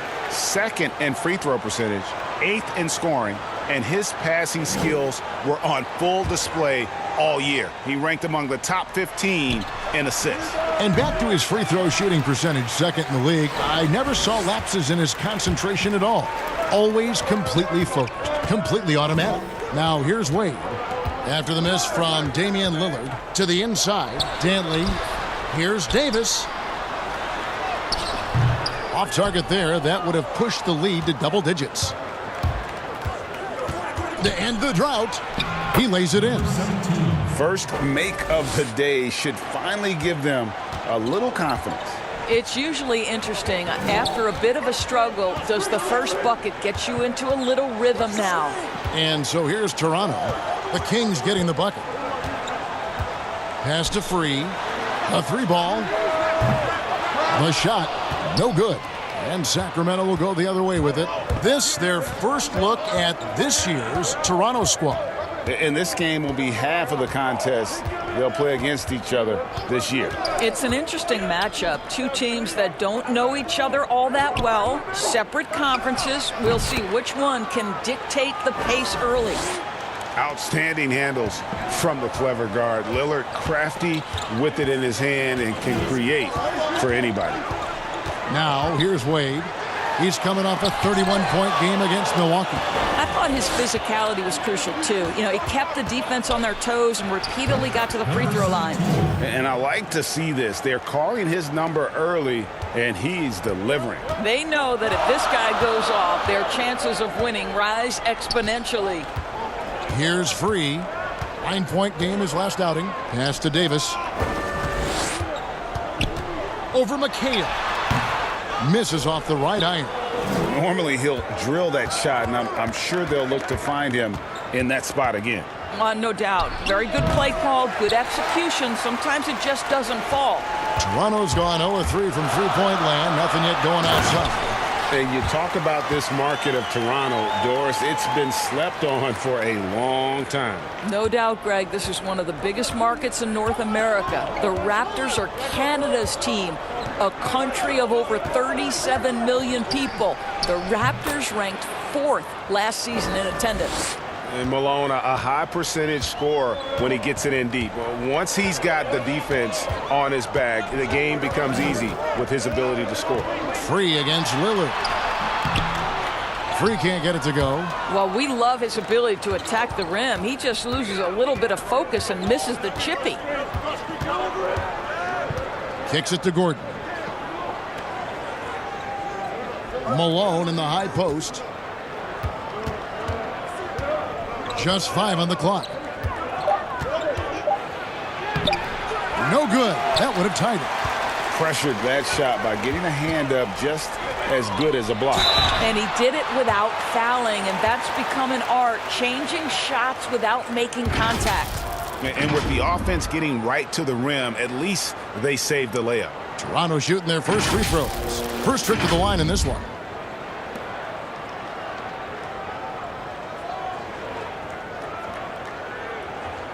Take a break. Take a break. 2 shots.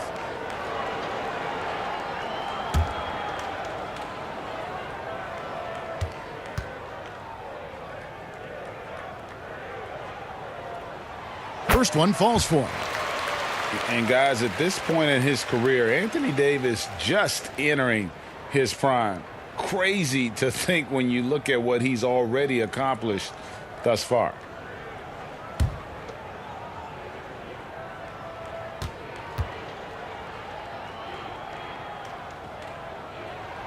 And both free throws good for Davis. And we are talking about Anthony Davis. How do you even put into words, Greg, what he's able to do on the basketball floor? Timeout.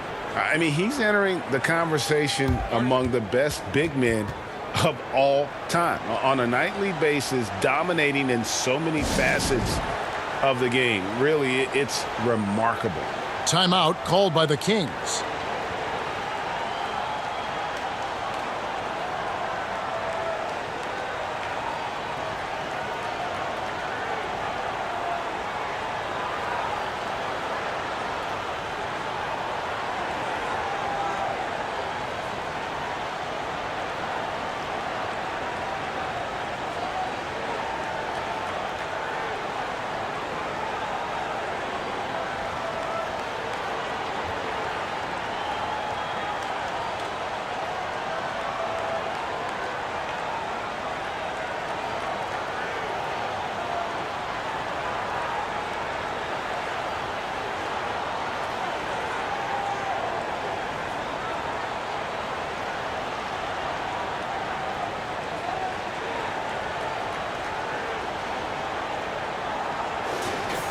While we have the time, let's take a look at last season's best transition team.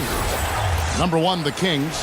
In 4th, the Raptors. It's all about the fast break with these two groups. I mean, they were terrific a season ago, playing at a breakneck pace. Lillard from outside drains the three-pointer. Lillard's got his second bucket of the night. That's one of the reasons Lillard is out there. He gives you that deep threat. The pass to Davis. That falls. Nice feed that time from Dwayne Wade. And his presence as a scorer, it just has a calming effect for the rest of the team. He's a fallback option whenever they need him. And it's out of bounds. The Raptors will take it the other way. And the Kings making a change here. Lewis is checked in.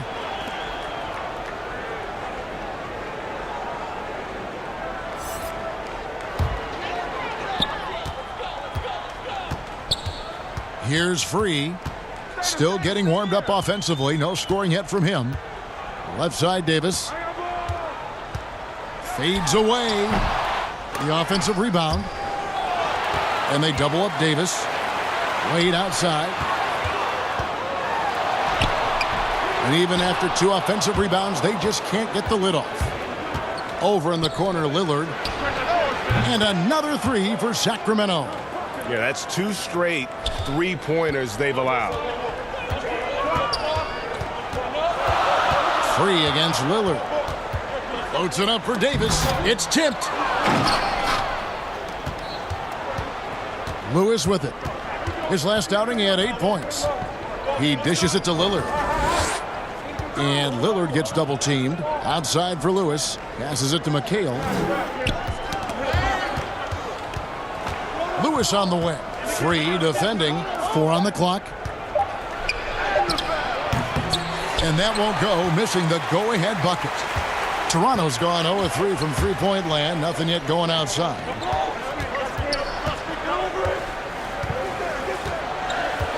Back to Davis. And Toronto turns it over again. And a chance here to see the numbers for Davis. Coming off a terrific season. Putting in about 26 points per. 12 rebounds and almost 2.5 blocks. He's been nothing short of fantastic during that stretch. Offense coming very easily for him. And so much of it to me is his ability to read the floor, make the right decision, and then go right after the action he wants. It's stolen by Davis. And here we go. Wade heading to the hoop. Well, the power of D. Wade. Once he's deep inside, he is ready to send it in with authority. Lillard against Free. Lillard surveying the D. Malone trying to break free. Davis with some nice D. No doubt he's struggling right now from the field. Let's see if he can get it going in this quarter. And good that time. And it's a 4-point Raptor lead. Well, the basketball mind that Dwayne Wade possesses is so special. What understanding and feel for where his guys will be. Now here's Malone. And he just worked New York in that last game. Guys, how about the journey of the Raptors' Nick Nurse? So well-traveled before taking the head job in Toronto. This guy has shown his worth. In his first season as a head coach in the NBA, it translates to a title. Absolutely incredible. Here's Lillard after the made shot from Dwayne Wade. Malone, left side. Back to Lillard. He's looking for McHale and finds him. And it's Kevin McHale with the finish. Well, that possession to me highlights the importance of creating for your teammates. And Coach Nick Nurse paid some dues, Doris, before his turn as head coach of this Toronto team. Well, think about it. Early in his career, he's a player coach in the British Basketball League. Then he goes and establishes a G League franchise in his home state of Iowa. Then to lead that team to a title in 2011, join another G League team for the Raptors and win a title in 2013. Really an incredible journey, guys. Catching up on the changes for Toronto. Jackson, he's checked in for Wade. And Monroe subbed in for Free. And contact on the shot, so he'll be shooting free throws here. And if I had to think of one word to describe Dantley, it would be prolific. AD doesn't have weeks where he averages 30 a game. How about he does it for seasons? Just a scoring machine.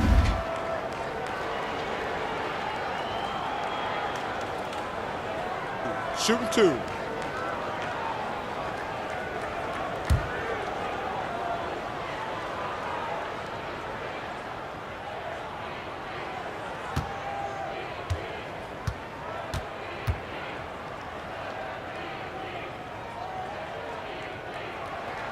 And he makes the first.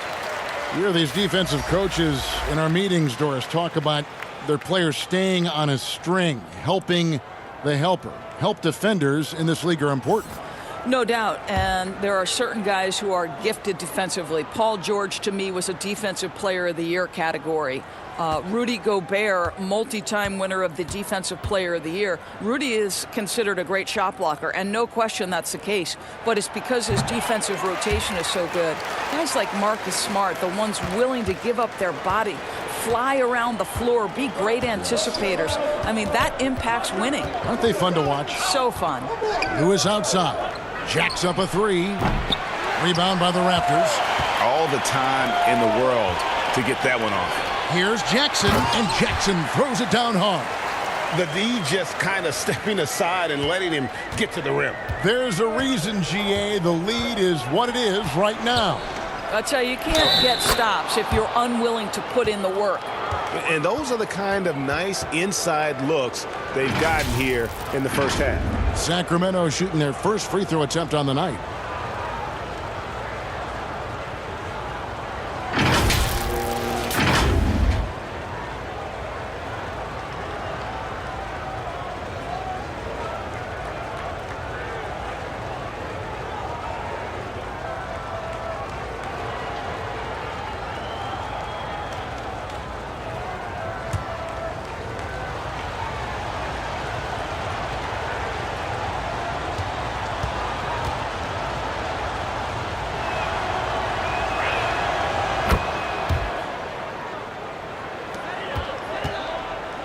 And so it's Monroe with it, bringing it up for Toronto. It's a 3-point game. 1 up, 1 down, 2 points with his first shot this game.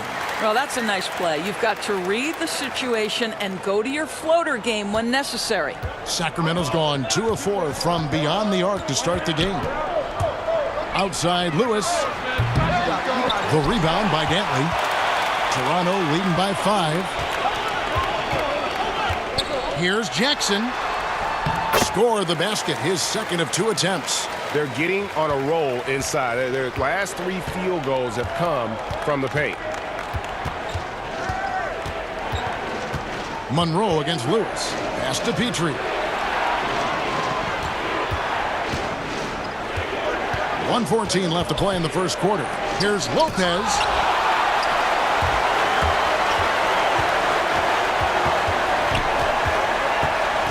Here's Dantley. He's coming off a 13-point game against the Bucks in Milwaukee.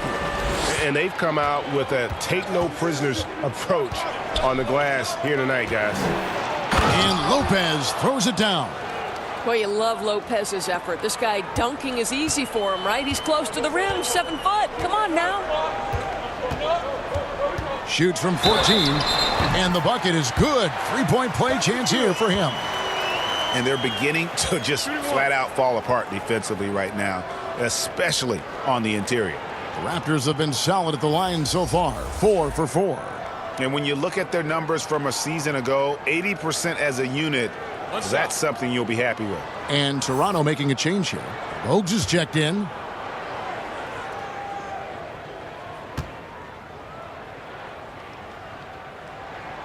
The free throw drops for Monroe. The Kings trail by 8. There's 38 seconds left in the first quarter of the game. Here's Thorpe. No points in the game yet for him.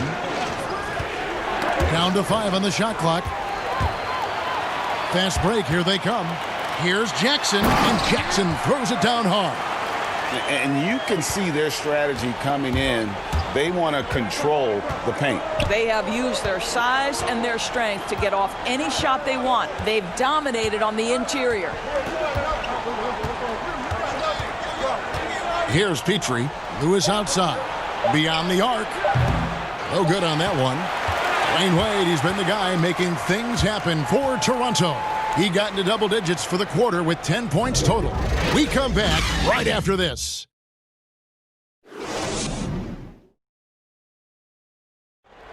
Great team play, so key to winning. Damian Lillard broke down the keys. Be a star in your role. You know, I think it's one thing to say, let's be consistent, let's play hard, let's do all of these things. And I think as competitors, as professional athletes, we're going to play hard. You're going to be competitive because we're competitors. We don't make it to this level for no reason. But I think at this level, you also have egos. Knowing your role and playing it so well is so crucial. Yeah, when everybody buys in and plays for one another, that's when teams play their best ball. And glad to have you with us, folks. Second quarter of basketball. This game has not exactly been neck and neck, but plenty of time left in this one. And guys, what's your take on Toronto so far? Yeah, in that first period, they look to push in transition at every opportunity. And why wouldn't they, Greg? You see their effectiveness in the open floor. Very difficult to slow down. All fueled up and ready to go. Let's reset the lineups, courtesy of Gatorade, as the second quarter gets going. On the court right now for the Kings, they've got Brook Lopez, and it's Mashburn in at the small forward position. Here's Baker, the 12-point lead, their biggest of the game. Guarded by Jackson. Here's Thorpe, shooting foul as the whistle blows. He'll shoot 2 free throws. We hear this a lot, Doris. The great offense always beats great defense. Think that's true? I do, Kevin. I think obviously a defender is usually in reactionary mode. It's the rare defender who is dictating to the offensive player what they want to happen. So imagine trying to impact LeBron James as he's playing in the open floor with a head of steam. Like, good luck with that. Yeah.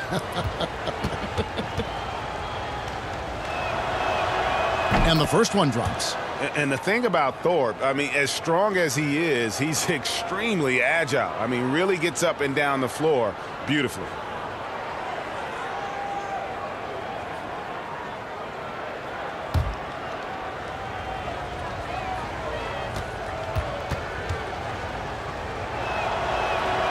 And so Thorpe nails both of them. And we've played through the first minute here in the second. Now, here is Monroe. He's tightly guarded. Baker banked in off the glass. Baker's got the lead up to 12 now for Toronto.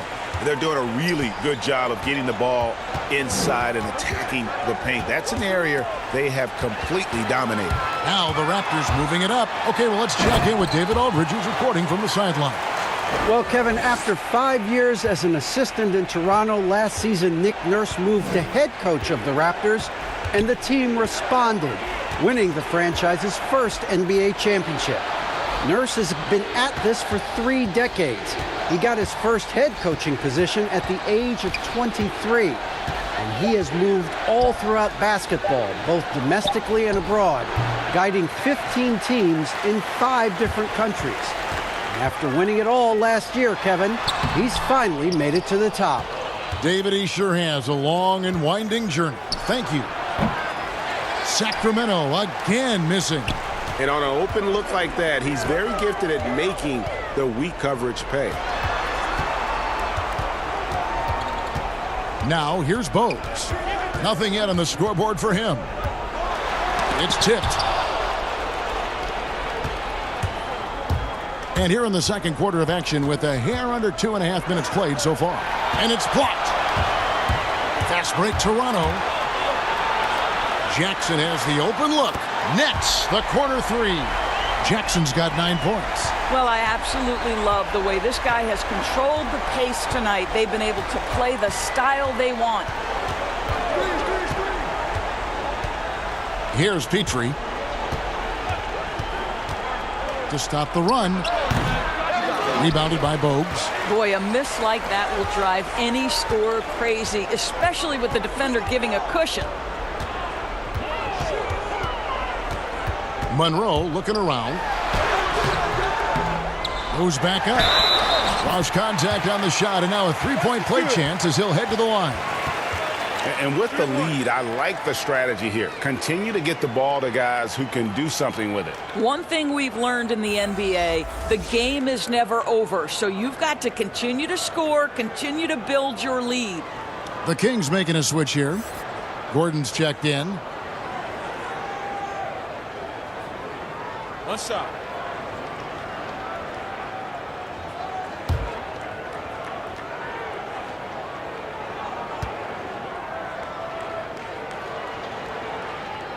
The free throw drops for Monroe. Now a timeout called by Sacramento. They are coming into this having notched a win against the Knicks in their last game.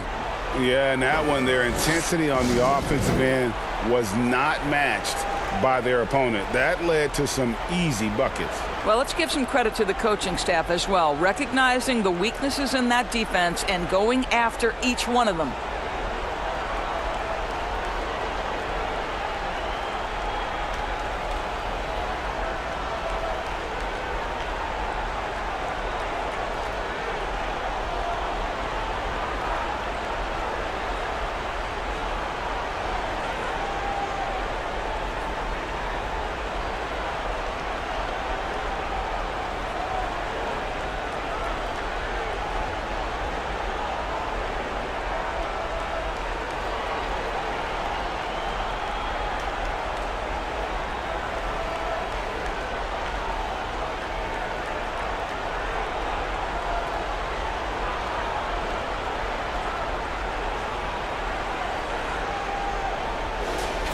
And here's the 2K leaderboard with the list of the league's top shot blockers from last season.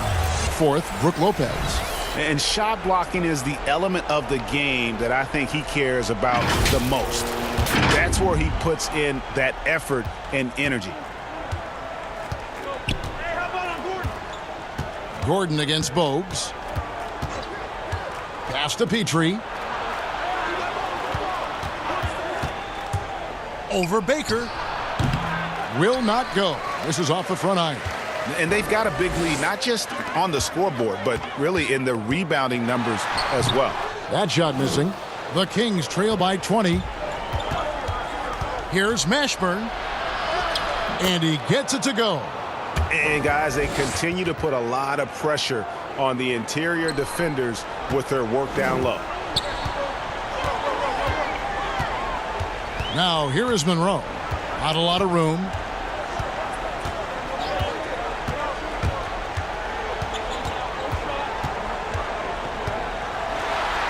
Scored the bucket. He's made 5 so far, shooting a very clean 5 of 7. I'm sorry, that's poor defense down low again. It's been a mismatch thus far in the paint. It's rebounded by Mikan. Mikan's got rebound number 13 for him here tonight. Here's Bogues. Another shot, and that's 2 points on the layup. Baker's got 4 points this quarter. When you're trying to claw your way back into a game, you cannot allow second chance opportunities. Well, how about the effort on the glass? Even with this lead, I love that they're still going after it. And just using the natural advantage he has, he can see over the top of the defense. And he has got such good touch from that medium range area. It's an option they can always go to. The Kings trail by 20. Outside Gordon. And the layup's good off the glass. No issues on that one. Good work all around. The Raptors have gone 7 of 15 from the field here in the second quarter. Just under 50% shooting. There's the pass to Monroe. It's stolen. Here's Petrie. And he goes up strong with one hand and flushes it down. That's a double whammy, guys. That's right. A great defensive play, then the emphatic stuff. Let's see if that serves as a momentum builder. What a great sequence for this group. Passes it to Mikan. Feeds to Bogues, and it's blocked by Gordon. They retain possession. To the middle. Here's Petrie. Terrific assist. A nice finish. Solid play all around. And now you see them starting to really work the ball inside. Right wing. Here's Monroe. And no good. The dry spell continuing for him. Eric Gordon on the wing. Sinks the three-pointer. Gordon's got 5 points now in the quarter. So many of Gordon's shots come from three-point range because he drains so many of them. When you've had his kind of success from beyond the arc, you're always going to have the green light. Now here's Bowes. He's gotten some minutes, but nothing on the board yet. And Thorpe pulls it down. And he's been way off the mark this quarter. It's been ugly. Here's Mashburn. Over Baker. No good there, and that would have cut it to single digits. Toronto leading by 11. And here's Bowes. Stolen by Gordon. And now Sacramento on the break. Shots good from Petrie. Petrie's got 9. Great teamwork, punctuated by a strong finish. Going right to the rim, which is where you want transition opportunities to end. So timeout called here, the first for Toronto. Doris, such an honor to be on this with you, and you were the first female to become a full-time NBA analyst, breaking new ground. You've accomplished so much in your life, personally, professionally. What would you tell young women who are graduating college, looking to get ahead in their career in what you've chosen? Well, first and foremost, I've been very lucky, Kevin. The game of basketball has been a part of my life since I was 7. It's been a driving force. I love it. I would just tell young women, times are changing. Dream big. There's nothing that's impossible. And I'm so thankful to the NBA players and coaches who have just wrapped their arms around me from the time I entered this business. So kudos to those players who are part of the change, no question. And hard work. I have seen you work. I have seen you prepare. No one prepares more. No one works harder than you. Thanks, Gab.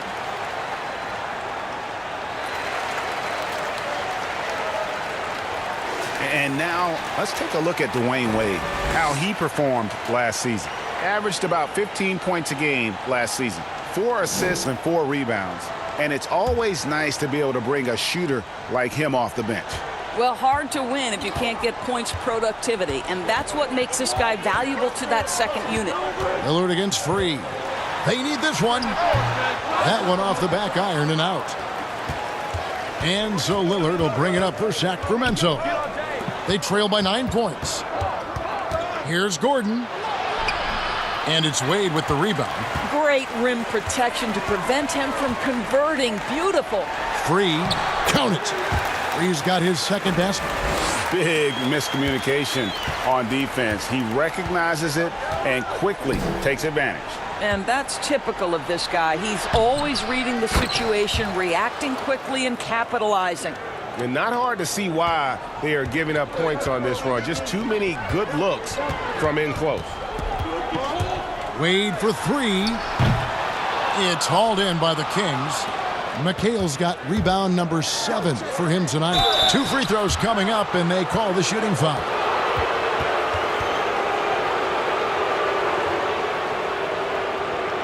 The Kings have yet to miss from the free throw line. They're 3 for 3.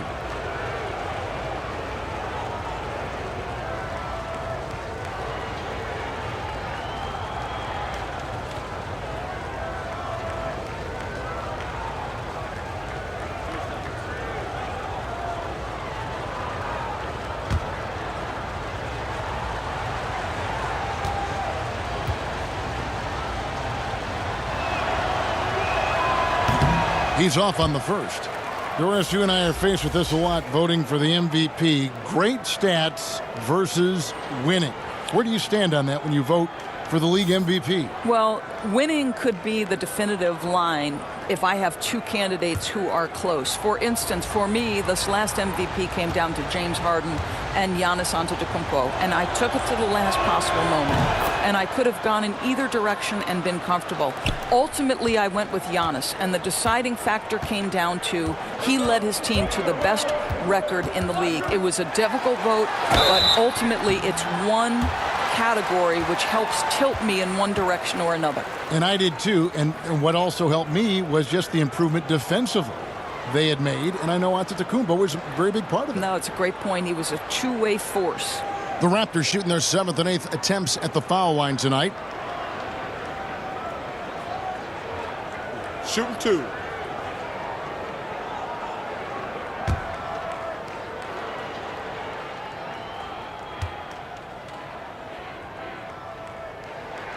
And he knocks down the first one.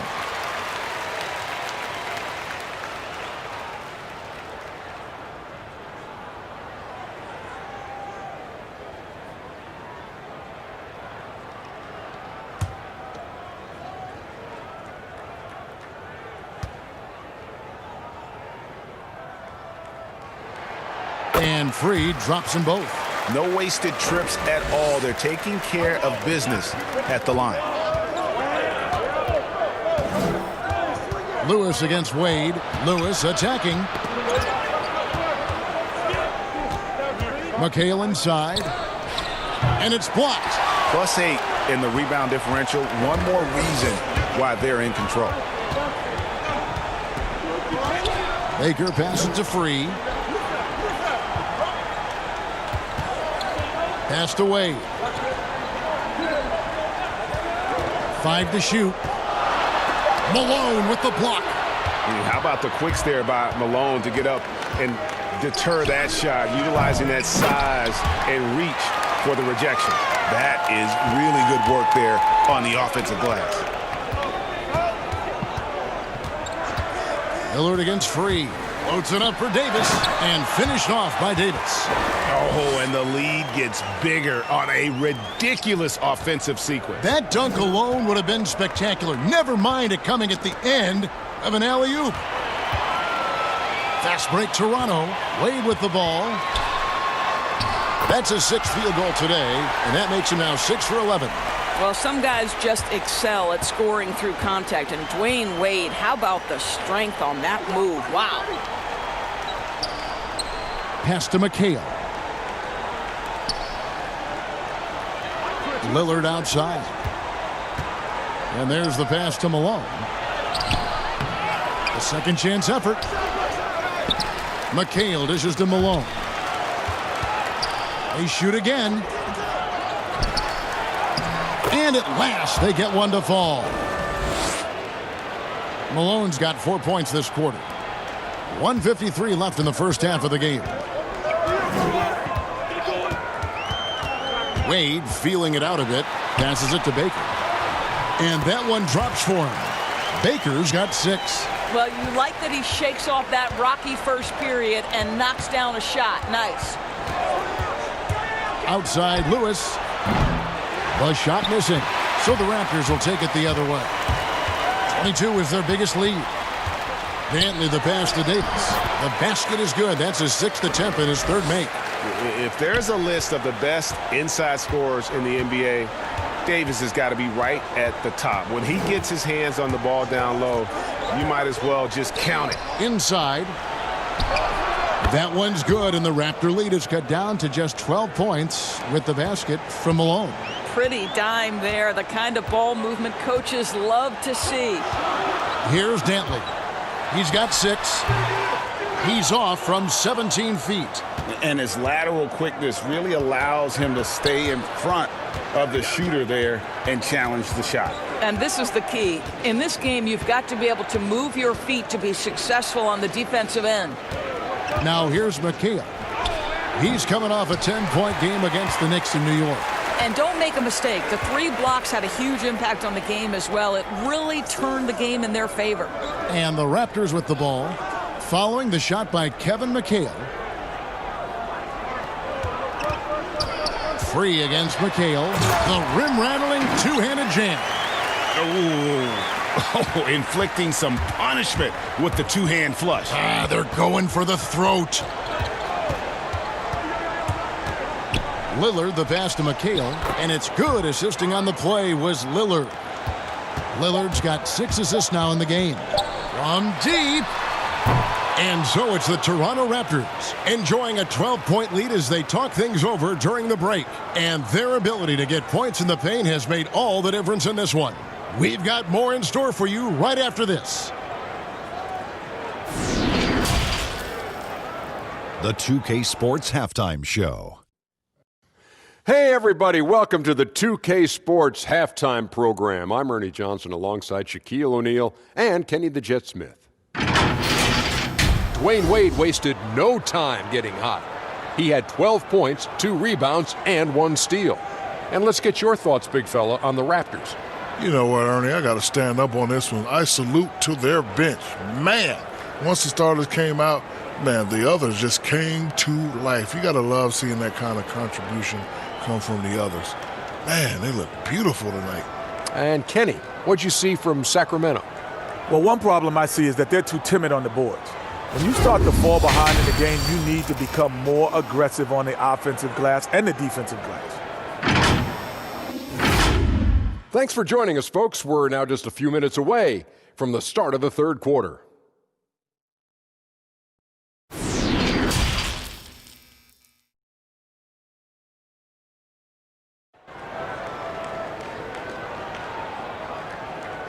And as we dive into the second half, we'll find out if the next 2 quarters are any different from the first 2. So far, it has been a runaway. Dwayne Wade really has his fingerprints all over this one. That first half looked like a dunk contest mixtape. Was just destroying the rim. Yeah, this guy, he plays fast, he's aggressive, and if you let him get to the cup, there is nothing that you can do about it. And with the second half upon us, we'll find out if this game becomes the route that it's threatening to be. We've got Free. He's out there with Dwayne Wade, and it's Mikan in at center. So that's the 5 in the game for Toronto. And it's Davis with the jam. Boy, Dwayne Wade showing what a brilliant playmaker he is. How about that decision-making? Nice. Three-pointer, Lillard knocks down the 3 ball. Lillard's got 11 points. And obviously his momentum from the last game has carried over here tonight. No, I think that's the one thing every player is searching for, consistency. They're giving this guy a chance to carry the offense once again. Now here's Wade. With a floater, and it's out of bounds. The Raptors able to retain possession here.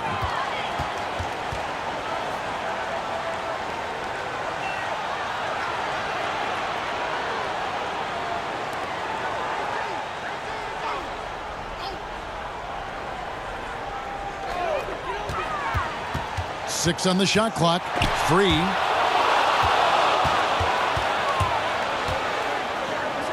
About 1 minute played here in the second half. Here's Malone. He gets it to fall. That makes it just a single-digit lead. He's got 12. Yeah, Malone's strength can be intimidating. He's superb at scoring, even when the D is draped all over. McHale against Free. Pass to Dantley. Trying to find Davis. He's got it now. Raptors moving the ball around. Free against Lillard. Can't hit that one. Nice defense from Malone. And they're 1 of 4 here to start the second half. With the second effort, and it's blocked. Here's Free. 8 points for him. Down low, here's Davis.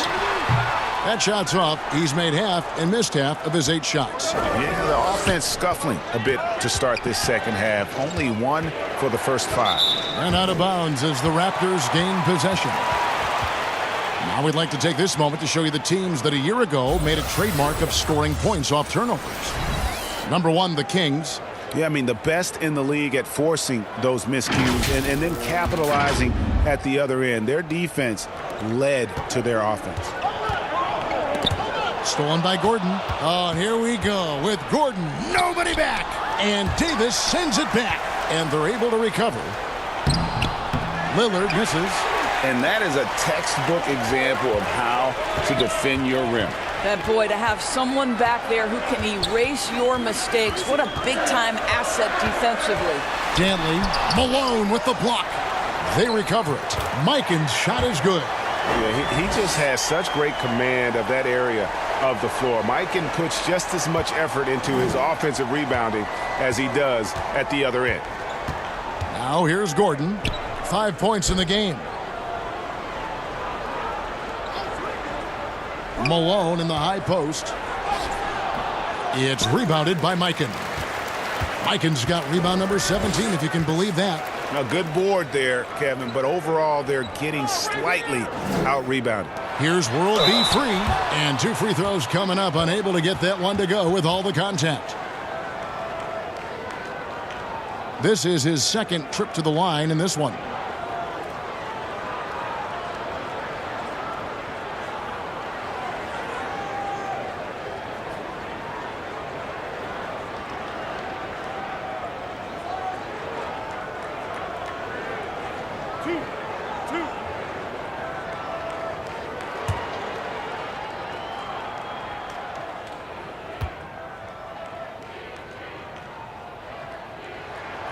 The free throw drops for free.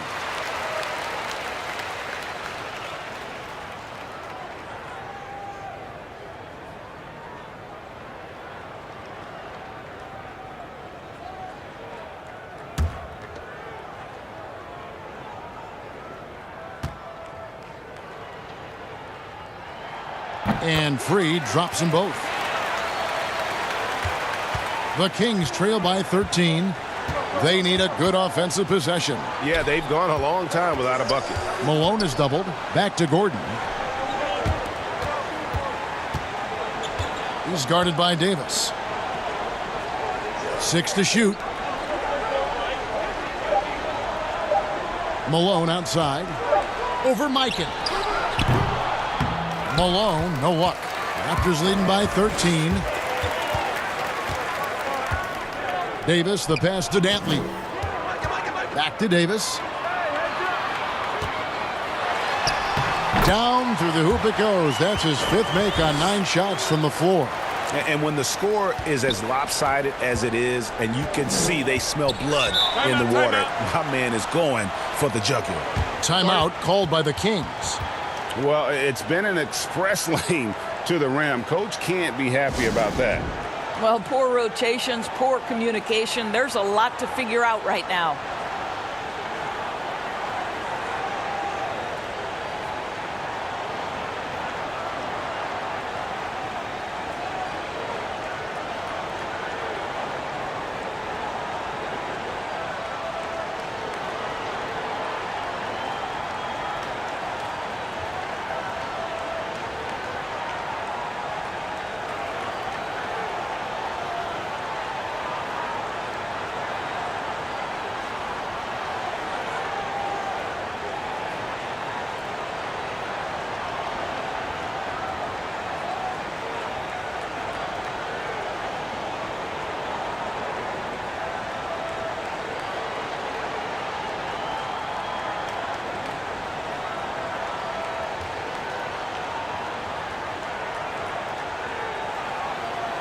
A moment here to look at the numbers for Brook Lopez. Last season's performance for him, he was around 12 points a game, just over 2 blocks and 5 rebounds. And not many players possess his kind of ability to protect the rim. I mean, you look at the block total, pretty remarkable. Well, I love it. Drivers think they see a crease to the lane and go for it. And eventually, he shuts the door. And they've only got a slight edge on the boards, but it just feels a lot bigger. Monroe, the pass to Mikan. Yep, that one goes. Mikan's got 4 this quarter. Well, we've seen that movie a few times, haven't we? An easy bucket in the paint.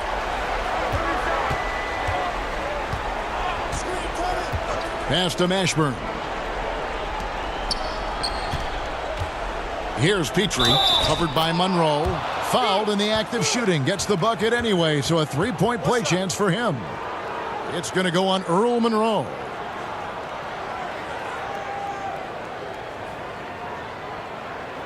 The Kings shooting the 6th attempt at the free throw line tonight. And they shot their free throws at a measly 73% clip over the course of last season. One shot.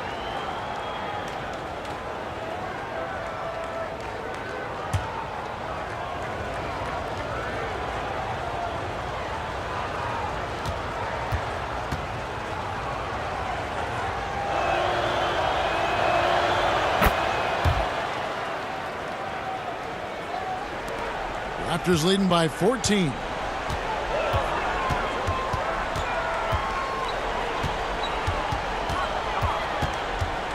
Now the pass to Davis. And they double up Davis. Pass to Bowes. Clock at 6. Jackson, that's a two-pointer. But they get it back. And foul on the shot. He'll shoot 2 at the free throw line. That one's on Eric Gordon. Yeah, the defender all over him.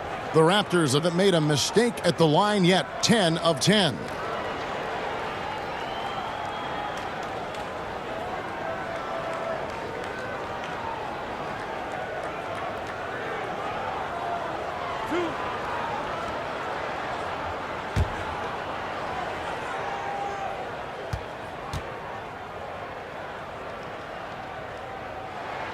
First one falls for him.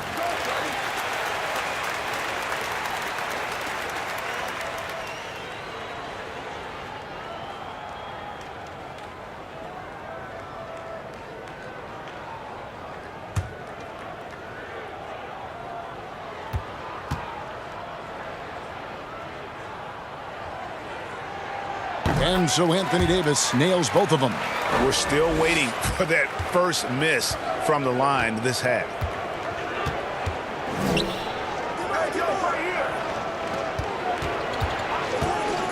Here's Petrie, covered by Monroe.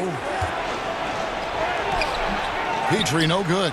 And with the success they've had rebounding the basketball, they're right where you'd expect them to be, firmly in the driver's seat.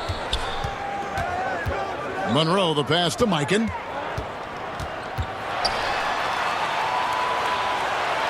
Trying to get open is Davis. Mikan, no good. The Kings trail by 16. Here's Petrie. Uses the glass to finish the layup. Petrie's got 14 points for the game. Well, offensively, this guy has been cooking. They're definitely not losing because of him. Now here's Monroe. D right on him. Left side, Davis. Back to Monroe. Jackson from long range. It falls for his 5th field goal tonight. Now shooting 5 for 8. This is as pure a shooter as there is. You've got to stay connected or it's a problem. Poked away. Here's Petrie, covered by Monroe. And they come right back with their own three-pointer. Their three-point percentage has taken a big leap here in this second half. Jackson up top. He's got 12. Davis with the bucket. Here's Petrie. Kicks to Gordon. High post Lopez. And there are the Kings with another bucket. Nice touch on the jumper from Brook Lopez. This guy is so skilled shooting from the mid-range. Love it. Jackson up top, defended by Gordon. Outside Jackson. Pass to Davis. And they double up Davis. Shot clock at 5. Jackson, that's good. And that's an example of playing big, adapting to the situation. Well, major height disadvantage. He recognizes that and still able to score it. Now here's Lopez. He has 6. Lets it go from the wing, and there are the Kings with another bucket. Well, that leadership from Lopez, wanting to get his guys involved with his passing ability. Toronto leading by 14. Now Bowes. He's been patient so far. Nothing on the scoreboard yet. Jackson from long range. Offensive rebound. And a foul call. Almost got it to go in, but he'll go to the line for 2.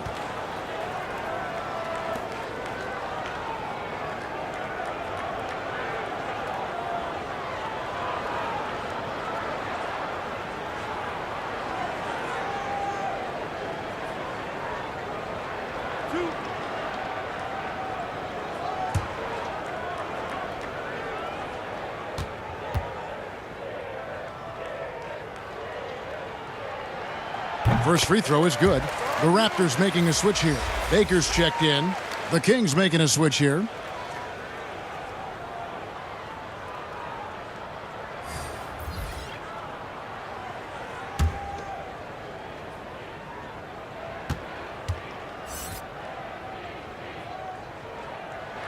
And so Anthony Davis nails both of them.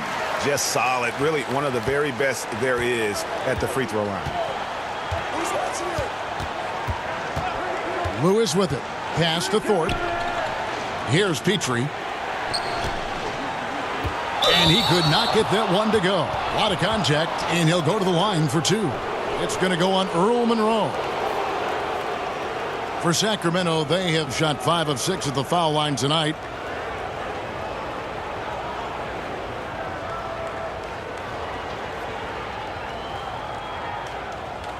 Shooting 2.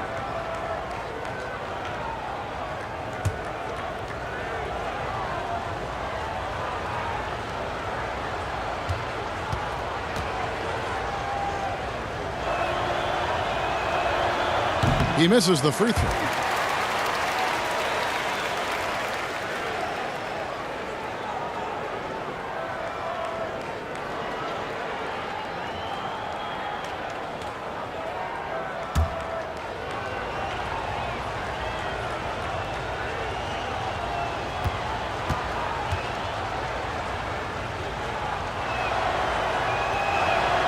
He hits the second from the line.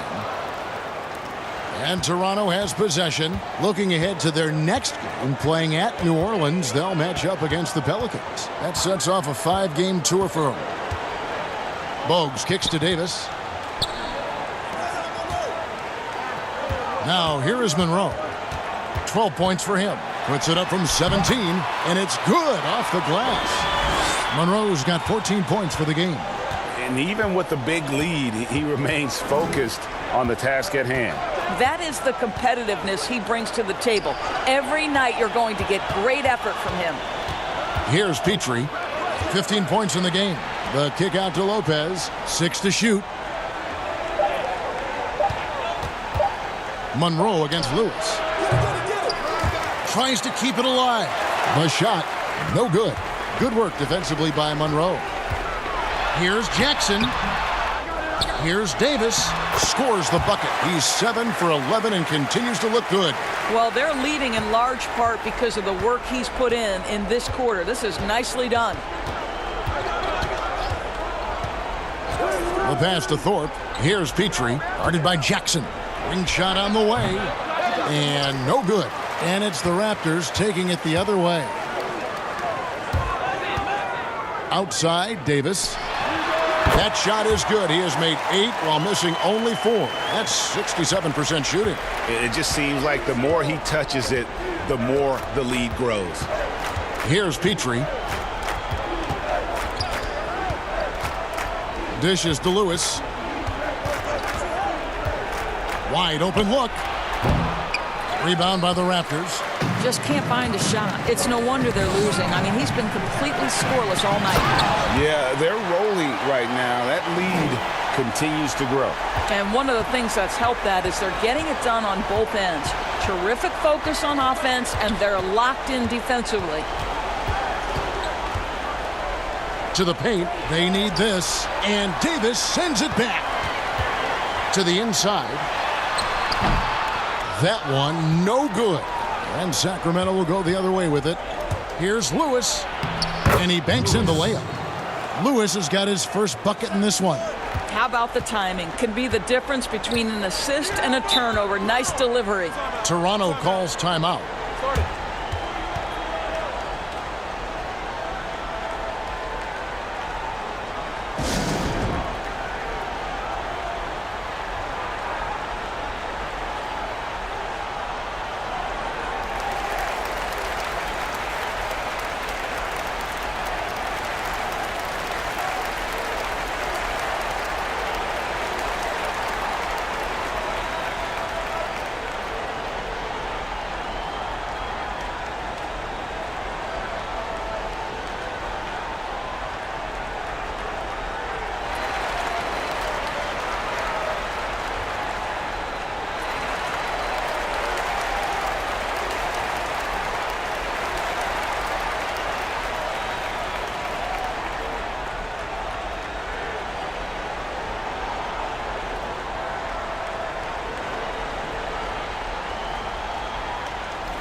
No one had more success at the foul line last season than this group of players. Damian Lillard is second. He was locked and loaded from the free throw line all season. Never suffered through any real lulls in that department.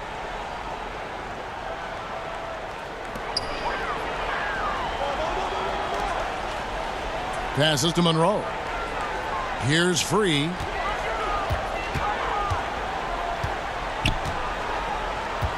Six on the shot clock. Pass to Davis. Out to the right wing. And that's out of bounds. Toronto will retain possession. Here's a look at what's coming up now for the Sacramento Kings. On Friday, they'll be matching up with Nikola Jokic and the Atlanta Hawks. And then on Tuesday, they'll tip off a homestand starting with the Portland Trail Blazers. Here's Free. He's got 10. I'll tell you, he's trying to help them extend this lead, but it's been a tough night for him individually. Here's Lewis. Good. Great play by Lillard to set it up. Lewis has got 4 points in the quarter. And not being as aggressive from the three-point line anymore. They had a lot more attempts in that first half. Monroe. Here's Baker. And he gets the basket. Officials blowing the whistle, so a chance at the line for one more. Boy, when he's this deep, it's going to be tough to stop him, especially with a smaller defender. First trip to the free throw line for him tonight. Dwayne Wade's checked in for Toronto.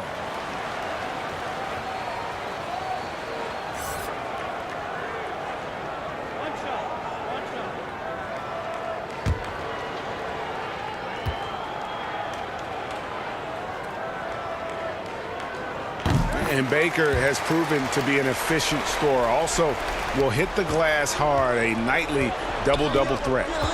Now, here's Lillard. He's got 11. Fires the three. The rebound by Dantley.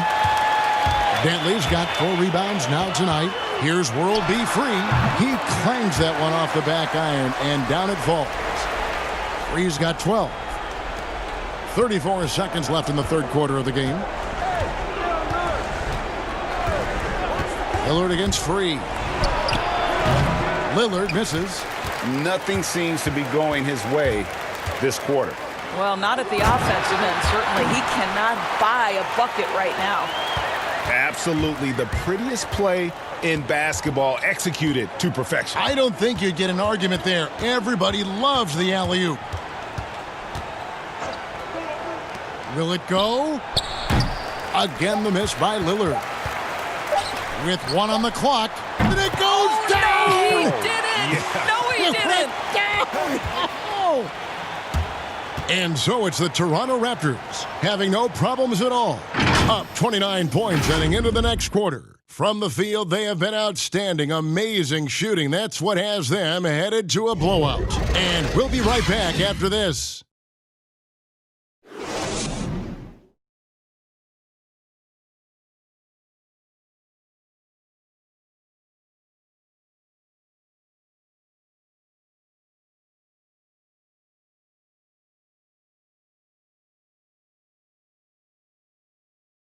Luke Walton had some advice for his team. Let's hear what he had to say.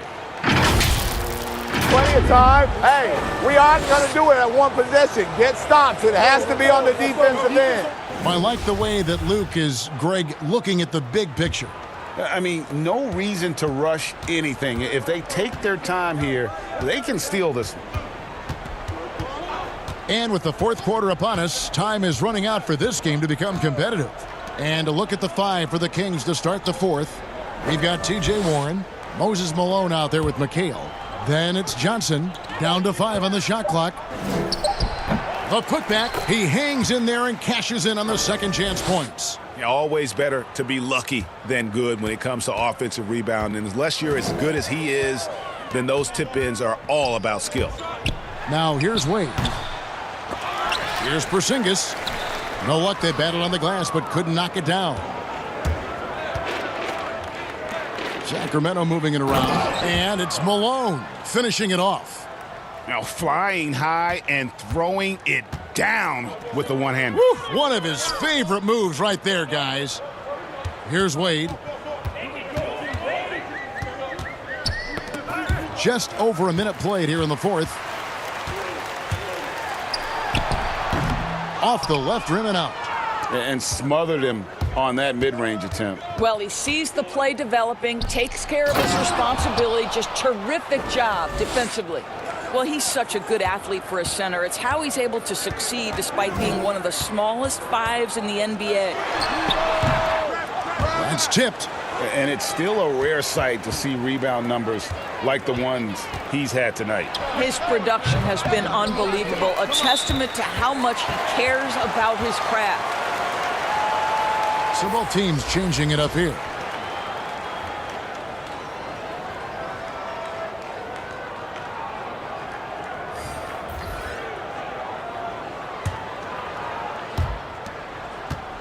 Raptors leading by 23.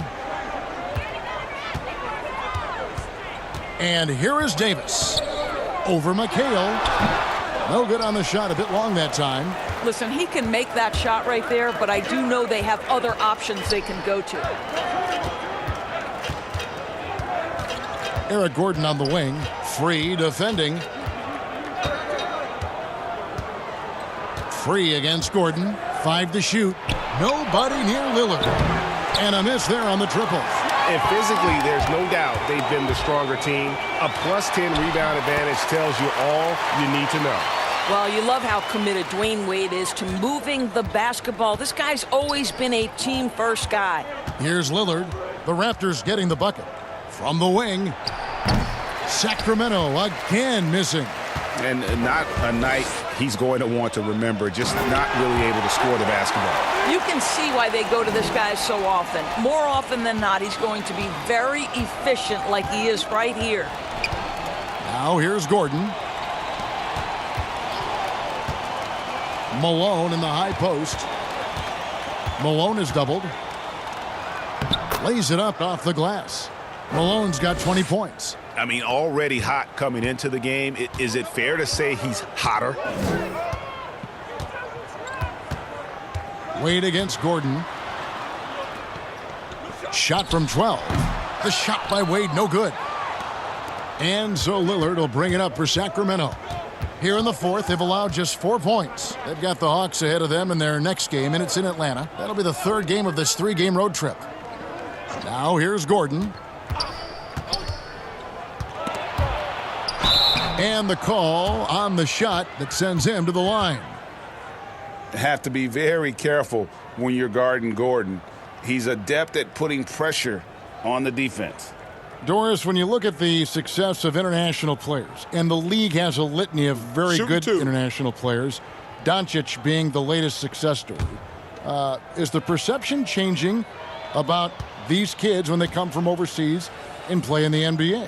Well, one of the greatest, and then to me, the greatest international player of all time, Dirk Nowitzki, a Hall of Fame player, probably changed the perception to start with. Now, listen, over the years, Luka is going to have perhaps a Hall of Fame career if he stays healthy. The reality is this. The NBA is looking for the best players to man those 15 roster spots of the 30 NBA teams. It doesn't matter where you're from, what the color of your skin is. If you can play the game of basketball and play it at the highest level, the NBA wants you to be a part of their league. Raptors leading by 23. Over 3.5 minutes through the final quarter now. For Sacramento, they've gone 4 of 8 in this fourth quarter, shooting an even 50% from the field. The putback controls the rebound and puts it back up and in. And looking a lot better now, but still a long way to go to get back into this one. Yeah, but this run started with tighter execution at both ends, and that'll need to be maintained for them to have a chance to take the lead. And they're passing the ball very crisply here. Lillard outside. And he's good on the 3-ball. And he found the perfect spot behind the arc there. Big gap in the D. Here's Free. You know, Doris, you and I love history. And we were talking the other day, you and I, about Bill Russell and his 11 championship rings. You think anyone's ever going to break that record? I I think it'll be close to impossible, Kevin. And the reason is, number one, there were so many fewer teams back then for Bill Russell. In no way diminishing the greatness of one of the game changers, both between the lines and outside the lines. Bill Russell will always be an historic figure. But it's very tough to compare eras. There's now 30 teams, nutrition, conditioning, coaching. There's just so much more information in the current era. Here's Wesley, following the score by Damian Lillard. Here's Free. Buries the 20-footer. Free's got 4 points in the quarter. And boy, did he ever sell the pump fake. Worked to absolute perfection. Outside Gordon. Pass to McHale. Now Malone, and he makes that one. Malone's got 22. Well, they're not behind because of this guy. He is putting on a tremendous run. Lillard against Free. And the pass to Dantley.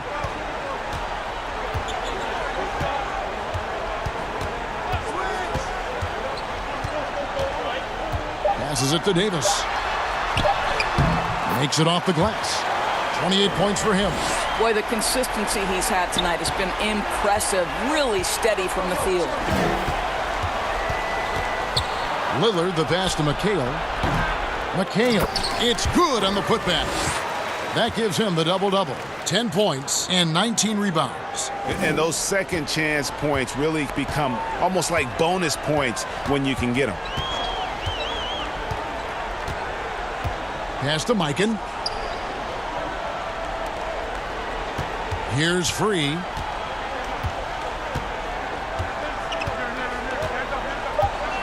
The Raptors need to get a shot off. Offensive rebound. Davis with the bucket. Just so resourceful as a player. Davis gets the job done inside in all sorts of ways, and that's one of them right there, crashing the offensive glass, getting that second chance bucket. Yep, it counts. Malone's got 12 points now in the quarter. Well, individually, he is doing everything he can in this 12-minute session, but he's just not getting enough help. Out to the right wing. Free against Lillard. Here's the lob to the hoop. Chemistry at its best. An unreal alley-oop. Yeah, you're right. The pass, the catch, the dunk. All of it perfect. Pass to McHale.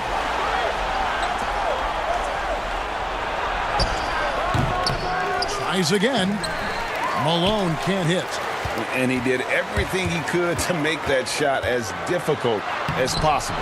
We call that a great contest. You know this is something he brings to the table, the ability to anchor your defense.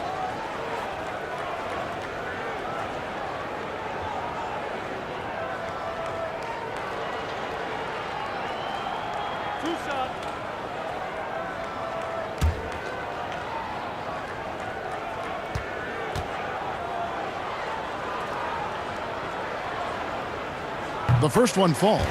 Doris, basketball continues to gain in popularity around the world, doesn't it? It's amazing to me. It does. Adam Silver, the commissioner, has said, I believe we can be the #1 spot in the world. Obviously, they'd have to overcome the soccer, and that's popularity. But think about this, Kevin, how inclusive a game basketball is. And the love spans across gender, race, ethnicity, religious affiliation. And the best part about the game of basketball is this, Kevin. When you're growing up and trying to get better, you need a ball, you need a hoop, and you need you, and you don't need anything else. That is so well said.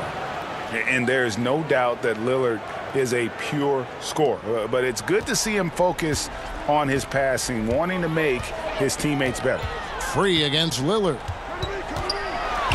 Rejected by McHale. And they'll keep possession. Wade passes to Free. And a lot of contact on that one, so he'll shoot 2 here. It goes on Moses Malone.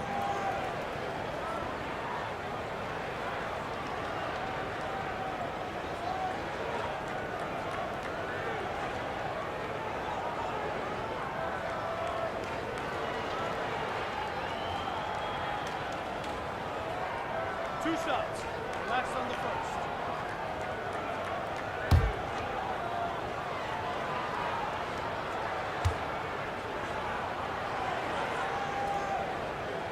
No good on the free throw.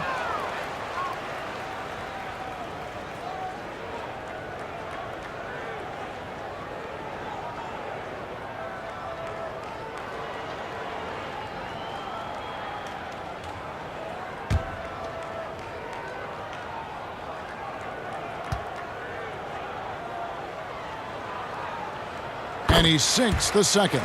Doris, isn't it interesting that we're seeing some teams with more three-point attempts than two-point attempts? It's incredible, Kevin, that every year over the last decade you see more three-point attempts across all 30 NBA teams. And think about the Houston Rockets. In each of the last 2 years, the Rockets have actually taken more threes than twos. This is the evolution of the game. It is not going anywhere. There's two high-valued shots in the league.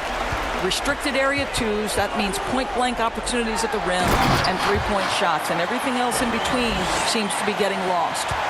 That's a finish he'll be bragging about for a while. As he should. Very impressive. How about that from your point guard, gentlemen? Playing big at the rim. Okay. Wade is covering. And it's D. Wade with the rebound. Wade's got 6 rebounds in the game. They've shown some strength in the paint today. Their work on the boards has been impressive. Davis finds Wade, looking to end his cold spell, and it's Wade with the jam. He just powered that one down. One of the game's top dunkers. And it's Gordon with the ball. He brings it up for the Sacramento Kings. Now the pass to Malone. He can't get that one. They are enjoying the commanding lead. And it really gives them the opportunity to give their starters a rest. Always critical when you get ready for that home stretch. Well, Kev, you know this as well as I do. Dwayne Wade is looking for the contact. This is a big physical player who loves to mix it up a little bit.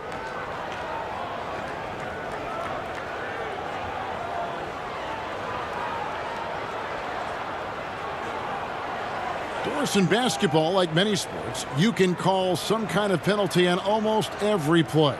So with that in mind, where do we draw that line? I would say that most coaches and most players would say as long as there's consistency with officiating, they can adapt to the way the game is being called.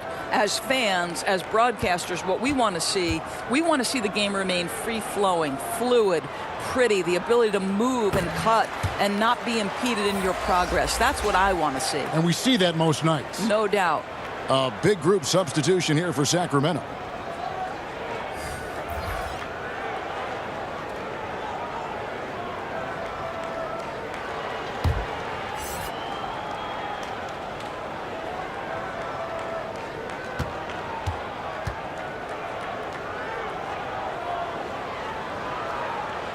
He doesn't get the second one. Well, when Dwayne Wade is able to stay healthy, he has proven he's still very effective. This guy is smart, he's decisive, and he can play at a high level. Sometimes a player is born with a passer's mindset. He deals it with conviction.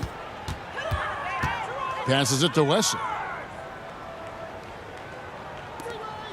Wade against Johnson. Wade kicks to Gay. Wade with it, just 4 to shoot. Launches it. Sacramento grabs the miss. Thorpe's got his 5th rebound right now in the game. And Warren the bucket on the assist by Johnson. And one team is just completely outclassing the other tonight. Spirited performance, and it really ignited what is turning out to be a monster win here for the Raptors. It was a standout performance across the board. I mean, it was like watching a cat play with a mouse. They were able to do more or less whatever they wanted. And it'll mark their 4th win on the year, actually their 5th win on the year. And so they win their first game against this squad. It's a 2-game season series, and they'll be going for the sweep the next time they face off. And what a tremendous standout performance it was for Davis. What you love about his performance is that he is simply taking what the defense allows and then making the most of his opportunities. Here's Wesley, following the basket by T.J. Warren. Misses the step-back jump shot. He's covered by Gay. Laid in with a nice touch off the glass. Well, this is what they needed earlier on. At some point, it's too little, too late. Yeah, but then again, this run came against a team that may have felt it had already won, and you get the sense it let its guard down. And that is a textbook example of how to defend your rim. That boy, to have someone back there who can erase your mistakes, what a big-time asset defensively. Here's Thorpe, and plenty of contact on the shot, so 2 free throws coming up. And there's the foul. It's called on Toronto.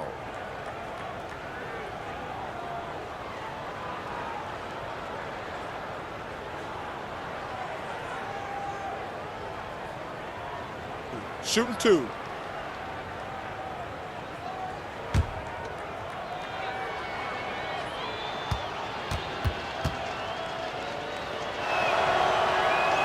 And the first one at the line is good.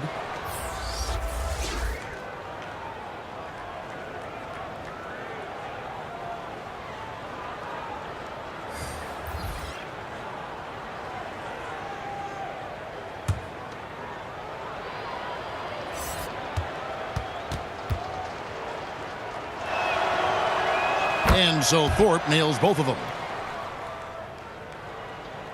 We've got 13 seconds left in the fourth quarter. Here's Free.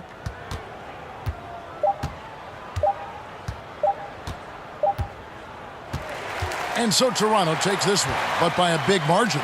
Some good moments throughout this one, but they have the clear advantage down the stretch. Yeah, I mean, I love the way they executed on both ends of the floor, completely under control for the vast majority of the game. The right way.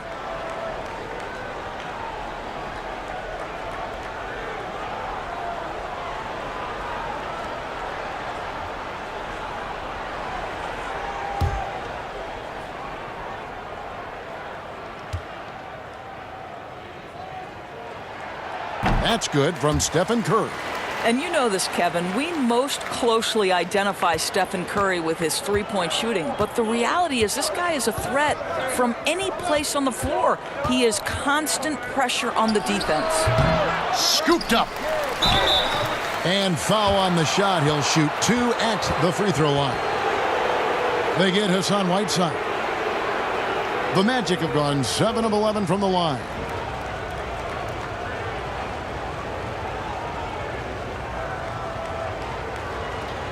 Take a break. Take a break. 2 shots.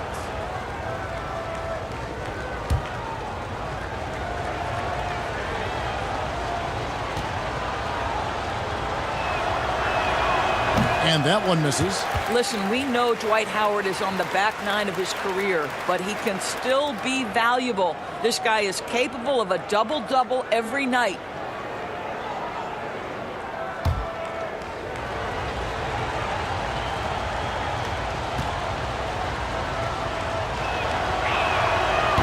Can't make the second free throw either. Listen both. Richardson left side. That one misses. So Orlando will take it the other way. Here's Hudson. The Magic again can't hit. Terrific closeout there to challenge the 3. It may be the hardest thing to do in basketball. Close under control, and he's more than up to the task. Floyd.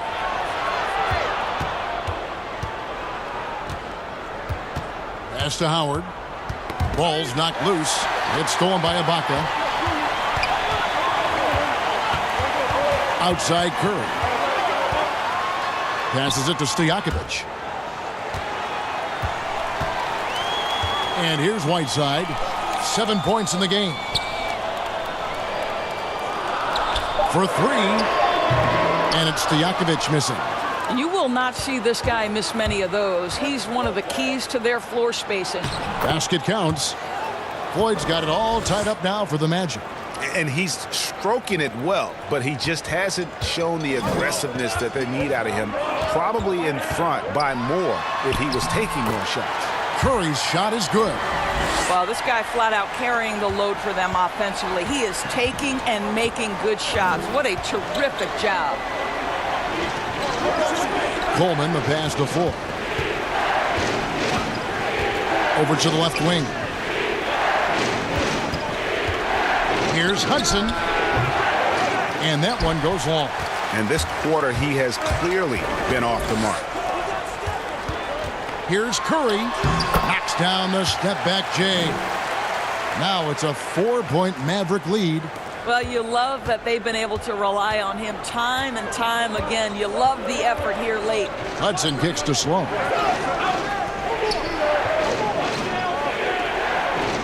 The pass to Hudson. To the middle. Here's Howard. 2 free throws coming up, and they call the shooting foul. And the upcoming schedule for the Mavericks.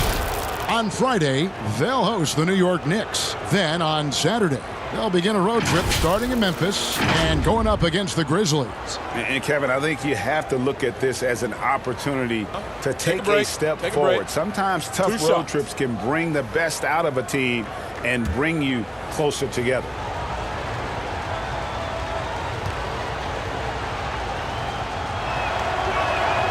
And the first one drops. Moncrief is checked in for Dallas.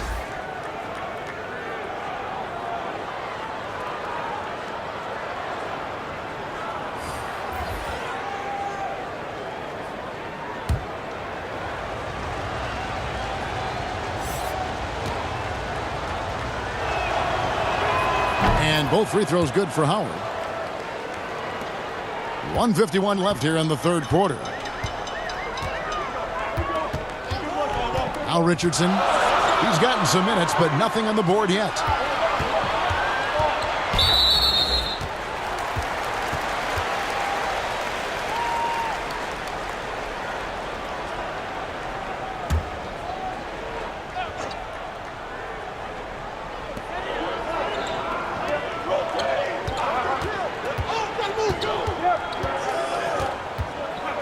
Shot clock at 6. Rebounded by Howard. Howard's got rebound number 17, if you can believe that. More good work on the glass there. When it's all said and done, I think rebounding might tell the story in this game. And how about the incredible timing on that alley-oop? He absolutely hammered it down. Now, here is Stojakovic.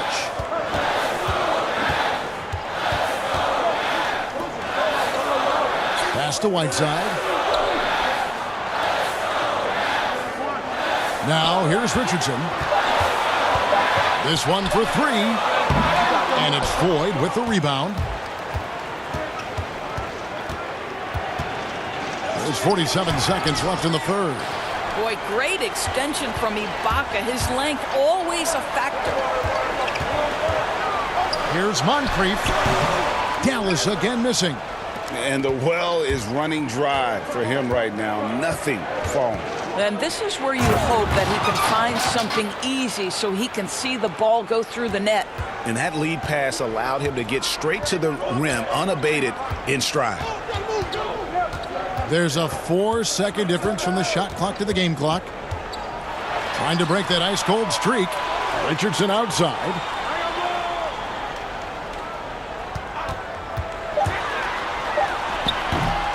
Here's Whiteside, and it's sent back by Howard. Oh, you love how Ibaka gets a little nasty down on the block. Excellent at putting the defense in a tough spot.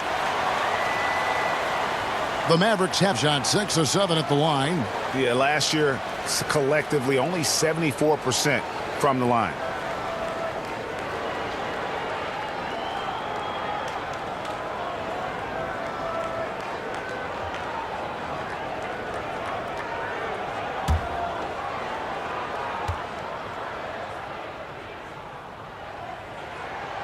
And he can't get the first one.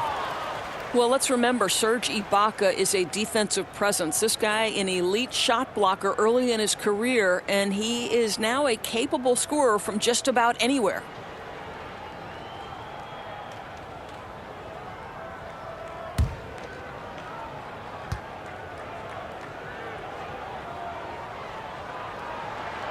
He hits the second from the line.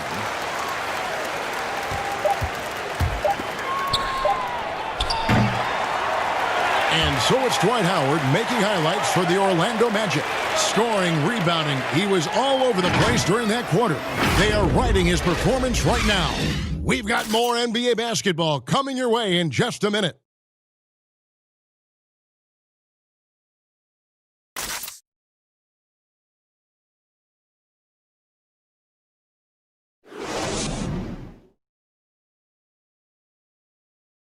And let's take now this moment to bring up our State Farm assist of the game. And he's always been the favorite to bag this honor. These kind of feeds are his bread and butter. Well, this is why, Greg, great point guard play is so critical in today's NBA, and you see it right there on display. And it's been a very competitive game so far as we get rolling here in quarter number 4. Fourth quarter on the floor for the Magic.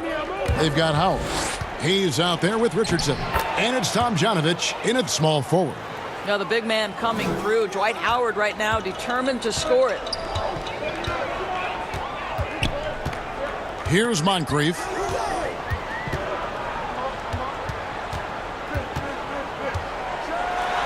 And he makes no mistake on the slam dunk. And this is some serious showmanship. Loving that tomahawk right there. Greg, he came with force, and that's not just about getting 2 points. That was sending, I think, a message. Now, here's Richardson.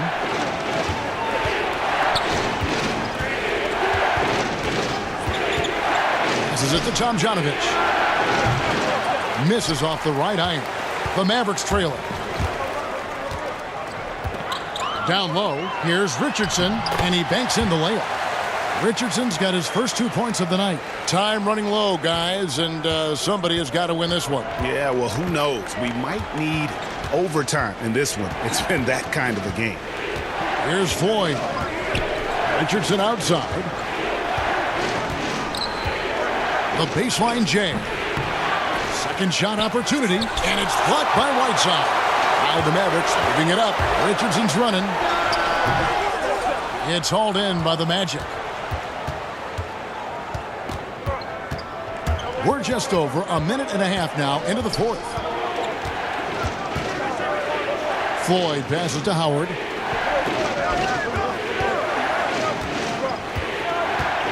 Pass to Floyd. That's good. And so Howard with the assist.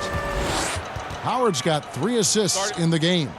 And the Mavericks call time here. One of the stories here, Dwight Howard getting it done today.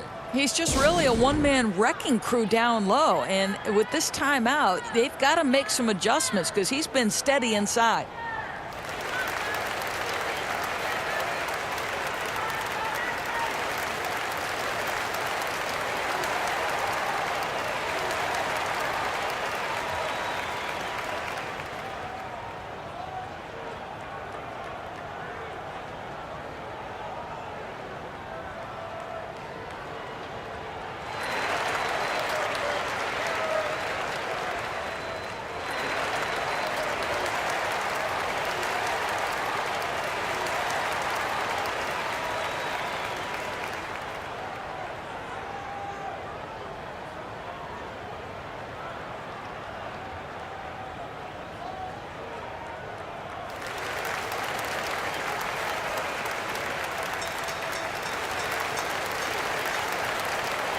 And some changes here for the Mavericks. Shaq's checked in for Whiteside. Chambers comes in for Serge Ibaka. And it's Marion in for Stojakovic. Isaiah Thomas checked in for the Magic. All right, let's catch up with our sideline reporter, David Aldridge. Well, during that last break, Kevin, I got a chance to hear Rick Carlisle's message to his team. He's pleased that they're getting consistent points in the paint. He said, in this league, it's not easy to do what you guys are doing. Let's just keep doing it until they stop us. Kevin? Now, here is O'Neal. And, yep, that's going to be a flagrant foul. Unnecessary contact. And Kevin, I got to tell you, he's probably fortunate to just get a flagrant one there. I mean, so much contact. The officials easily could have gone even harder on it. Greg, I agree. He'd better be on his best behavior from now on. One more flagrant of any variety, and he's out of here.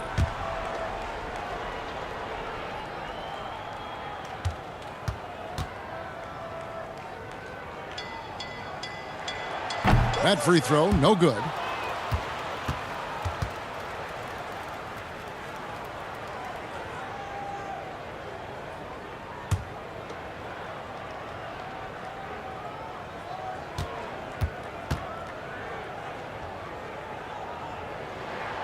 And he's good on the second.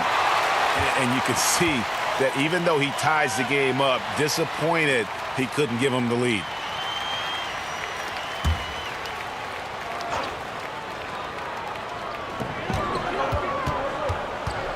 Thomas against Richardson. Now the pass to O'Neal. They had a number of cracks at it, but came away empty-handed. To the paint. Here's Tomjanovich. He can't hit that time. Shaq with some nice D. The Mavericks have gone 2 of 4 from the field since we started the final quarter of play. Just over 2.5 minutes played now here in the final quarter of regulation. 6 on the shot clock. Here's Moncrief. Dallas, no good that time either. Very dangerous to leave a guy like that open. Lucky break there for the D. And Hayes throws it down. And you could see him give a little nod and then just burst to the rim for the alley-oop slam. A pair of teammates, Greg, with a terrific feel for each other. Here's Chambers. Dallas moving the ball around. Richardson the pass to O'Neal. Here's Moncrief. Second chance shot. O'Neal. Great positioning on the putback. Shaq's got the game tied up here for Dallas. And folks, he did not luck into that one. He knew just where he wanted to be to grab that backboard. Thomas passes to Howard. He blocks it again. A defensive stalwart so far. That's 6 blocks. Greg protecting the rim. Love the hustle. Yeah, I love the tenacity. Terrific move at a crucial point in this game. That is not settling. That is going for a high percentage look at a critical time. Nicely done. Richardson outside. From deep three-point range. And Shaquille O'Neal pulls it down. O'Neal's got rebound number 17, if you can believe that. Marion against Richardson. A shot by Marion, no good. I'll tell you, despite his struggles at the offensive end, this team still finds themselves in control of the ball game. It's good. And they've had assists now in their last 3 baskets.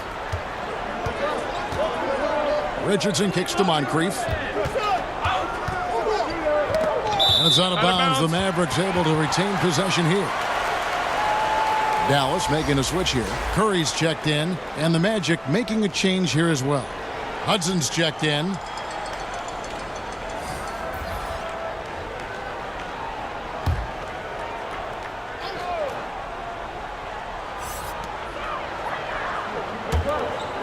On the wing, Marion. He's covered by Hudson. 14 feet away. Shot is good off the back rim and in. A crucial breakdown defensively, and he was quick to make them pay. We call that execution, Greg, getting the ball to the right guy where he can do some damage. Time called here. The Magic decide to talk it over. One guy who's been getting it done so far, Stephen Curry. Boy, much needed timeout. This guy's scoring at will, and they've had no answer.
And Orlando has possession. Trailing by 2. Here's Hudson.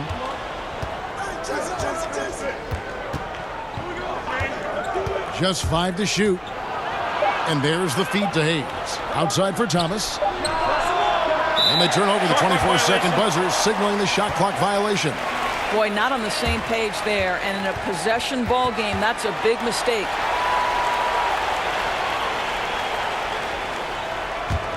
The Mavericks have gone 5 of 11 from the field in the fourth quarter. Moncrief El Cid with it. And it's Marion in the corner.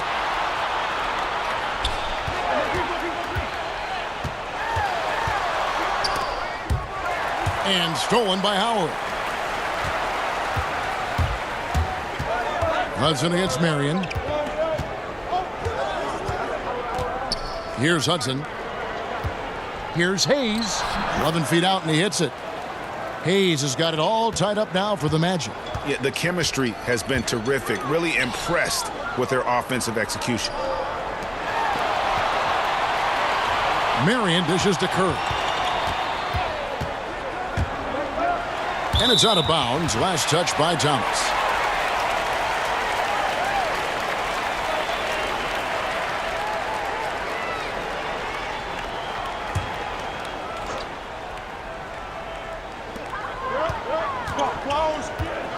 Here's O'Neal, and it's sent back by Howard. Lobbed up there for Howard, and foul on the shot, so he'll get a chance at the line. Boy, there is such a punishing physicality to the game of Dwight Howard. Excellent job getting to the free throw line.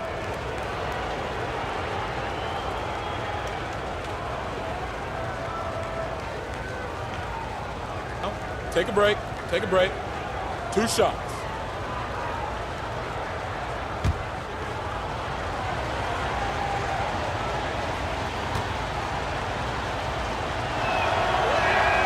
And that drops, so they now lead by 1.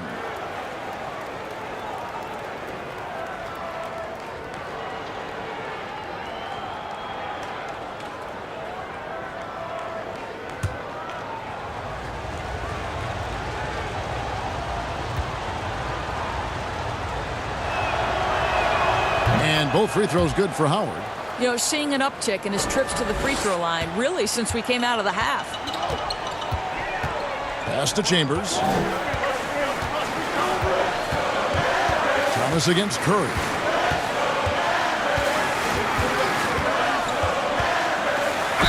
And that one clearly a foul. Gets the whistle, and 2 shots coming up. This is not a guy who's going to back down from contact. Steph Curry takes the knock inside, and for a jump shot specialist, this guy draws his share of fouls.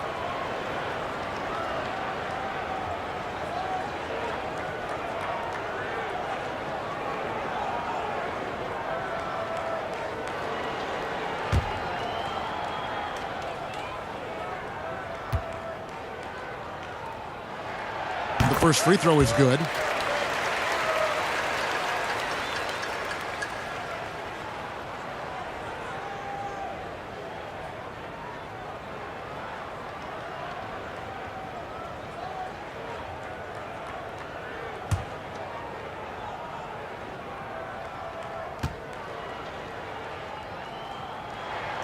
And both free throws good for Curry.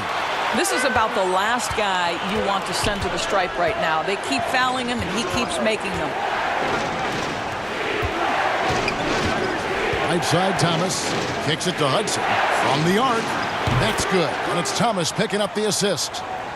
Thomas got assist number 9 now. Wow, what an effort here tonight.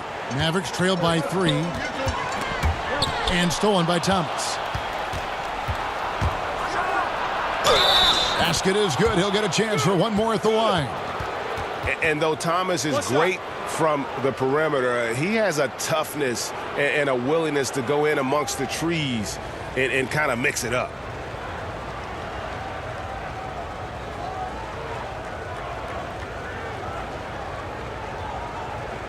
One shot.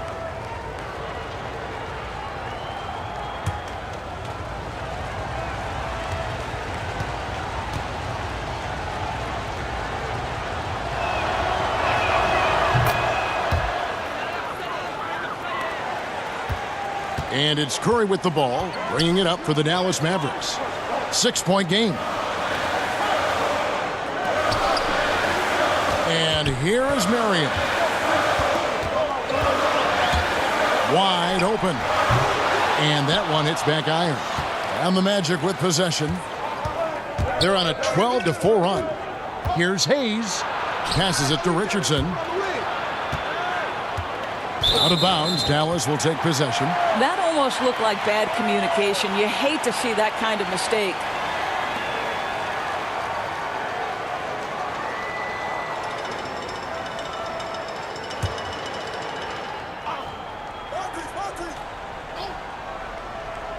Mavericks trail by 6. Chambers the pass to Marion. Here's Chambers to the wing right side.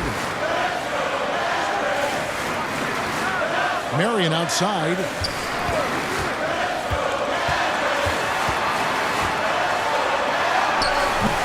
That shot misses. The Magic go the other way with it.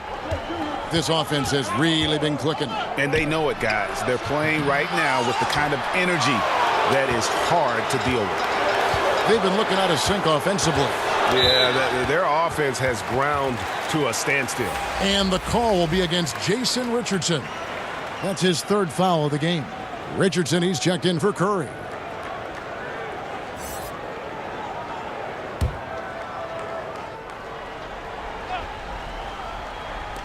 On defense, Orlando. Richardson kicks to Marion. Shot from free throw range. Another shot. And contact on the shot, so he'll be shooting free throws here.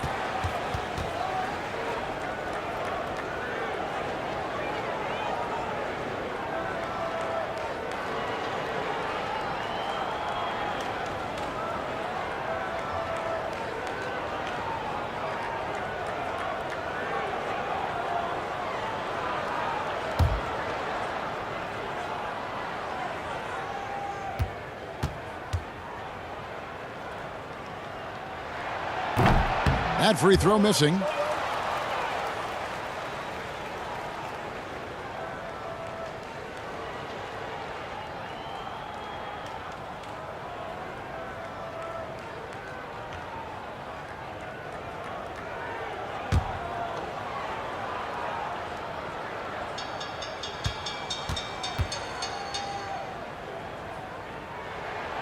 And he can't hit the second. They're not doing themselves any favors with their free throw shooting this half. He's forcing the action now, finally getting to the charity stripe after no freebies in the first half. Back to Richardson.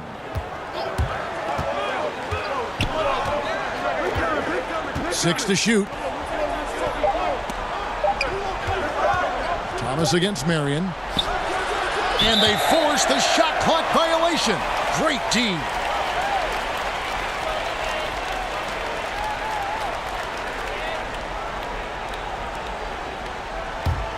Mavericks trail by 6. Now Richardson. And stolen by Richardson. Inside, Howard.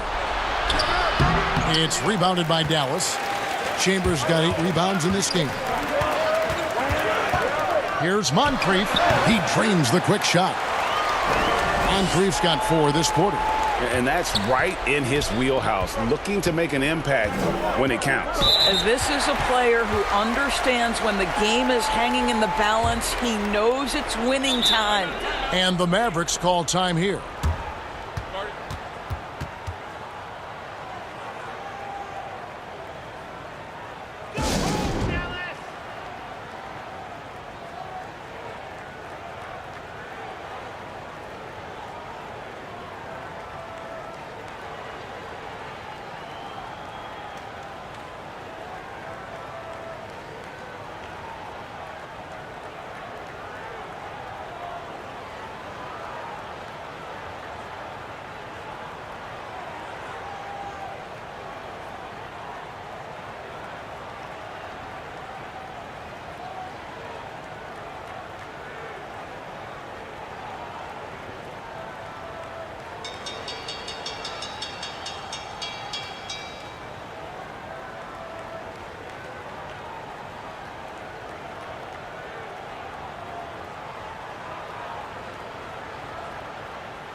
And now we've got a moment for our Jordan Player of the Game, Dwight Howard. And when he's been on the floor, it has been a clinic in rim protection and shot blocking. He's played the defense of 3 men tonight. His block total has gotten to a point you almost never see in an NBA game.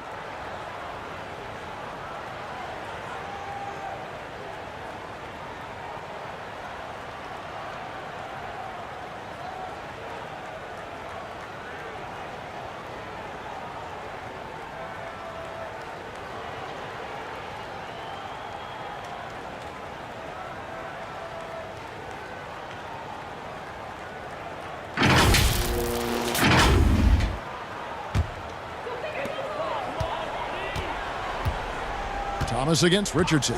Pass to Moncrief.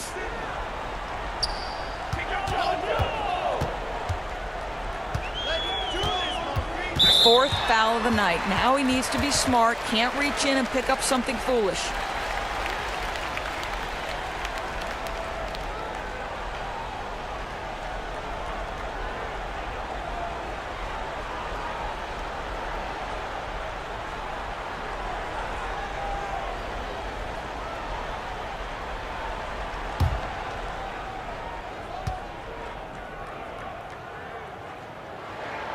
That's good from Moncrief.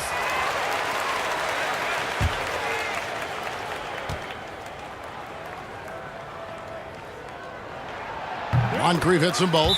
Now a timeout called by Orlando. And starting to send guys to the line way more than they need to. Let's get some good position defense going here. That should be the emphasis, and get away from the sloppy fouls.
Orlando's gone 1 of 3 from outside the arc since we've reached the fourth quarter.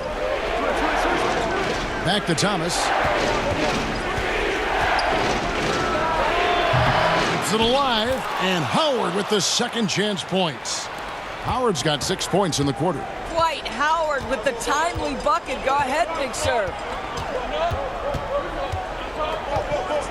Richardson against Thomas. Marion outside.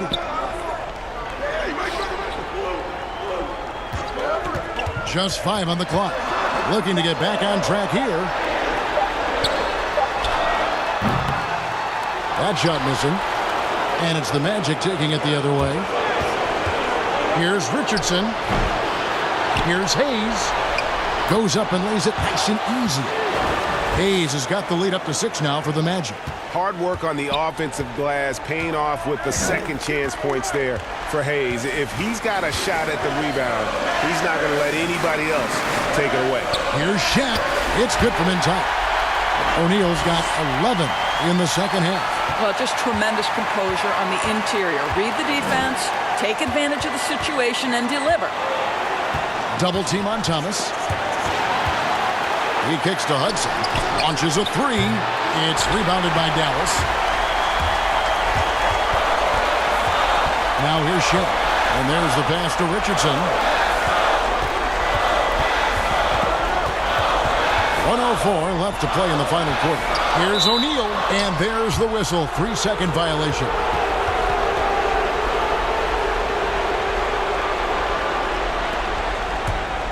Orlando leading by 4. Thomas up top. Richardson covering. Trying to go for an alley-oop, but excellent defense and anticipation there to stop it. Yes!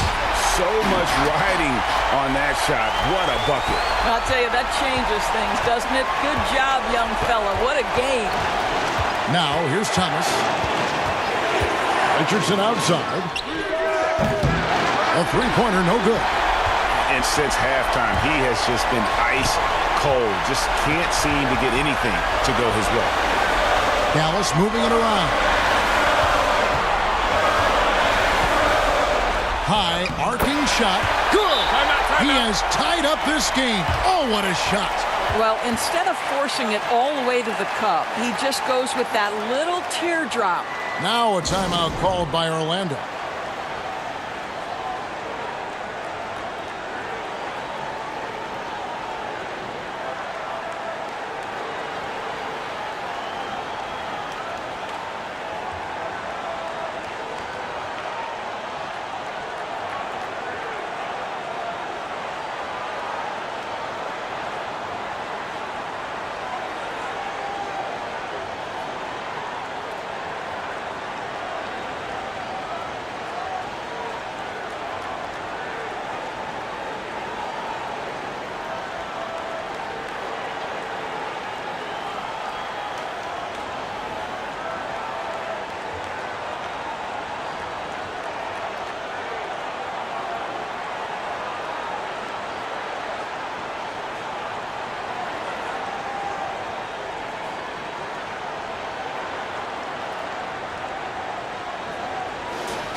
There's 21 seconds left in the game. Not watching the line there. That'll be a backcourt violation.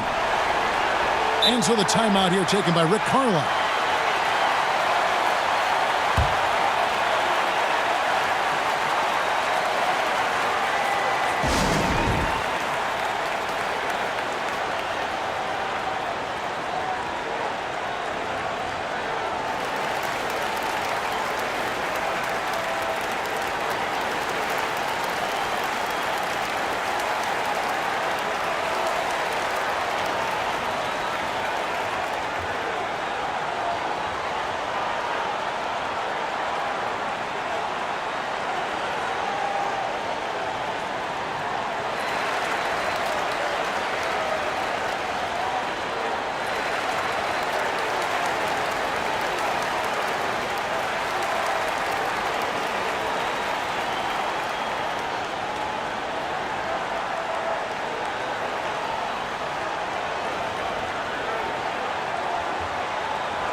Richardson with it.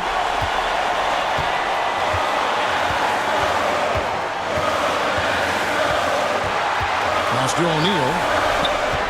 Over Howard. It's off. And they had a foul to give, but you want to use it on the ground.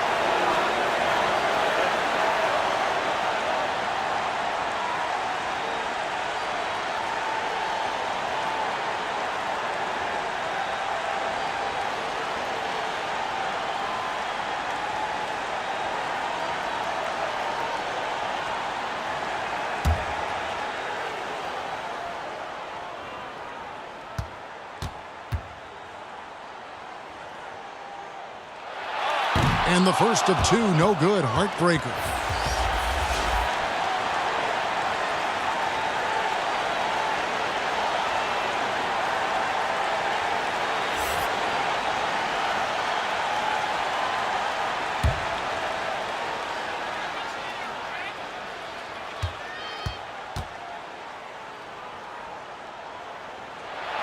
And he ends up making the second, and that gives them the lead. You know, he couldn't make all of them, and they'll have to settle for just a one-point lead.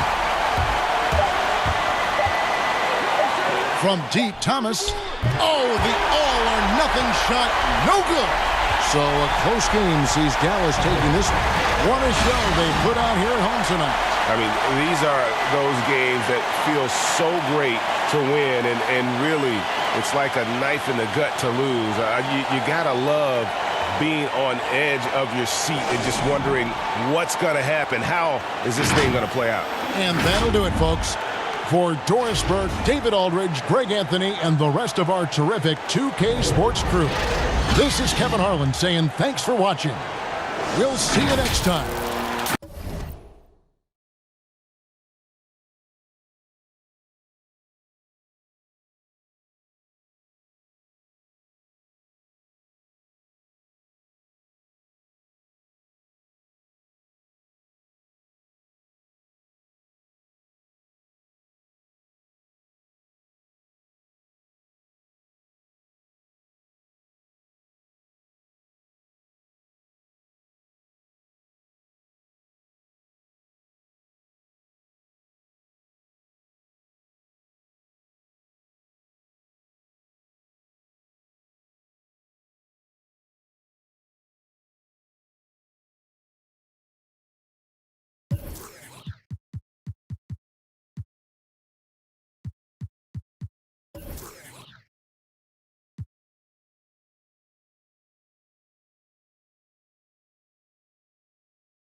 Okay, we're testing your NBA knowledge in this episode with some NBA playoff trivia.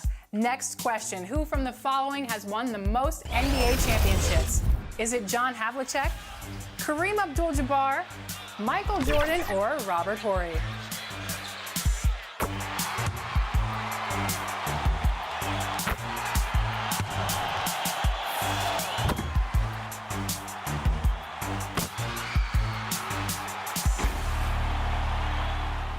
Who has collected the most rebounds in NBA postseason history? Was it Bill Russell, Tim Duncan, Shaquille O'Neal, or Wilt Chamberlain?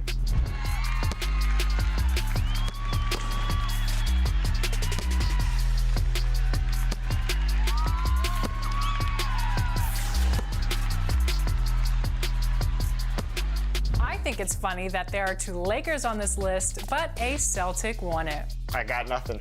And if you guessed Bill Russell, you guessed right. With the NBA season about to return.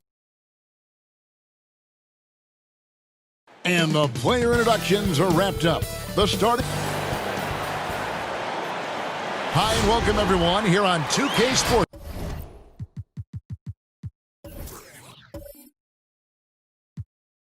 Can't wait to get some NBA action going. Hello everyone, with Chris Webber and Greg Anthony, I'm Kevin Harlan. We'll be hearing from our Hall of Famer on the sideline, David Aldridge. And for a look at how the competition stacks up right now. These, the new power rankings, they tell a great story. You see an uptick here, but still in the bottom half of the league. And you know, right now for the Jazz, they've started this year as well as they could have hoped. Playing great basketball, probably exceeding preseason expectations. And with pregame routines coming to an end, we're just about ready for our tip-off. First, though, let's get a report from the sideline and say hello to David Aldridge. Head coach Quinn Snyder is trying to help the Jazz break through in a crowded Western Conference. Snyder said, "There's always challenges, and I'm comfortable with adversity. I just want to keep the right perspective. I've got something that I love to do." And Kevin, he is one of the biggest reasons the Jazz is always a factor. He is doing a great job. Thank you, D.A. There should be plenty of fireworks out in the backcourt tonight in this one. Of the guards you played alongside, who was the best combination passer scorer? Oh, man, Kev, you put me on the hot seat. That's a tough one. I just got to give everybody you played with a lot of them, out. though, didn't you? Huh? I know, man. I didn't know it was going to be a test today. I got to go with my boy Rod Strickland when I played with him at the Wizards. I think he's the best finisher ever, and he led the league in assists. My boy Jay Will, shout out to White Chocolate. I mean, he is one of the most creative players I've ever played with, but he could shoot it from deep. He was a guy that liked to shoot it from Curry Land, and he could pass it. And then lastly, I'd have to, of course, go with my man Mike Bibby. Mike Bibby could do it all. So I've been blessed to play and fortunate to play with some great scorers and combination passers in this league. 3 terrific names. A look at the 76ers starting group. They've got Klay Thompson. Paul George is out there with Robinson.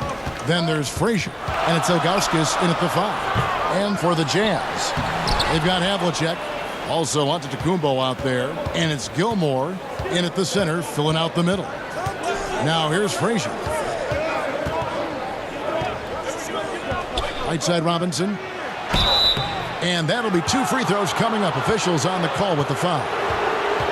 You know, the defender quite often overreacts to Thompson's moves, and you know what? That sends him to the line because he's just lethal there. This is his first chance at the line tonight.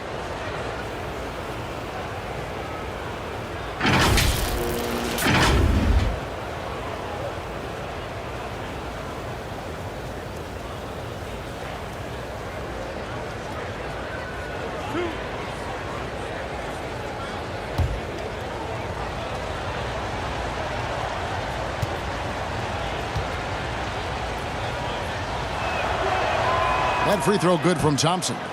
The league is in great shape. When you talk about guys like Klay Thompson, I mean, he's a class act. He's going to be around for a long time, and I look forward to every minute of watching him.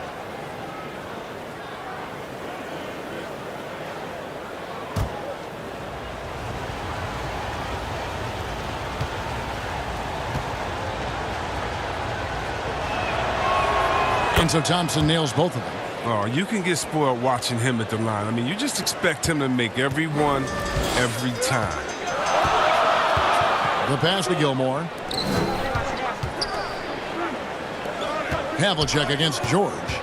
Fires from 18. And John Havlicek the bucket on the assist by Billups. And guys, you got to know who you're guarding. You got to run the shooter off that sweet spot. And for Havlicek, that's anything in the mid-range area. Now, here's Thompson. He had 13 points in the win against Phoenix. Outside Robinson, 4 on the shot clock. The 76ers need to get off a shot.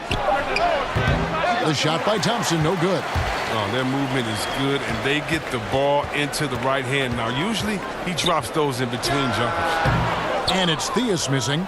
That's high-quality defense right there. Reading the situation, reacting, and making that a very tough jump shot.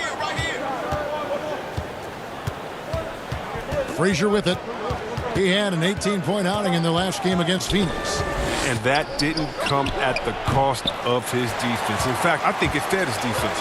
He had 4 steals in that game. Here's Giannis. And the dunk by Giannis. Whoa, that'll wake you up. He is such a great athlete. Billups against Frazier.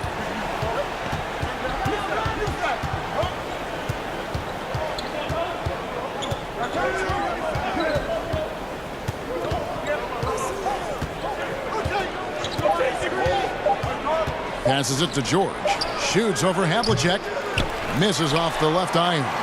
Their focus next trip has to be getting a high-quality shot. I mean, they don't want to start the game 0 for 5. First quarter of basketball, just over 2.5 minutes played. Theus, the pass to Gilmore. There's the lob, and Antetokounmpo. Here is Frazier. Pass to Robinson. Back to Frazier. And here is Ilgauskas.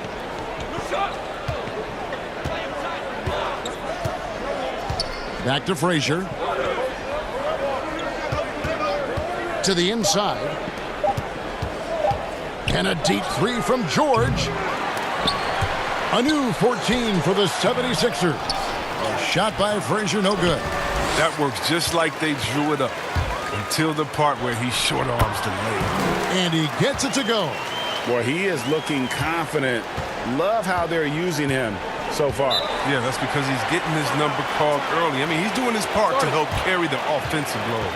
And the 76ers decide to take their first time out here. Looking at league trends, do you miss the physicality of years past, which was so much a part of the time that you played? I do, Kev. I do miss the physical game. I miss the bumping, the grinding outside in there in the paint. But I also love the new game and the spacing. You know, you can appreciate the game so much more. It's like going to a ballet and being able to see the movement of the players, what they're doing out here. And so I love the fact it's not hampered by guys getting thrown to the floor and grabbed. Do like the physical play, though. I just want to find a happy medium.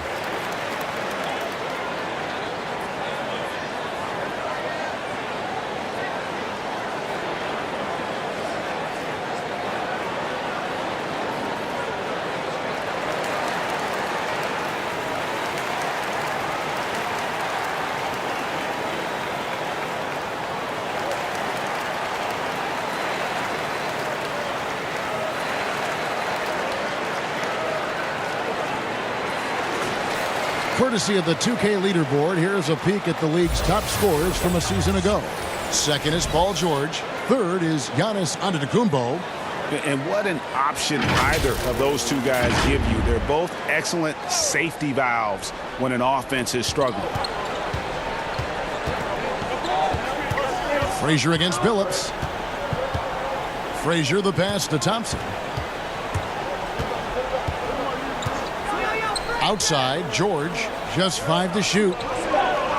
To end the run. He's off on that one. And Utah the other way now. They come into this having outplayed the Clippers last game. Yeah, and with most of the arena against them, they just banded together and trusted one another to make the right play. Well, the crowd didn't seem to faze them at all. They knew what their game plan was and followed it accordingly. Yeah, and I love the fans in Philly. They're notoriously prickly, though. They expect hard-nosed effort. If not, they'll let you hear about it.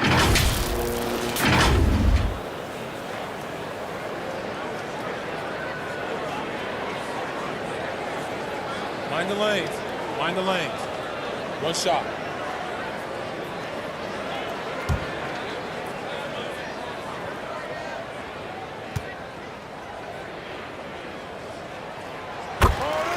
Yes, you're talking about the Philly fans. They were even booing their team in that conference semifinal round against Toronto. Yeah, they got nervous with the season on the line. You can't take it personal. In Philly, they love you just as much as they boo you. For Philadelphia, they have had 2 chances at the line already, making them both. And last season, 77% from the line. They could usually get the job done there.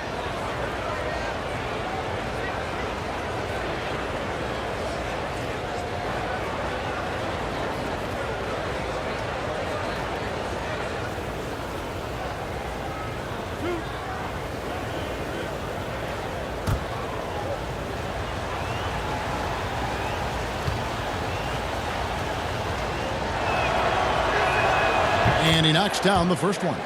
And one of the very best in our league at getting to the line. Walt Frazier just has that great change of pace and aggressive nature. Always playing, though, under control.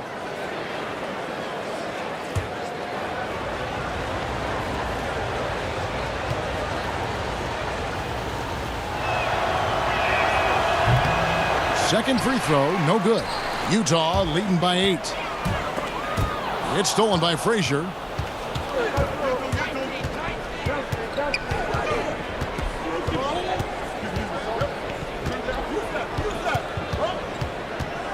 He kicks to Thompson. Takes a 3. Drains the three-pointer. Thompson's got 5 now. You're always going to find Thompson among the league leaders in three-point percentage. That's the shot they want him to take. It's stolen by Frazier. Here we go, one-on-one.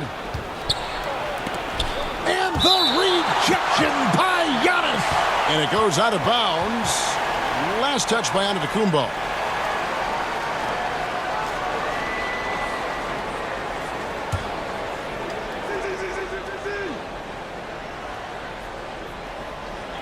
So it's Philadelphia now. It's a 5-point game. Thompson outside. Back to Robinson. 5 on the clock. Lays it up and banks it in. Oh, that's a great pass by Thompson. You see the skill, the craft. He's adept at finding open guys. Jazz have gone 5 of 8 from the field, shooting over 62%. George against Havlicek. Poked away. Stolen by George. And now here's George, the fast break opportunity.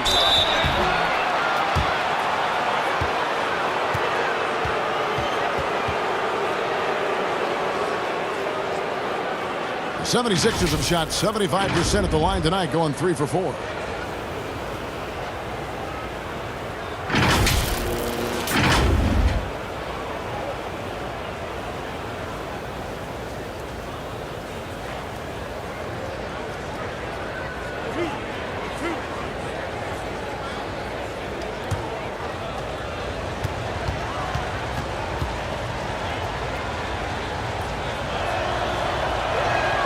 That's good from George.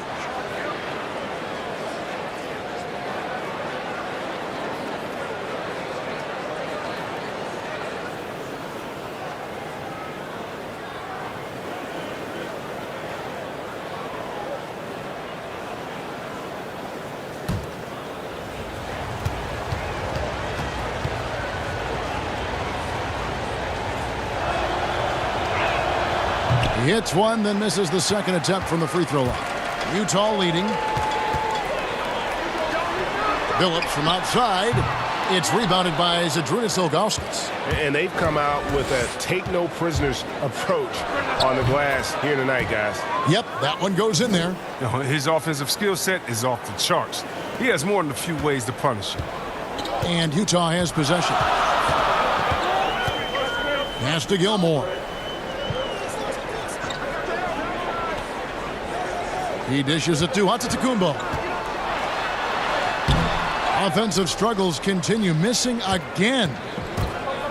To the middle. And the jam by Ilgauskas. The peripheral vision, the decisive delivery.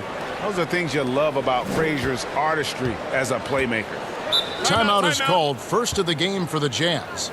Chris, is there someone you competed with that you feel is underrated by history, has not been given their due? Oh, yeah, definitely. I think when you look at White Chalk, the Jason Williams, what he started in the culture of play and what he continued. And you look at Ben Wallace, who I played with 4 years at Washington, and he was coming off the bench there, and we saw that potential with him. I mean, the way he led the league in rebounding, his defensive prowess. I mean, the Pistons wouldn't have had a championship and gotten to another final if it wasn't for him. And also, I got to shout my man out, Mike Bibby and Peja Stojakovic, two of the best shooters I played with. Oh, great names, and I totally agree.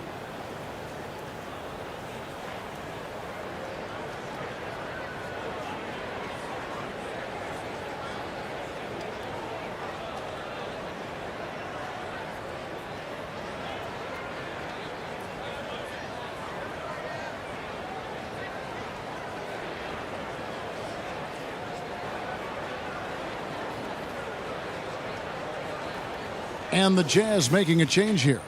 And let's take a look at Giannis Antetokounmpo's numbers. He's coming off an excellent season. 3rd in scoring, 5th in rebounding, and he finished among the top 10 in blocks, bringing that intimidation factor to the paint. And you only average top 3 in points if you have a particular mindset that you are the guy. Now, here is Havlicek. Really played well against the Clippers in his last outing.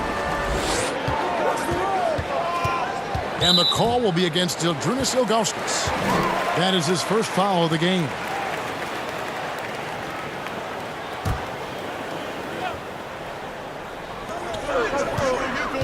They could use a bucket. And that's why he's one of the best two-way wings out there. George will lock you down on D, and it takes a very special effort to get off a clean shot against him. Utah trailing here.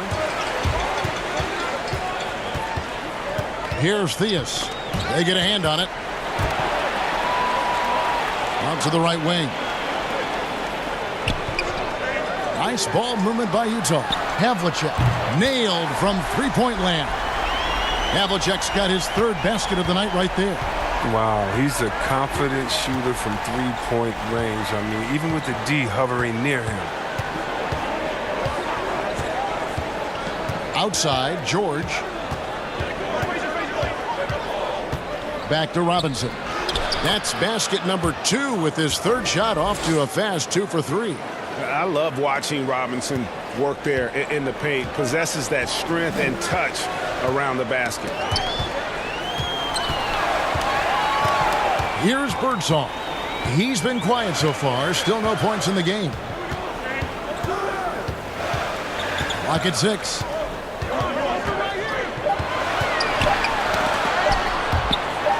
It's deflected. Yeah, and Ilgauskas stretching out there to block shots. Superb at using that huge wingspan to come up with rejections. Frazier kicks to Robinson.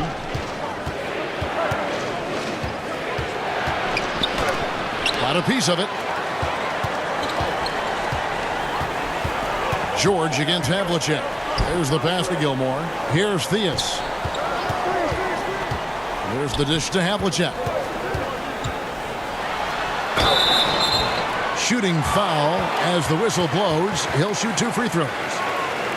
That one is on Ilgauskas. Yeah, and among the many things to like about Hondo, he is strictly about the team. Willing to take on any role. He just wants to win.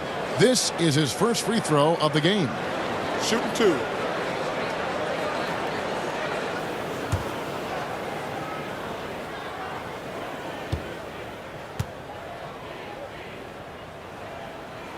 First free throw is good.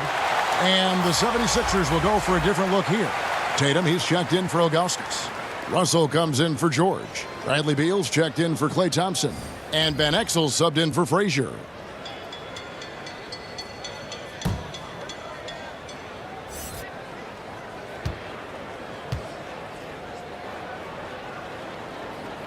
Both free throws good from Havlicek. Now the 76ers with it. They're on a 13-5 run here. Passes it to Beal.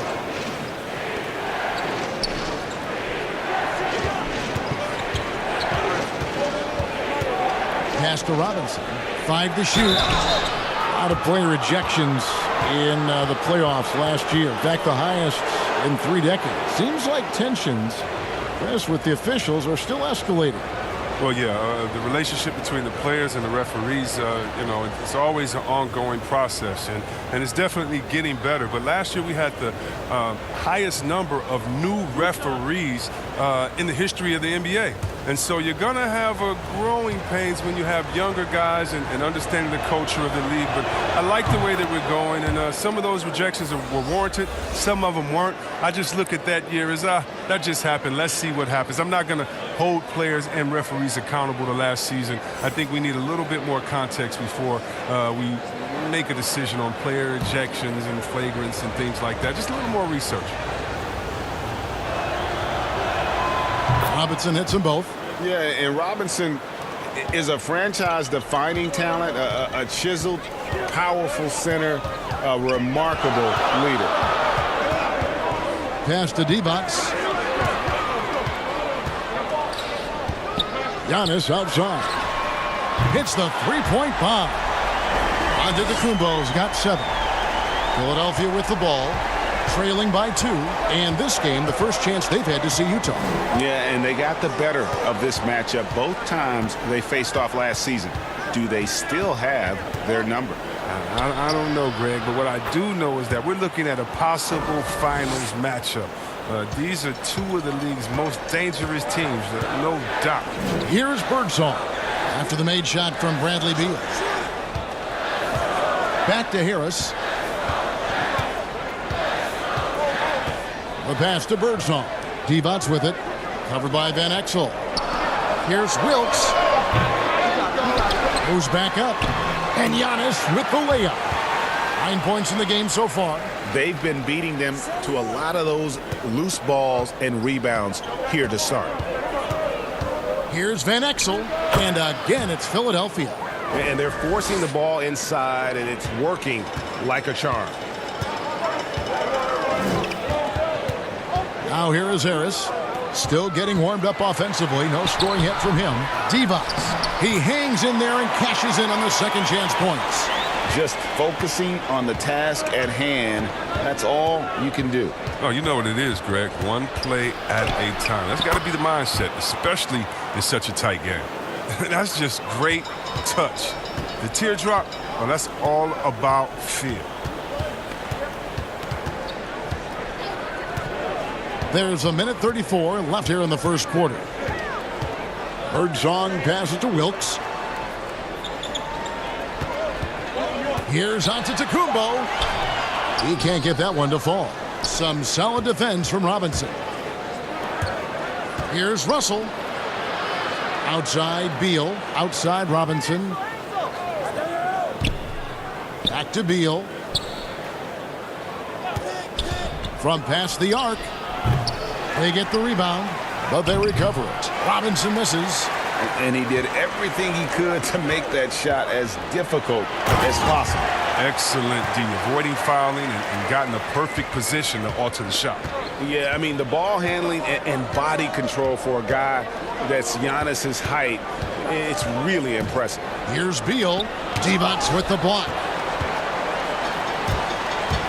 Harris outside. To the left wing. Passes to Giannis.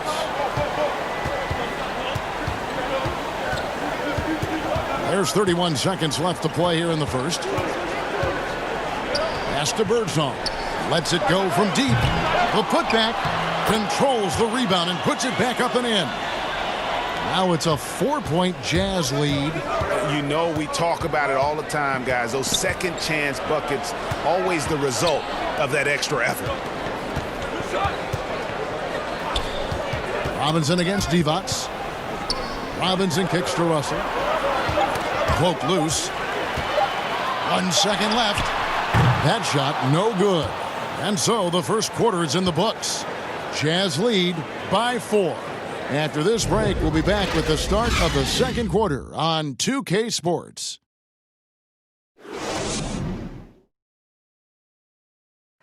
Already a superstar, Antetokounmpo talked about how much more he can improve.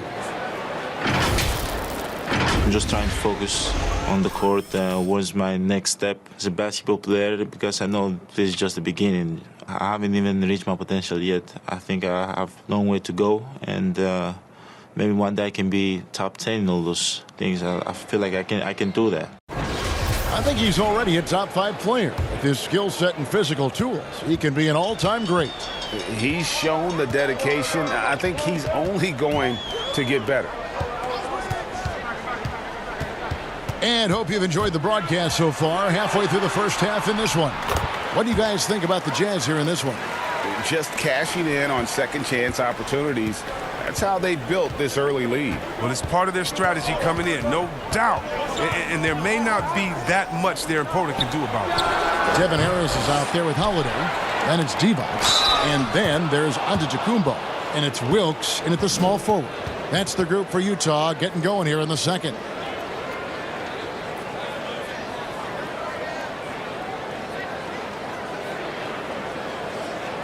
The 76ers have shot 75% at the stripe, 6 of 8.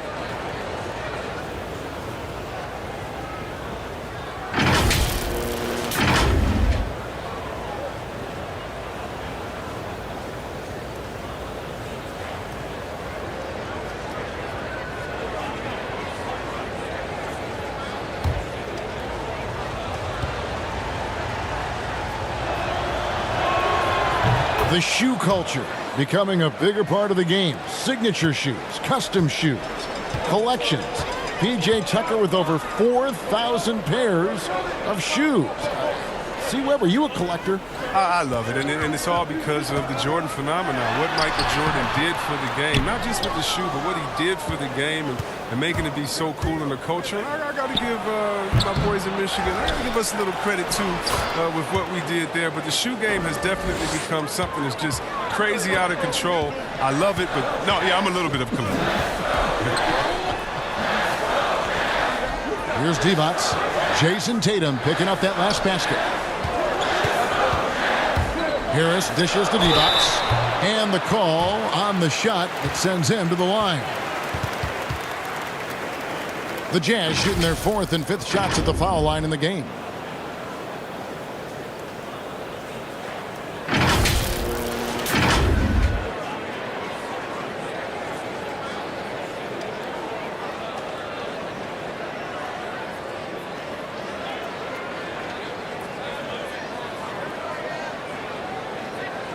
Take a break. Take a break. 2 shots.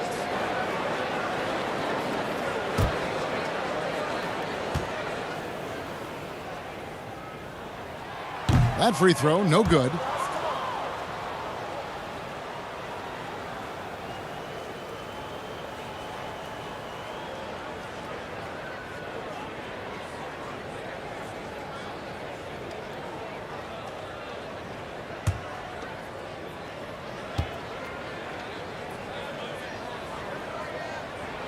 He hits the second from the line.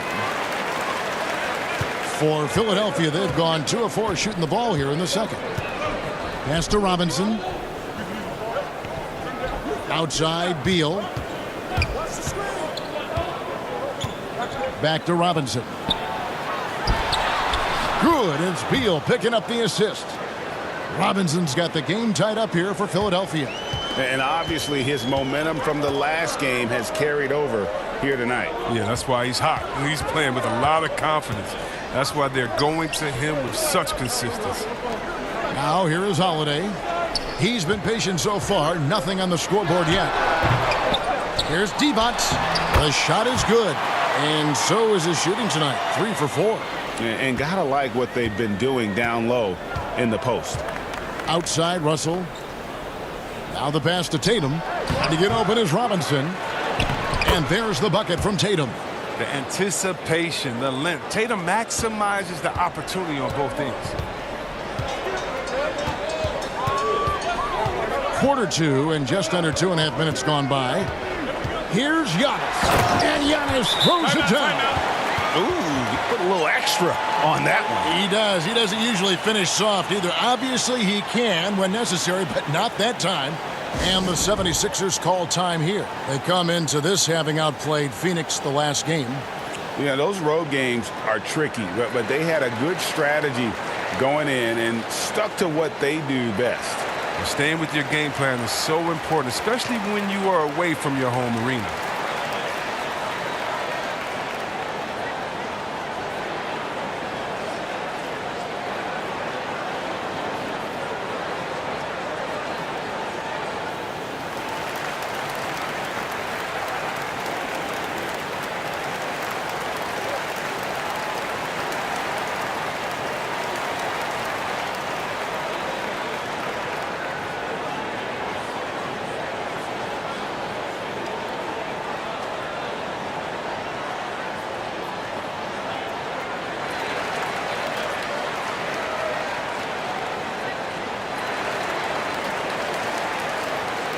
Chauncey Billups is checked in for Utah.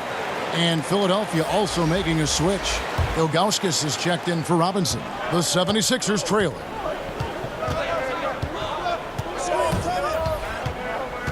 And we're now a little over 2.5 minutes into the second quarter. Pass to Tatum. Beal against Holiday. Clock at 4. Here's Strickland. Drills the three-pointer. Strickland's got his first bucket of the game, and he's on the board for 3. Guys, what a wild first half this has been. Wow, back and forth start, that's for sure. Billups passes to Wilkes. And foul on the shot, so he'll get a chance at the line. And let's take a quick look now at some stats here for Holiday. Coming off a terrific season, 5th in assists, 10th in steals, and amongst the league's top-tier scorers, top 20 in points per game. And as you said, dishing out dimes at a top 5 pace, he was in total command of the offense last season. Look for more good things to come.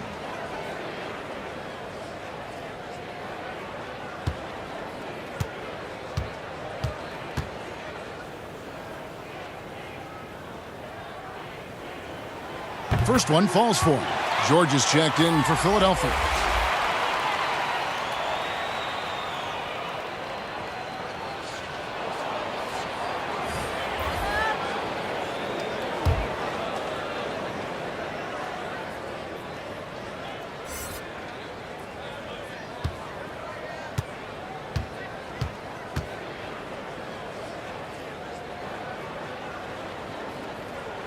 And he makes both free throws. Here's Strickland. Outside, Beal. Some nice ball movement here by the 76ers. Got a hand on it, and he's able to get it back. Now here's Billups. He's covered closely. Throws down the alley-oop slam. And you could see him give a little nod and then just burst to the rim for the alley-oop slam. A pair of teammates, Greg, with a terrific feel for each other. Here's Strickland. 9 points last game. There's Beal with the 3. But they get it back. Kept alive. Ilgauskas. Good. And that's why you never stop working in the paint at either end of the floor. Jazz have gone 4 of 6 from the field here in the second. Now here's Billups. T right on him.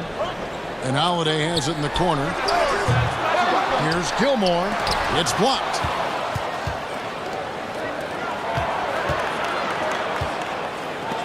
It's deflected. Billups up top. Nothing yet on the scoreboard for him. Holiday gets the bucket. Assists like that have typified their effort today. Terrific ball movement. Outside, Beal.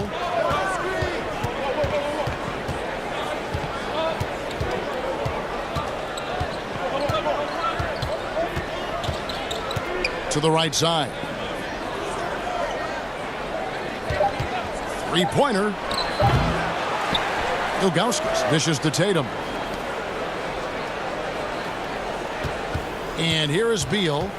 He had 10 points in the win against the Suns in Phoenix. Here's Strickland. And it's off the back rim. No good. Jazz leading by 3. Pass to Antetokounmpo. Here's Holiday. And that one's good. His second basket of 4, shooting 50%. Yeah, that was the third straight high percentage look the defense has allowed. The defenders have got to start putting bodies on bodies. And the 76ers call time here. Trying to find some answers offensively. Some bad shot selection as well as some bad luck. I mean, that's not going to help you score points.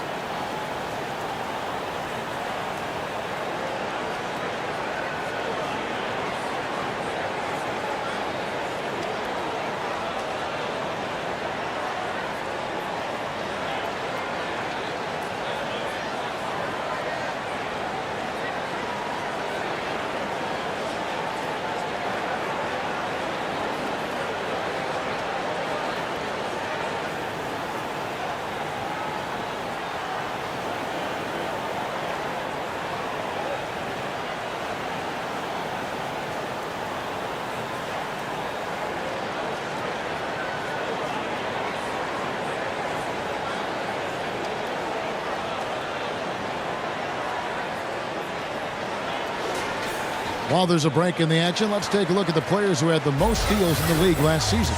Paul George on top. There were so many nights when he controlled the game through his defense. Not a surprise to see him ranked at the top. The 76ers trail by 5. Pass to Ilgauskas. Back to George. Goes up from the top of the key. Rebounded by the Jazz. Gilmore's got 9 rebounds in the game. Getting it done. And that one's good from Havlicek. Every time they get scored on during this run, it's come from inside the paint. And, you know, the improvement we've seen over the last few seasons with Giannis is incredible. I mean, he just keeps adding to an already superstar-level game. Here's Theus. Paul George making his last shot. And how high can you fly? I mean, he finishes that one with some pop. GA after getting loose in the lane with a scintillating move. Thompson outside. They get it back. Here's Ilgauskas. Set it up with the fake, but it's offline. A slight advantage for them in the rebound department, but that oftentimes is all it takes. And you know, Greg, this last season, Giannis improving on his rebounding and his passing. Career highs for him in both of those areas. If he ever adds a deep shot, I'm not sure how you guard him at that point. He's forcing things a little bit in this quarter, settling for shots that he'd be better off passing up. And Chauncey Billups gets the whistle that time. That is his first foul of the game.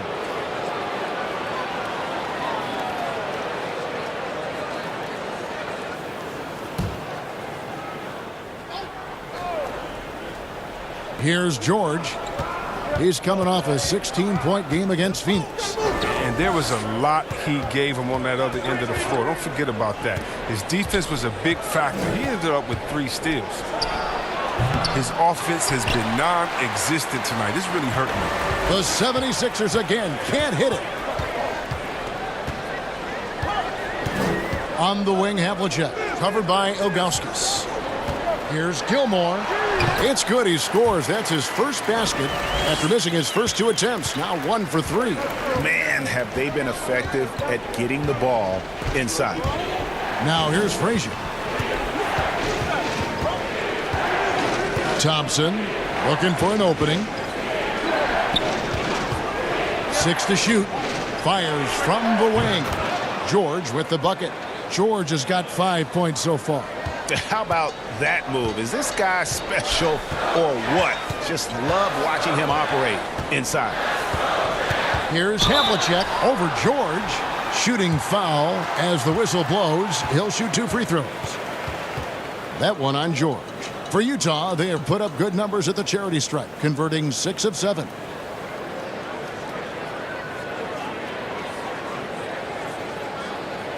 Take a break. Take a break. 2 shots.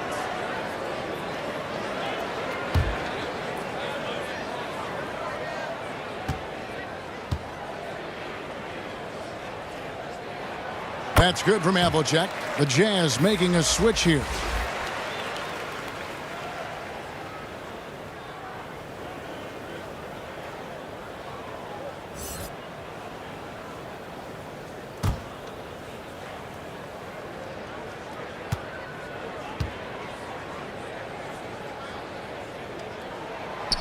No good on the second free throw. The 76ers trail by 8. And George kicks to Frazier.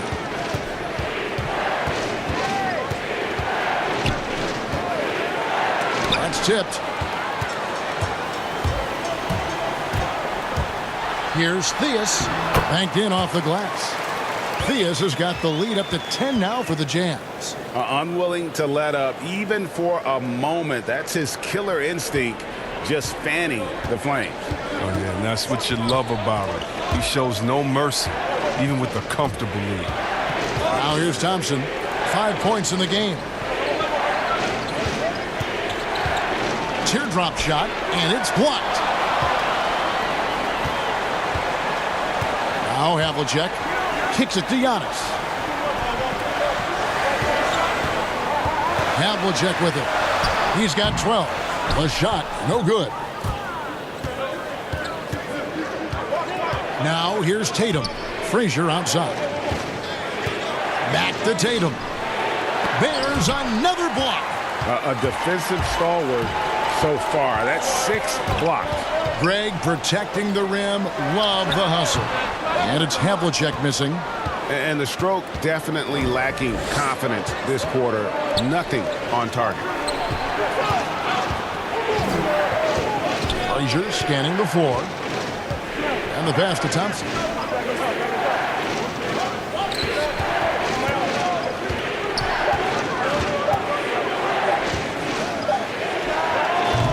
Another miss by Philadelphia. Utah leading by 10. To the left side wing. Here's Giannis. And the dunk by Giannis. And he can do a lot more damage to the rim than that when he wants to. Oh, you're right. And with the lead they're enjoying, I'm surprised he didn't put a little something extra on that one. Now here's Thompson. He has 5. The top of the key jumper is on the mark. Thompson's got 7. 1:52 left here in the second. Here's Birdsong. Frazier covering. And the bucket is good. 3-point play chance here for him. They're finding lanes to the hoop now with consistency. 5 buckets in a row from the paint. The Jazz have made 7 out of 9 when they've stepped to the line. And team stats last season, 74% shooting, so some numbers that they can definitely improve upon. Evans is checked in for Giannis Antetokounmpo. Philadelphia also making some changes. Robinson's checked in for Ilgauskas. Russell comes in for George. And Van Exel subbed in for Klay Thompson.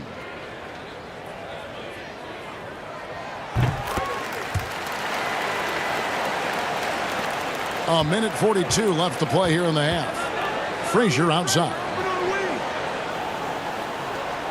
Passes it to Tatum. Philadelphia moving the ball around. And it's blocked. And it's out of bounds. The 76ers able to retain possession here.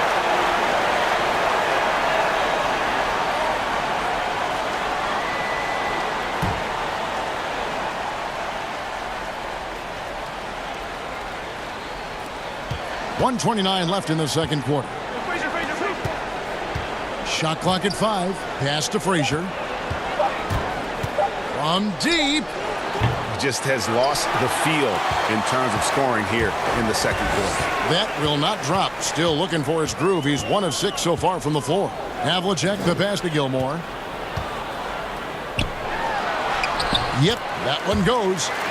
Gilmore's got 4 points this quarter. And that bucket adds to what has been a big difference in points in the paint between the two teams.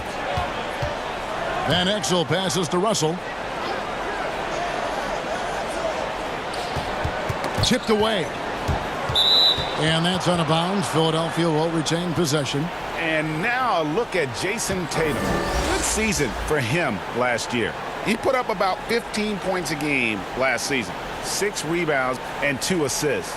Guys, he's a difference maker off the bench. Steps into that front court and more than holds his own.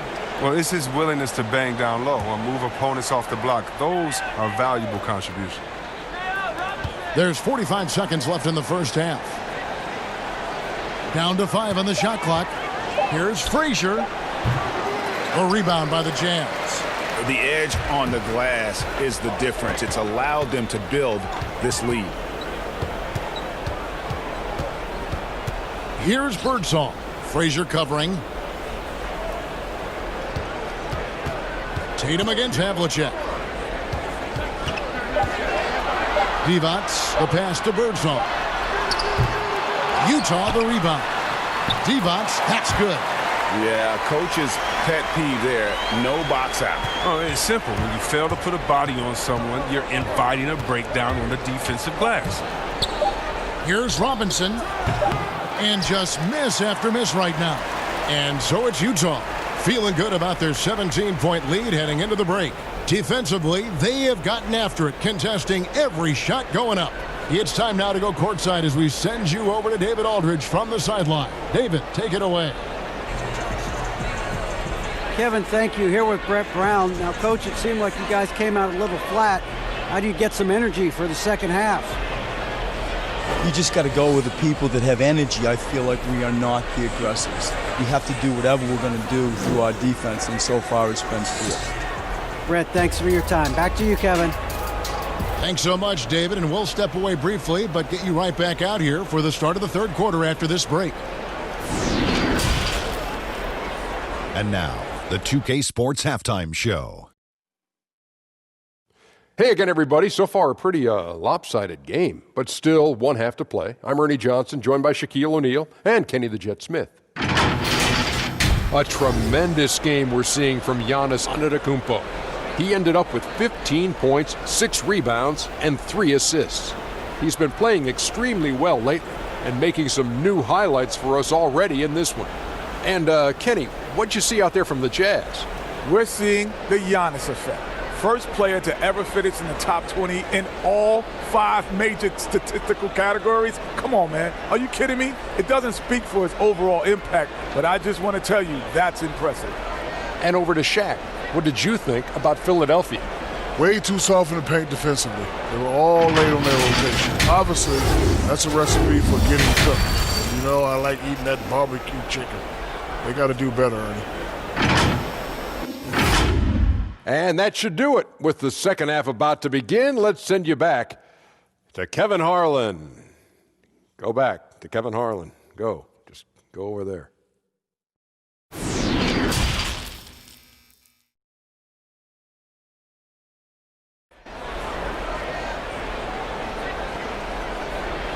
Well, we've got a second half of basketball for you. We think it's going to be pretty good. A big comeback, though, is needed for this game to be competitive, and it probably has to happen quickly. You look at Antetokounmpo, and this game has been everywhere. The way he was able to finish on the block was incredible there in that first half. Bringing the physicality. I mean, they kept working it to him, and he kept delivering. And as we dive into the second half, we'll find out if the next two quarters are any different from the first two. So far, it has been a runaway. All fueled up and ready to go. Let's reset the lineups courtesy of Gatorade for the second half of basketball. And so in the game for the 76ers, they've got Jason Tatum. Klay Thompson is out there with Frazier. Then it's Paul George, and it's Robinson in at the 4. And that's out of bounds. Philadelphia will retain possession. Ilgauskas is checked in for Jason Tatum.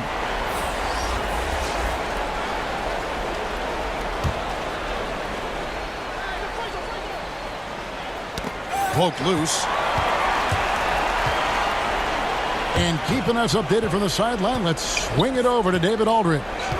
Oh, guys, one of the things that the NBA has been forward-thinking about is always accepting new ideas. And they've got a bunch of them on the table in recent weeks. A mid-season tournament, a postseason play-in tournament, maybe even reducing the 82-game regular season schedule. Now, all of these would be very bold moves, but Commissioner Adam Silver has always demonstrated a willingness to think outside the box. Kevin? A great assessment. Good report. Thank you so much. Here is Frazier following the basket by Chauncey Billups. Frazier outside. Pass to Robinson. George against Havlicek. Shot clock at 6. And contact on the shot, so he'll be shooting free throws here. The 76ers have gone 7 of 9 from the free throw line tonight.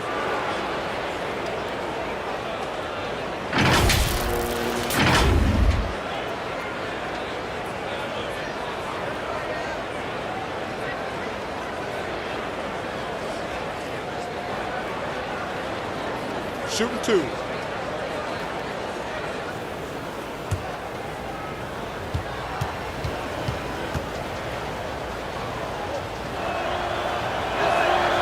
Throw good, Paul George.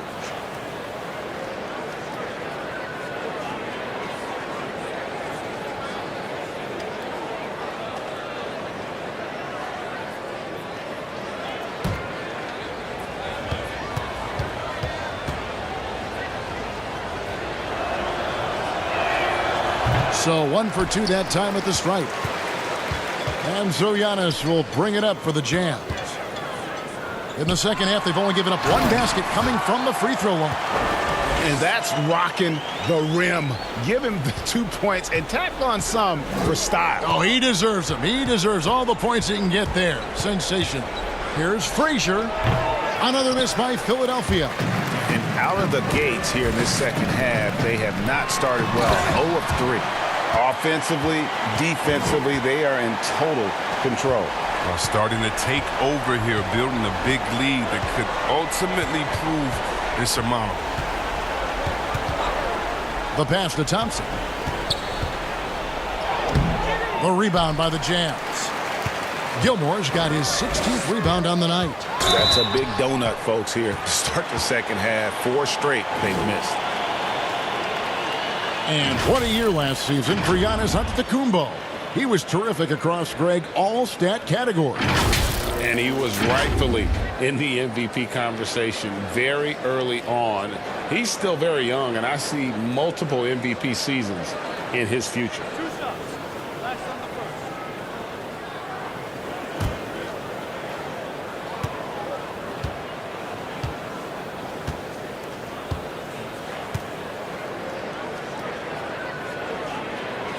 Free throw good.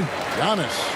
And really, the ceiling for Antetokounmpo is limitless. I mean, he has the potential to be a Hall of Famer one day.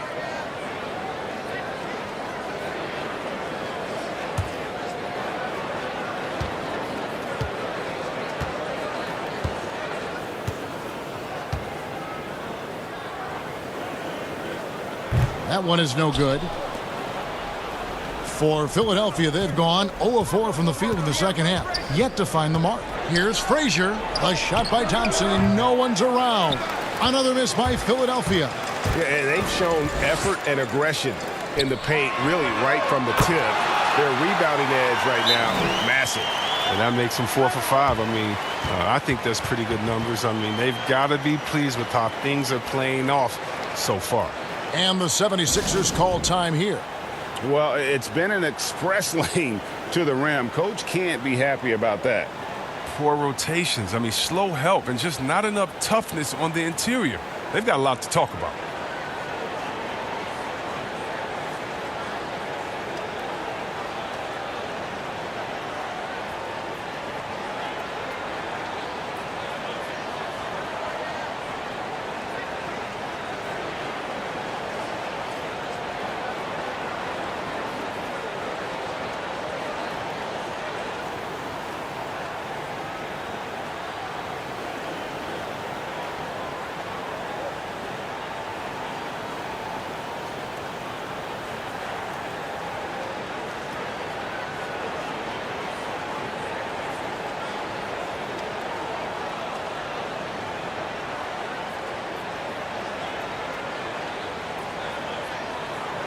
Now a chance to see the numbers for George. Great showing for him last season. First in steals. And, of course, one of the game's truly elite scorers with the second most points per game in the league. And as you said, first in steals last season. You have to say he's the best ball hawk in the league right now. It may not even be close. Now, here is George. He's got 6, right wing. Robinson against Giannis. Shot clock at 5. Thompson for the triple. Sinks the three-pointer. Thompson's got 10 points. You know, maybe he's not one of the elite sharpshooters, but even still, that's not a shot the D can afford to give him. Passes it to Gilmore. From deep, Phillips. It's rebounded by Zydrunas Ilgauskas. Ilgauskas has got rebound number 11 for him here tonight. Here's Frazier, accurate with the jumper from the elbow. Frazier's got his second bucket of the night. If you're waiting for him to miss when he's that open, you're going to be in for a long wait. He gets it in there. When you allow good scorers to get uncontested shots at the rim, no wonder you're losing. Yeah. Horrible effort. It appears they may be on the brink of giving up. Thompson outside. Dishes it to Robinson. Outside for George. Over onto Tacumbo. George, no good. And smothered him on that mid-range attempt. Well, that's how you play it. He does a good job of getting into the shooter's airspace. And now a look at the upcoming schedule for the Utah Jazz. On Friday, the Milwaukee Bucks will come into town. Then on Monday, they head out on the road to face the Warriors in San Francisco. And looking at that Nets matchup, it's the second game of a back-to-back, and you know they're going to be feeling the effects of it. Playing that much basketball in that short amount of time really takes a toll.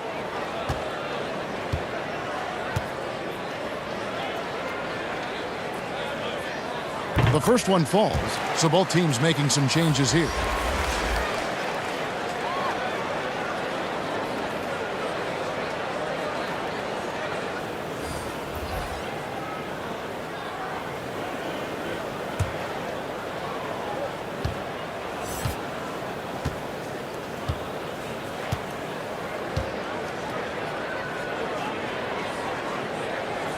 And both free throws good for Giannis. For Philadelphia, they've gone just 25% from the field here in the second half. They're 2 of 8. Beal with it, outguarded by Giannis. Beal dishes to Robinson. Good, and it's Beal picking up the assist. Robinson's got 13. Well, and in terms of size, that's a mismatch he'll exploit every time, especially inside. Here's Theus. Good for another bucket. He's made half a dozen now, 6 for 8 on the night. His energy level has never dropped in this game. I mean, he's working his tail off, and the D struggling to keep up. Pass to Beal. The three. Rebounded by the Jazz. Here's Wilkes. Over George. George with the defensive effort.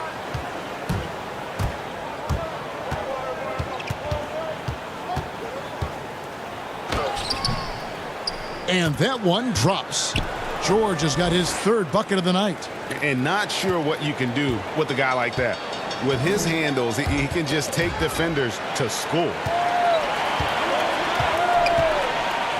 Here's Theus. He's covered by Beal.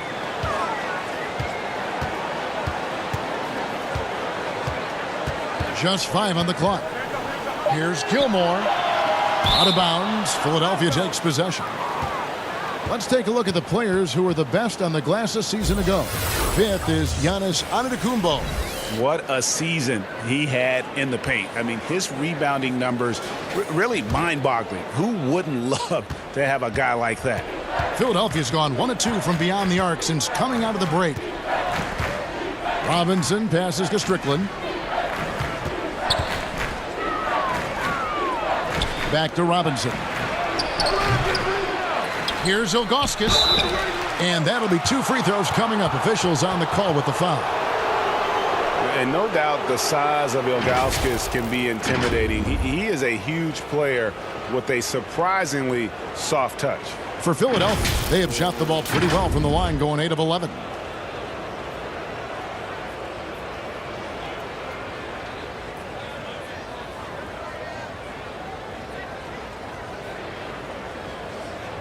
Shooting 2.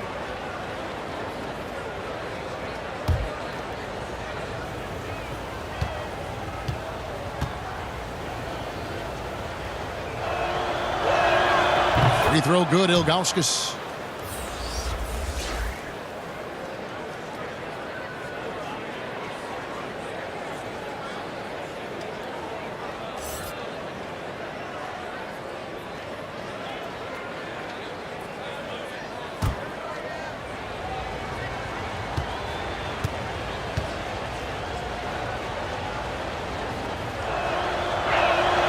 Both shots good from the stripe.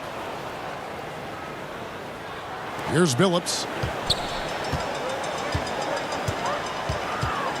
Pass to Divac.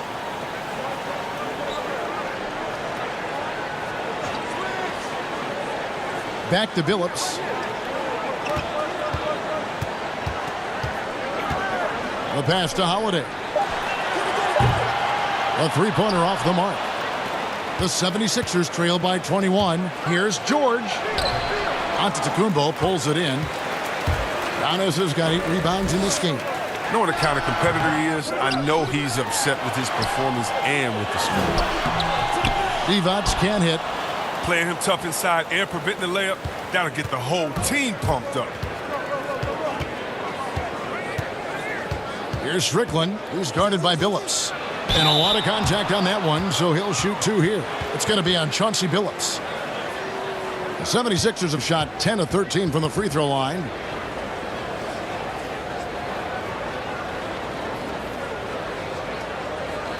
Shooting 2.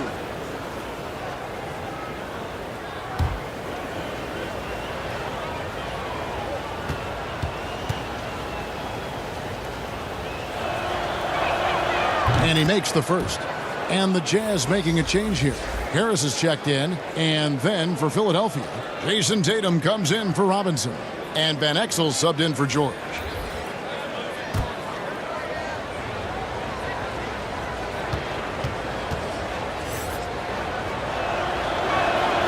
And so he hits both. Jazz leading by 19. Outside Holiday. Passes it to Wilkes. At the elbow, it's Antetokounmpo. Harris outside. 6 on the shot clock. With the teardrop. Chalk up 2 there.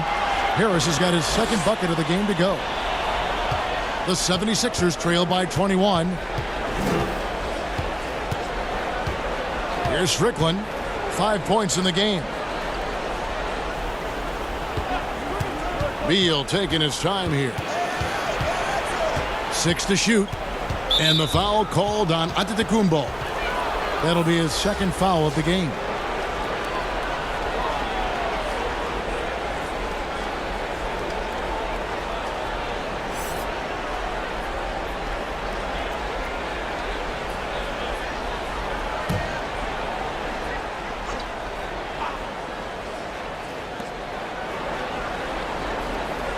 Harris against Van Exel.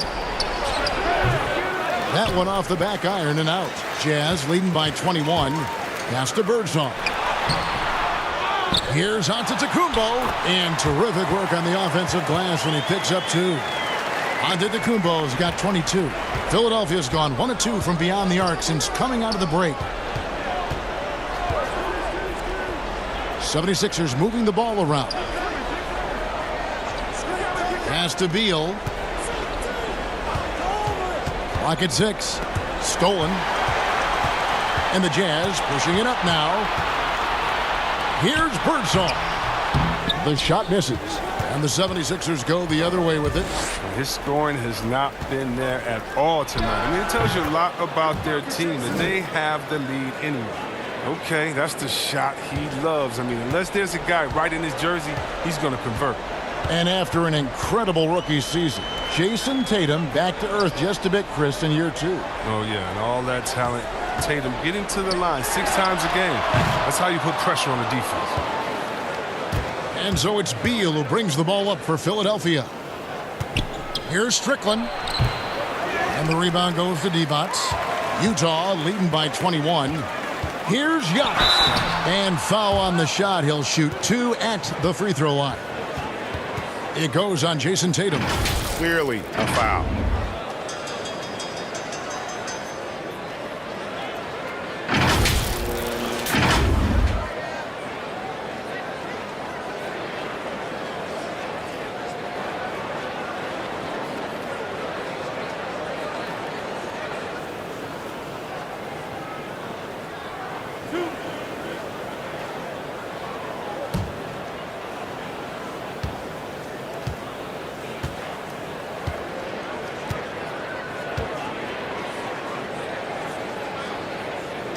First free throw is good. As 76ers making a switch here. Russell's checked in.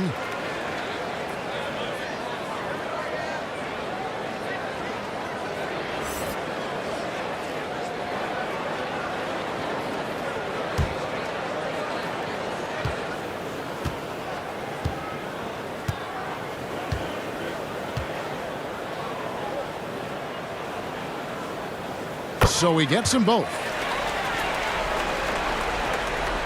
The 76ers shooting 31% here in the third. Offensively, they are looking bleak. Here's Van Exel. Tatum trying to break free. Out to Russell.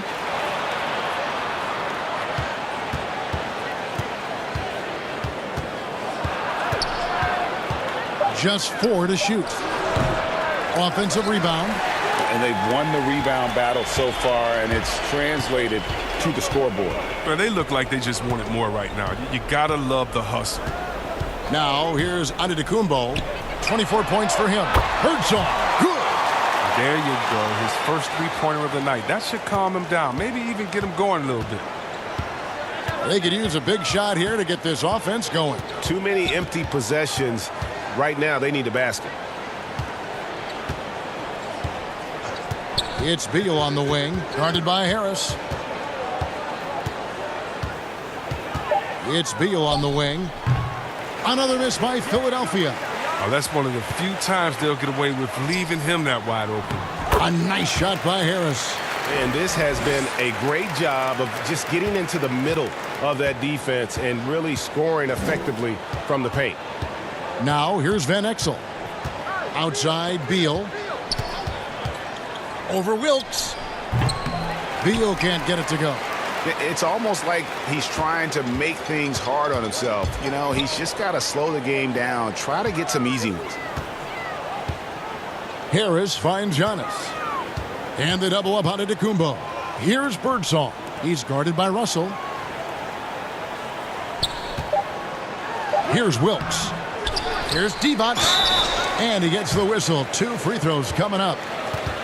And a moment now to look at the numbers for Bradley Beal. He's coming off an excellent season. He averaged 25 points per, 5 assists, and 5 rebounds. When you have a shooter like him off the bench, it makes scoring so much easier for the bench. Yeah, when he's taking on the scorer's role for that second unit, then the others can go focus on what they naturally do best. And he knocks down the first one. Havlicek, he's checked in for Utah.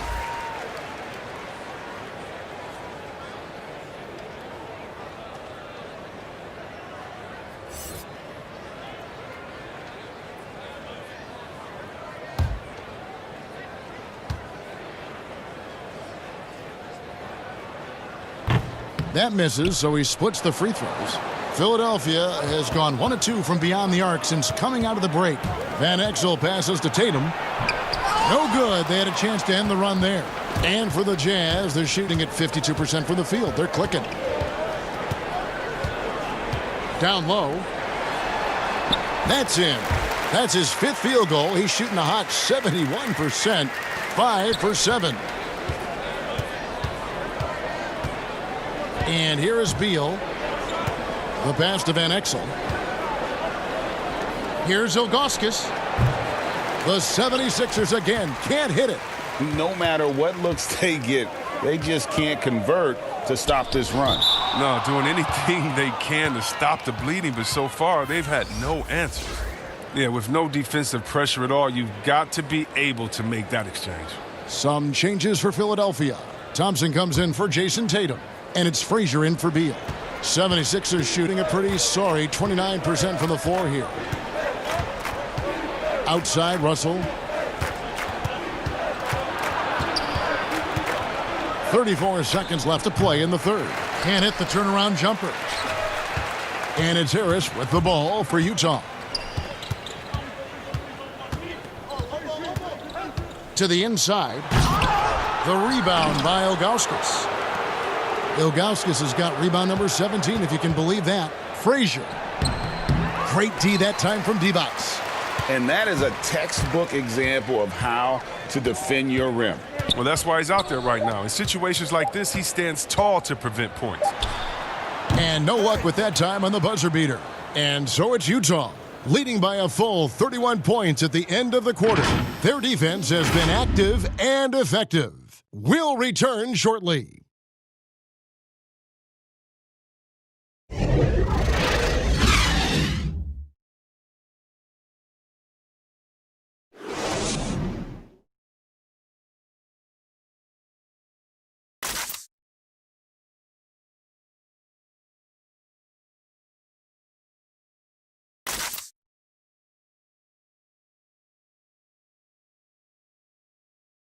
And how about a look now at our assist of the game? Brought to you by State Farm. And I'm glad this was the pick because I love this pass. Such a great dish. That's what I call court vision. Well, it's also called making a good read, understanding where everyone is and taking full advantage. Fantastic.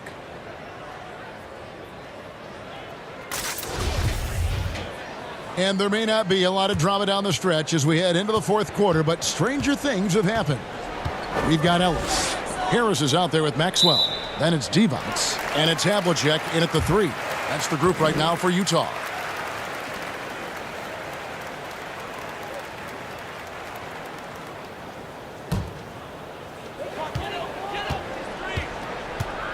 Now Harris. Hey, Chris, for some guys, playing in their hometown is a dream. But there's also that added pressure, isn't there? Oh, yeah, definitely. I mean, at least when you play away from home, it's a little more quiet. You don't have to get as many tickets for the game. When I got a chance to play home in Detroit, it was one of the best moments of my life. And I thought to myself, this is a wonderful feeling, but could I have handled it for 15 years in my career? I don't know. That's 30 tickets a game. Oh, I probably would have to go back into the NBA again just to pay for those tickets. But I tell you what, it's fun. And for me, a mama's boy, eating your mama's cooking before a game, it is never, ever, I've never had a better feeling for the game. Eating her food, being able to go out and play. I bet. Van Exel passes to Bailey. We've played just over 1 minute here in the fourth quarter. Here's Adams. 2 free throws coming up, and they call the shooting foul. It's on Vlade Divac.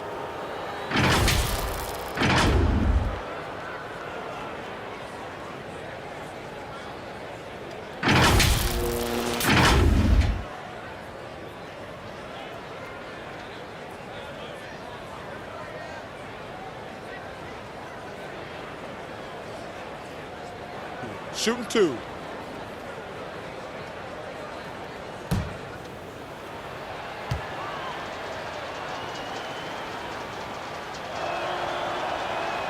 No good on that one. For the Jazz, Bradley's checked in for Divac, and it's Drew Holiday in for Havlicek.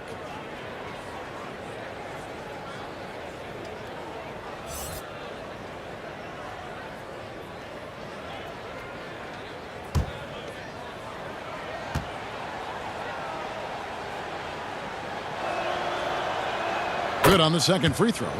Chris, what's your definition of most valuable player?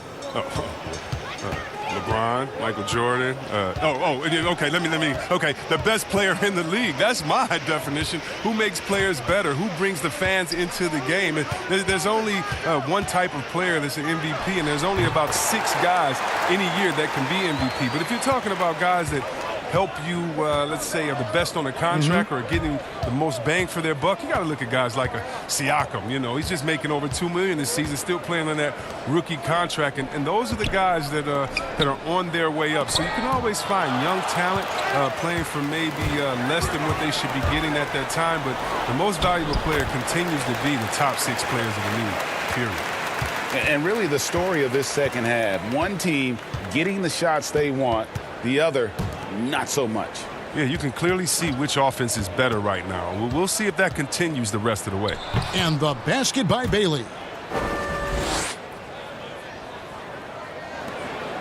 For Utah, they've gone a perfect 4 of 4 to start the final quarter. Can't ask for anything more than that.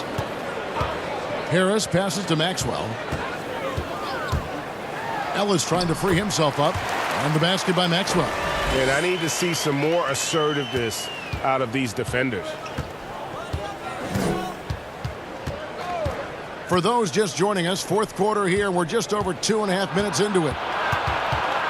Russell dishes to Redick. Russell against Holiday. 5 on the clock. Russell kicks to Van Exel. And it's off from 3-point range. Jazz have gotten every shot they've taken so far in the fourth quarter to go win. That's 5 in a row to start the quarter. And the shot goes down. Oh, good interior offense. Those passes have to be right on target. Here's Van Exel. After Drew Holiday's score, Van Exel passes to Russell. No good from outside. And even without that 3-ball dropping for him, the defense should have done more on that last play. And good that time. He's getting hotter the deeper we get into this game. I mean, he didn't give him much of anything in the first half. Van Exel passes to Russell. We've played just over 3.5 minutes now in the fourth quarter. Redick inside the line. Wide open shot is on the money. And it's Harris with the ball for Utah. Maxwell kicks to Ellis. Here's Maxwell. With the shot. Misses, and he wants that one back. Now, you can't look at the result of that shot. They'll take that whenever they get it. Well, you're exactly right. I mean, that's the kind of shot you're trying to work for at the offensive end. And the Jazz with possession here after J.J. Redick's miss. And it's out of bounds. The Jazz able to retain possession here. And the 76ers making a change here.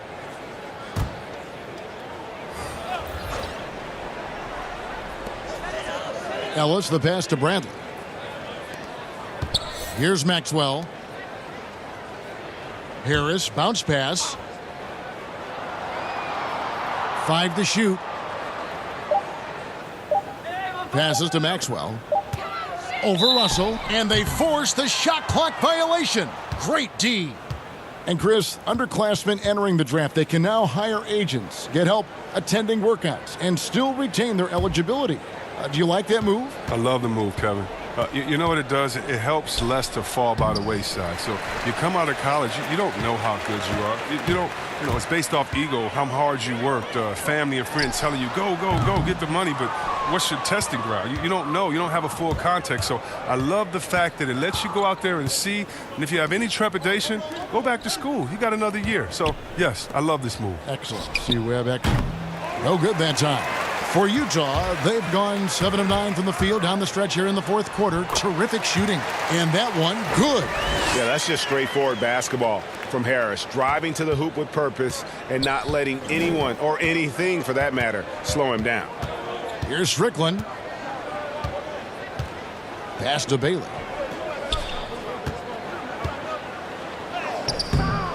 The shot, no good. Ellis with some nice D.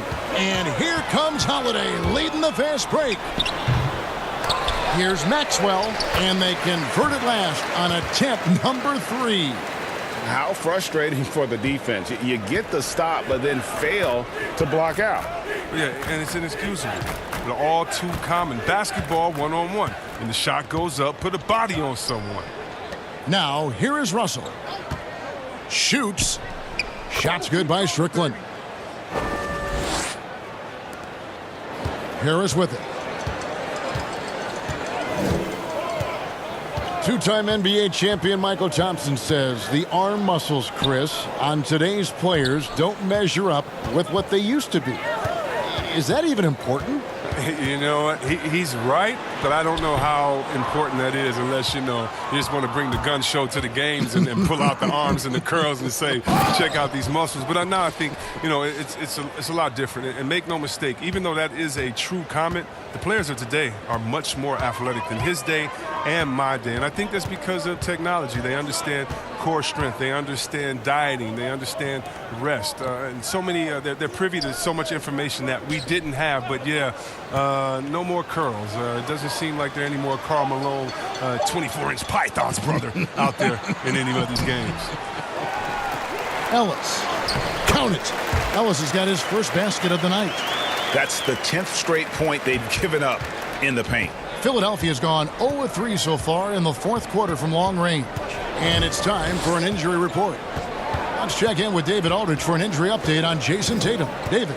Hey, guys, the head athletic trainer of the 76ers updated me on the situation. He said that he does have a broken nose. It's definitely a painful injury, but not a worst-case scenario. This is not how they wanted to begin the season, and it'll be interesting to see how much this hurts them. Kevin? Thanks for the status report there, David. At least we now know, Greg, how he's doing. Yeah, when you talk injury, the unknown factor is always a difficult thing to deal with. Yeah, but fortunately we know he's in good hands. You hope to see him back on the court soon.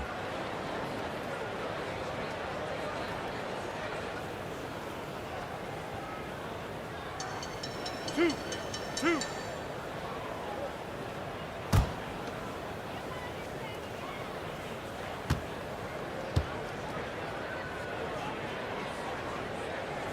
That free throw good from Bradley. More star players changing teams. The word tampering comes up, Chris. Is the league striking the right balance on enforcement? Oh, yes.